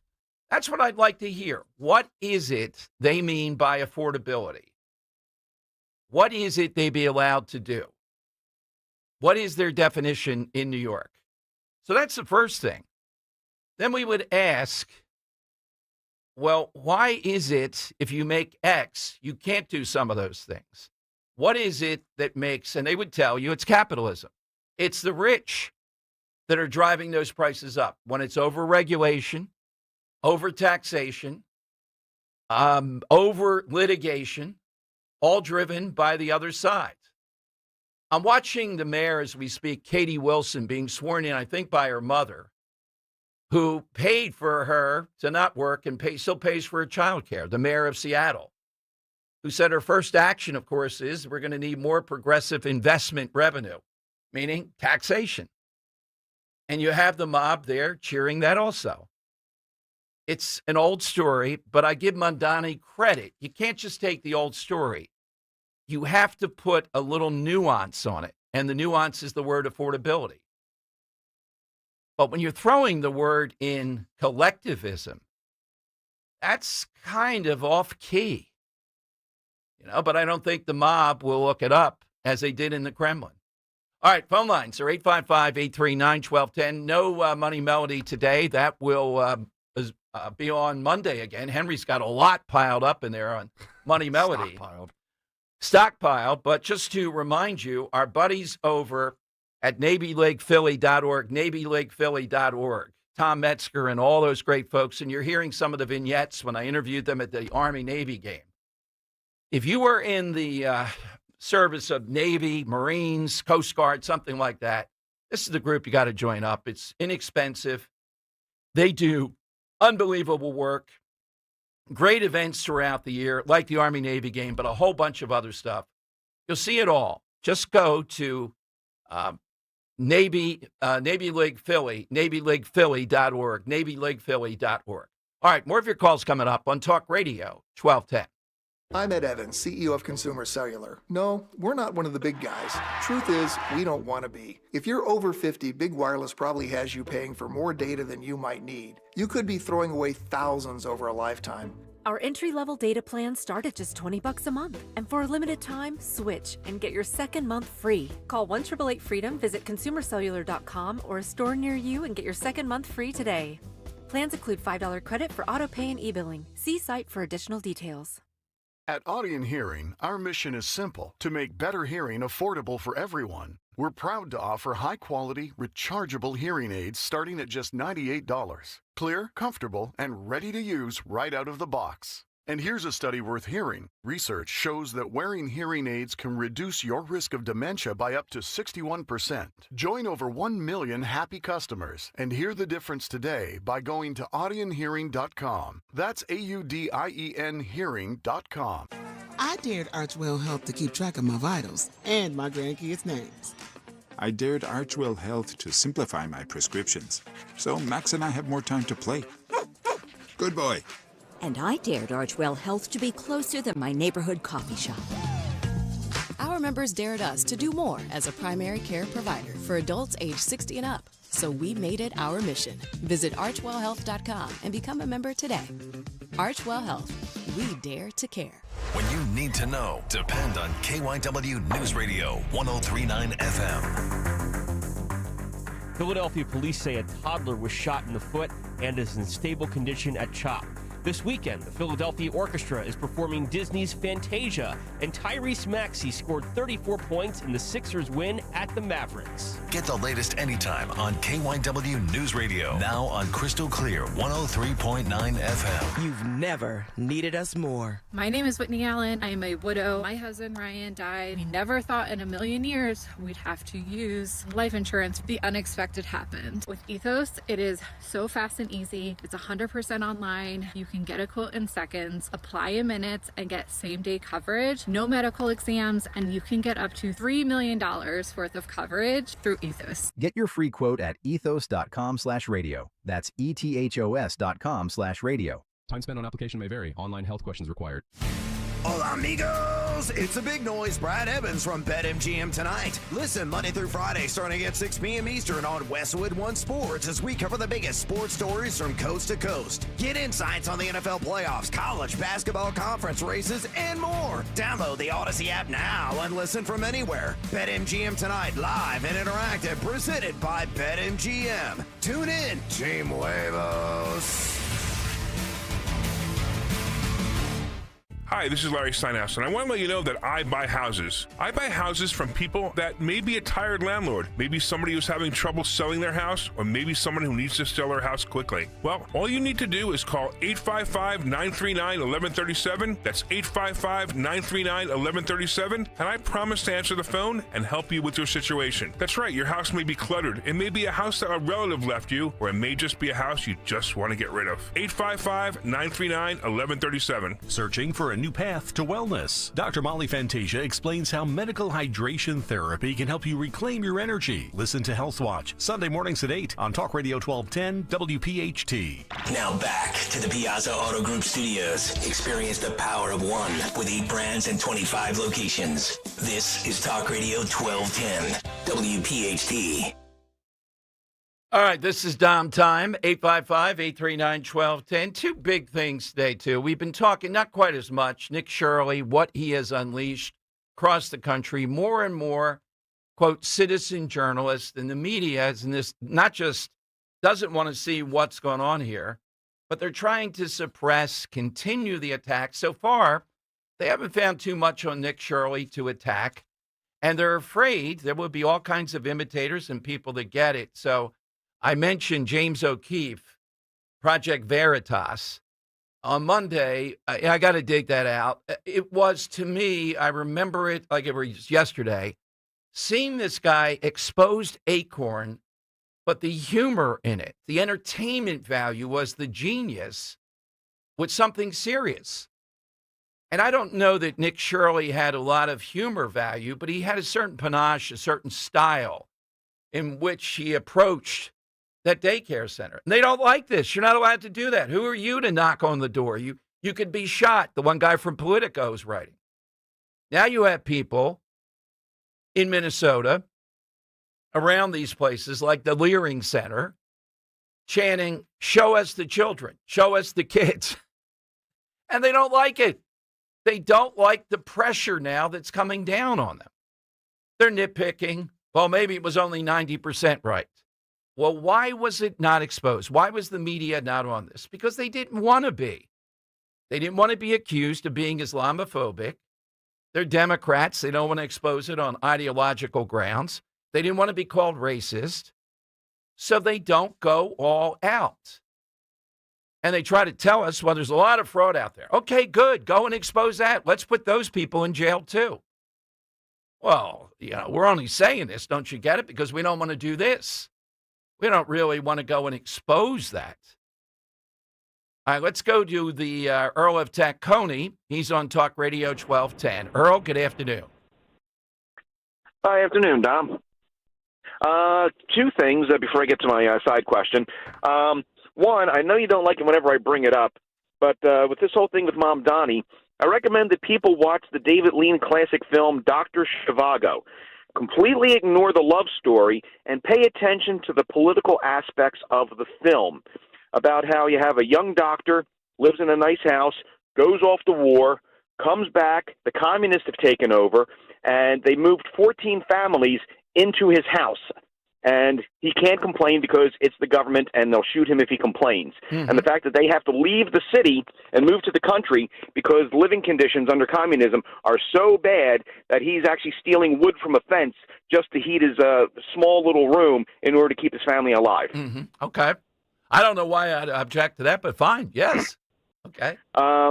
Good. It's seems to be fairly historically accurate. It was written by a man who lived in Russia at the time. But anyway, you also put out the call for people that used to be landlords. We used to own a duplex, and I have a horror story for you. The people had a cat, and they thought that just cleaning a litter box was just too much of a hassle.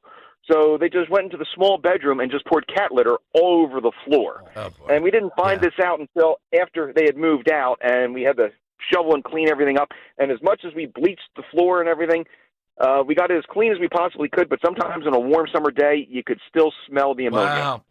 Yep. That's the side of it when we hear all this. Landlords are going to be the villains of New York.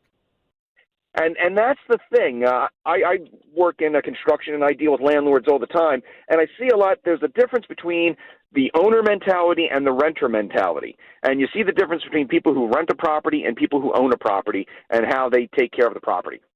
Absolutely. What's your side, Earl? My side question is going to be the actor Andreas Katsoulis. The name may not sound familiar, but anybody that was a fan of science fiction in the 80s and 90s would recognize him. He was the Romulan Commander Tomalak in Star Trek The Next Generation, and he was Ambassador Jakar in Babylon 5. If you saw him, you'd recognize him. You'd recognize his voice immediately, but he was a very well-known Greek actor working in the States in the 80s and 90s up until he died of lung cancer from smoking like 6 packs of cigarettes a day. All right, thanks, Earl, very much. I located, I've been talking about this all afternoon, but here is it. This is from Kirili Dmitriev on Twitter. And this guy is reputed to be, by everybody, the top negotiator for Putin. He tweeted toward Mandani yesterday, "Dear Comrade Mandani, just a friendly reminder that this has been tried before." And that's reacting. He was quote tweeting, "We will replace the frigidity of rugged individualism with the warmth of collectivism." He's a special envoy to meet with Steve Witkoff and others, followed with a further tweet mockingly posting a Simpsons gif of Russian Vladimir Lenin walking like a zombie with the subtitle, "Must Crush Capitalism." So I think, Henry, what the lesson is here, hey, comrade, don't be so blatant with this stuff. It doesn't work. It gives away the end game here. And communism, we're not really communists. We're cronyism. You know, we're all in this together, and we have to keep the brand. Like, we're still going to call it, I know what it would be. The NFL, you know how I despise them? I'll admit it. How in the world do they keep the brand kickoff is at 105 when they're not really kicking the ball off? In the classic sense of it, is that really a kickoff? I'm not sure I follow. Well, is that a kickoff now? What a kickoff? What the NFL puts out there. Yeah, it's more of a kickoff than what it used to be. Well, I guess. At least people return these kicks instead of taking a knee every time. Yeah, but I mean, when you put that rule in, I guess it's better, to my point, than when they moved it up so far that they really didn't want you running it back, to your point. Yeah. But the classic kickoff is you kick it so that you're pretty much not going to kick it out of the end zone most times, where you start the kickoff from. You run it back, and you can call it a kickoff. Builds more strategy into the game now. It's not a kickoff, though. It's a kickoff. All right. We'll get Sam Schwartzstein on the line. He's the one who invented it. So, all right. Stanford grad. Yeah, all right. So I think what the Putin guy is saying, Mandani, ixnay on the collectivism. Go easy on that. Maybe you should say socialism. Maybe you can do that. You start talking collectivism, can't do that. All right. Coming up, Rich Valdez sitting in for Rich today, and Rich ran against AOC, who I think is I don't know. I'm going to ask him that. Is she a tougher opponent than Mandani? And his view on what the heck's going on in New York right now is prized. All right, he's next. And your calls. We'll tell you who we liked at the end of today. Remember, we'll have a winner and a prize, I think, Henry, on Monday for you must have a million Money Melodies stored up. Gotta have. Well, I always do mind. it based on what we're talking about that day. Right. So we'll try a see. few Mandani ones. If you can find a collectivism out there. Mandani's a rapper. Oh, is he? Oh, yeah. You might want to Google that and see if you can get an interesting rap from Mandani. Maybe somebody will cover him now after that. Politicians couldn't get cringe enough. Well, he was a failed rapper. I didn't think it was bad, really. I give the guy, when you see the enemy, you got to give credit. He was a pretty good rapper, I thought, but others maybe not. We'll see. Hey, are you ready to make this year the year you feel truly better? We'll start with your health right now because Rescue Natural Supplements has been helping people support heart health, cholesterol, digestion, weight management, energy levels, and more targeted wellness goals for over 40 years, using high-quality, research-backed ingredients your body can trust. And right now, Rescue is celebrating you with their New Year's savings that go on right now. Save 40% when you buy any 4 single bottles of Rescue supplements. Use the code NEWYEAR40, New Year 40.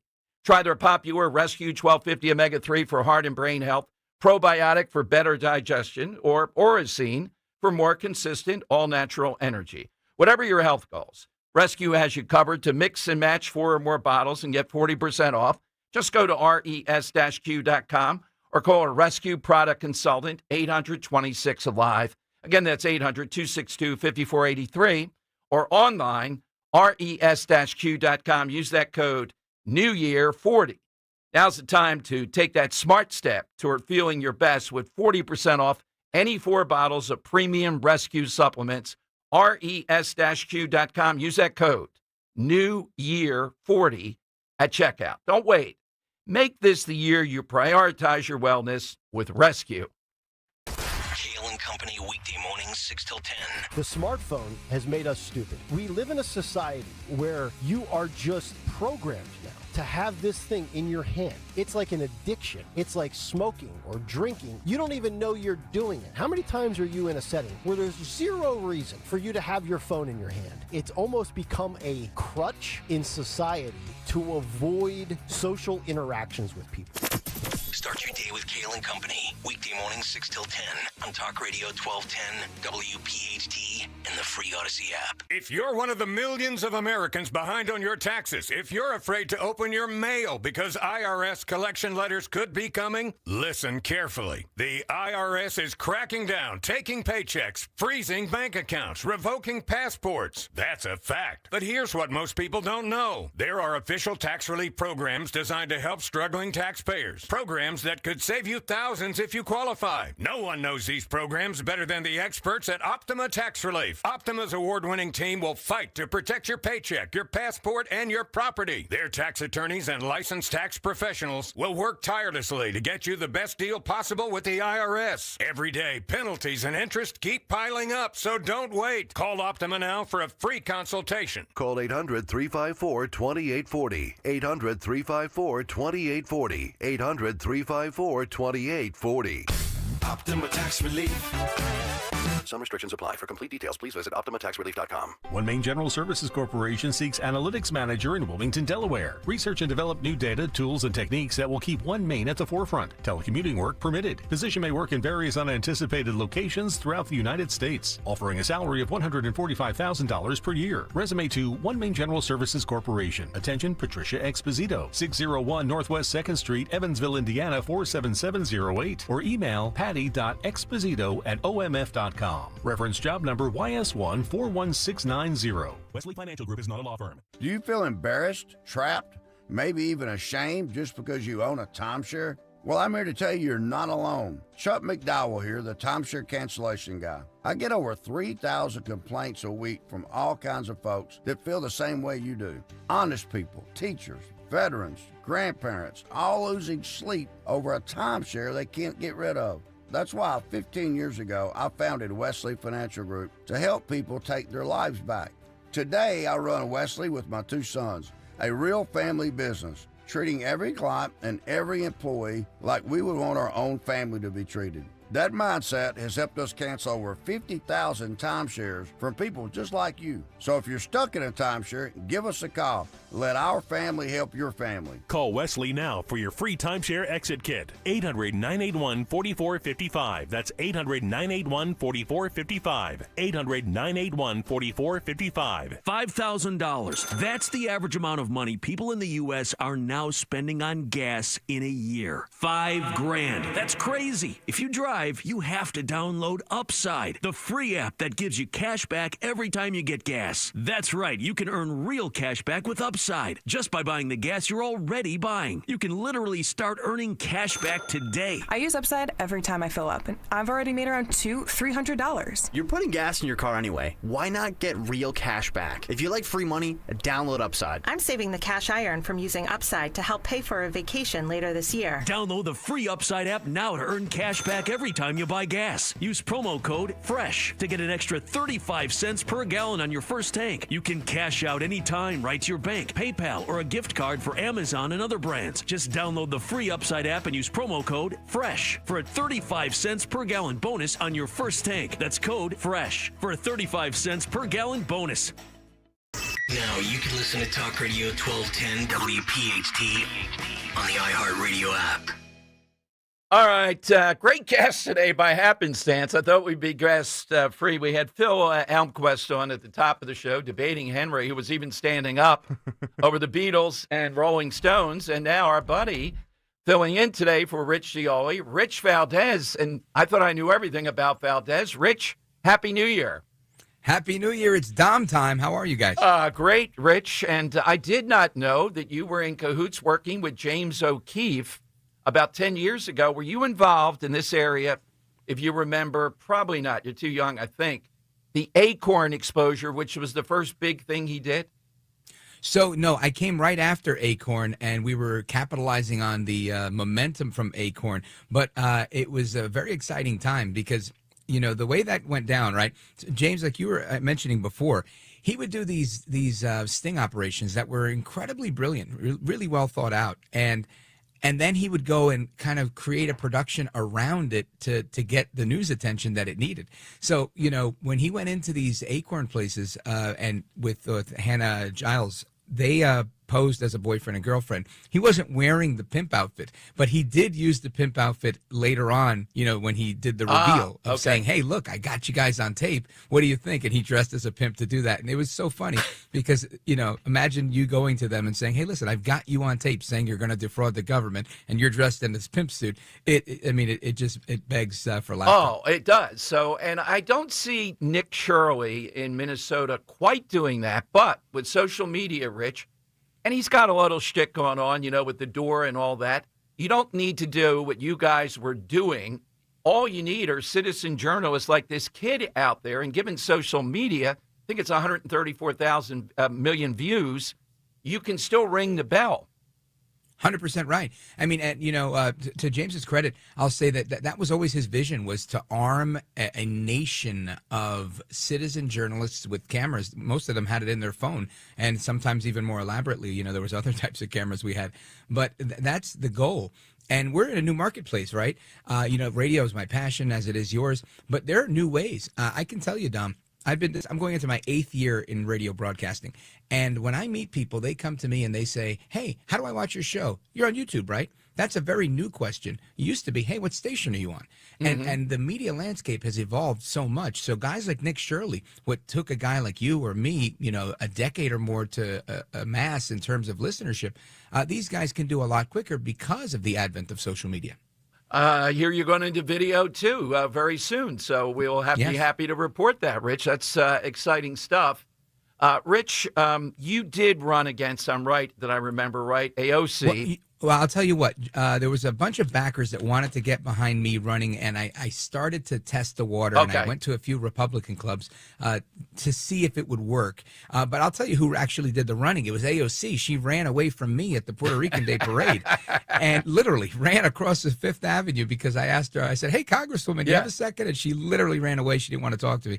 So that's the type of running that was going on. I decided not to because again, it's like kryptonite to a radio guy. If you run for public office, you can't be on the air. Yeah, exactly. But I was going to ask you, look, I see her as a better messenger, better at what she's doing than Mamdani in the end. Is AOC going to stand up there, and I'm sure you're going to be talking about it today because you're right there, and talk about collectivism? And if you saw it, Rich, the guy that's Putin's right-hand guy in negotiations tweeted back, Dear Comrade Mamdani, just a friendly reminder, this has been tried before, meaning collectivism.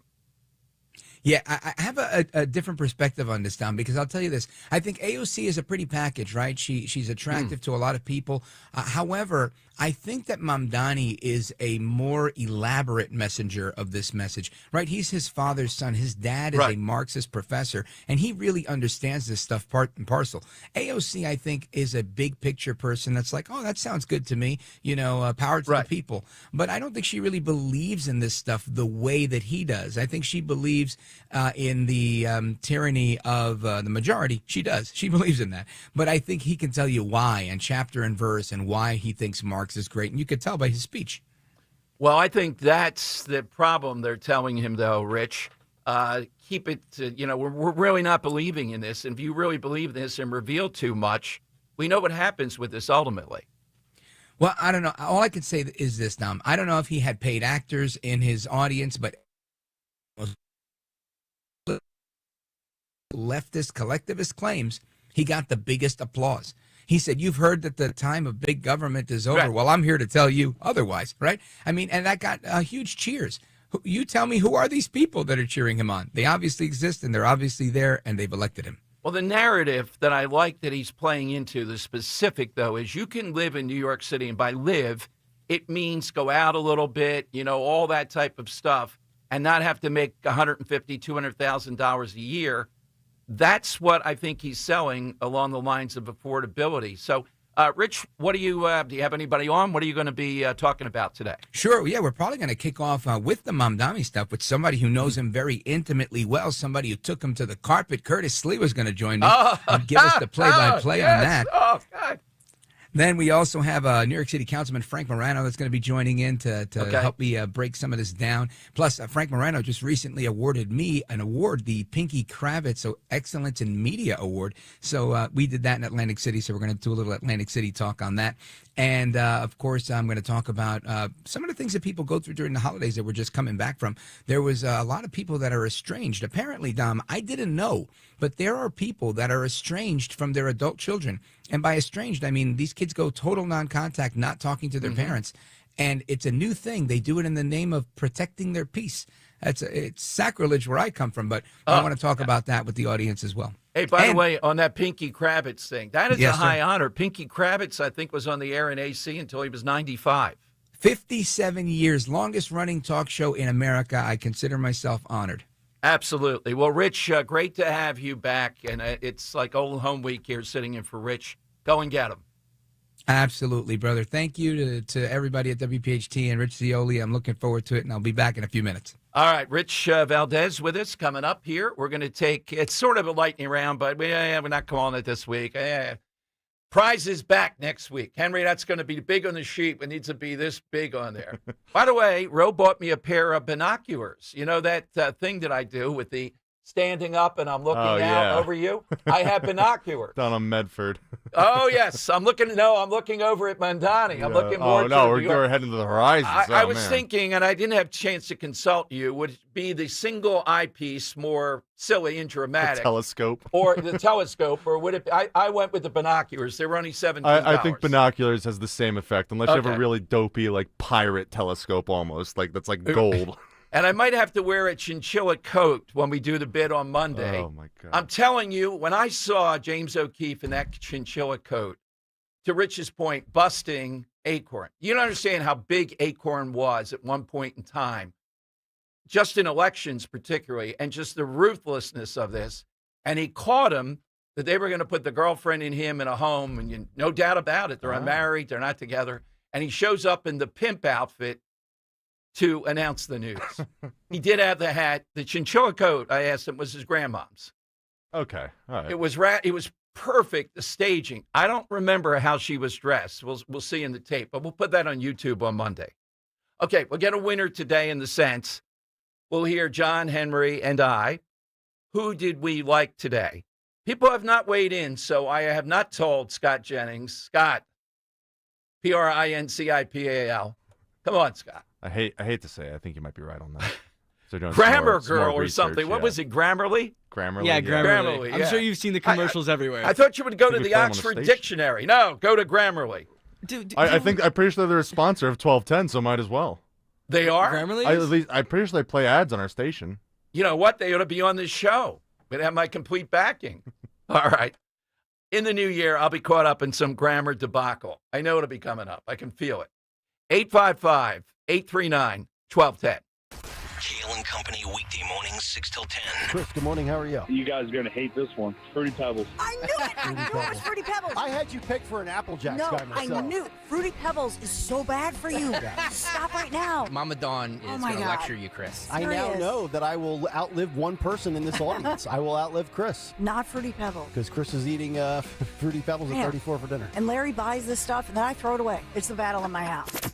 Start your day with Kale and Company. Weekday mornings 6 till 10 on Talk Radio 1210, WPHT, and the free Odyssey app. Last month, my business cash flow got tight. Sales were slow, invoices were late, and payroll was coming fast. My business is everything, and people rely on me. I can't let them down.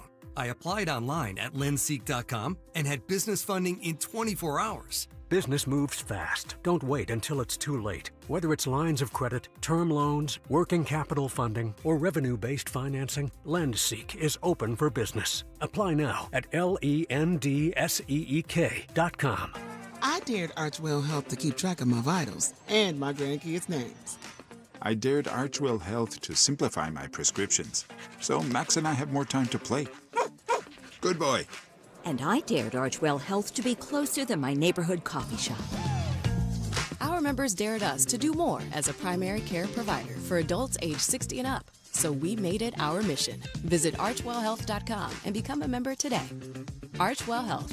We dare to care. My name is Whitney Allen. I am a widow. My husband Ryan died. We never thought in a million years we'd have to use life insurance. The unexpected happened. With Ethos, it is so fast and easy. It's 100% online. You can get a quote in seconds, apply in minutes, and get same-day coverage. No medical exams, and you can get up to $3 million worth of coverage through Ethos. Get your free quote at ethos.com/radio. That's ethos.com/radio. Time spent on application may vary. Online health questions required.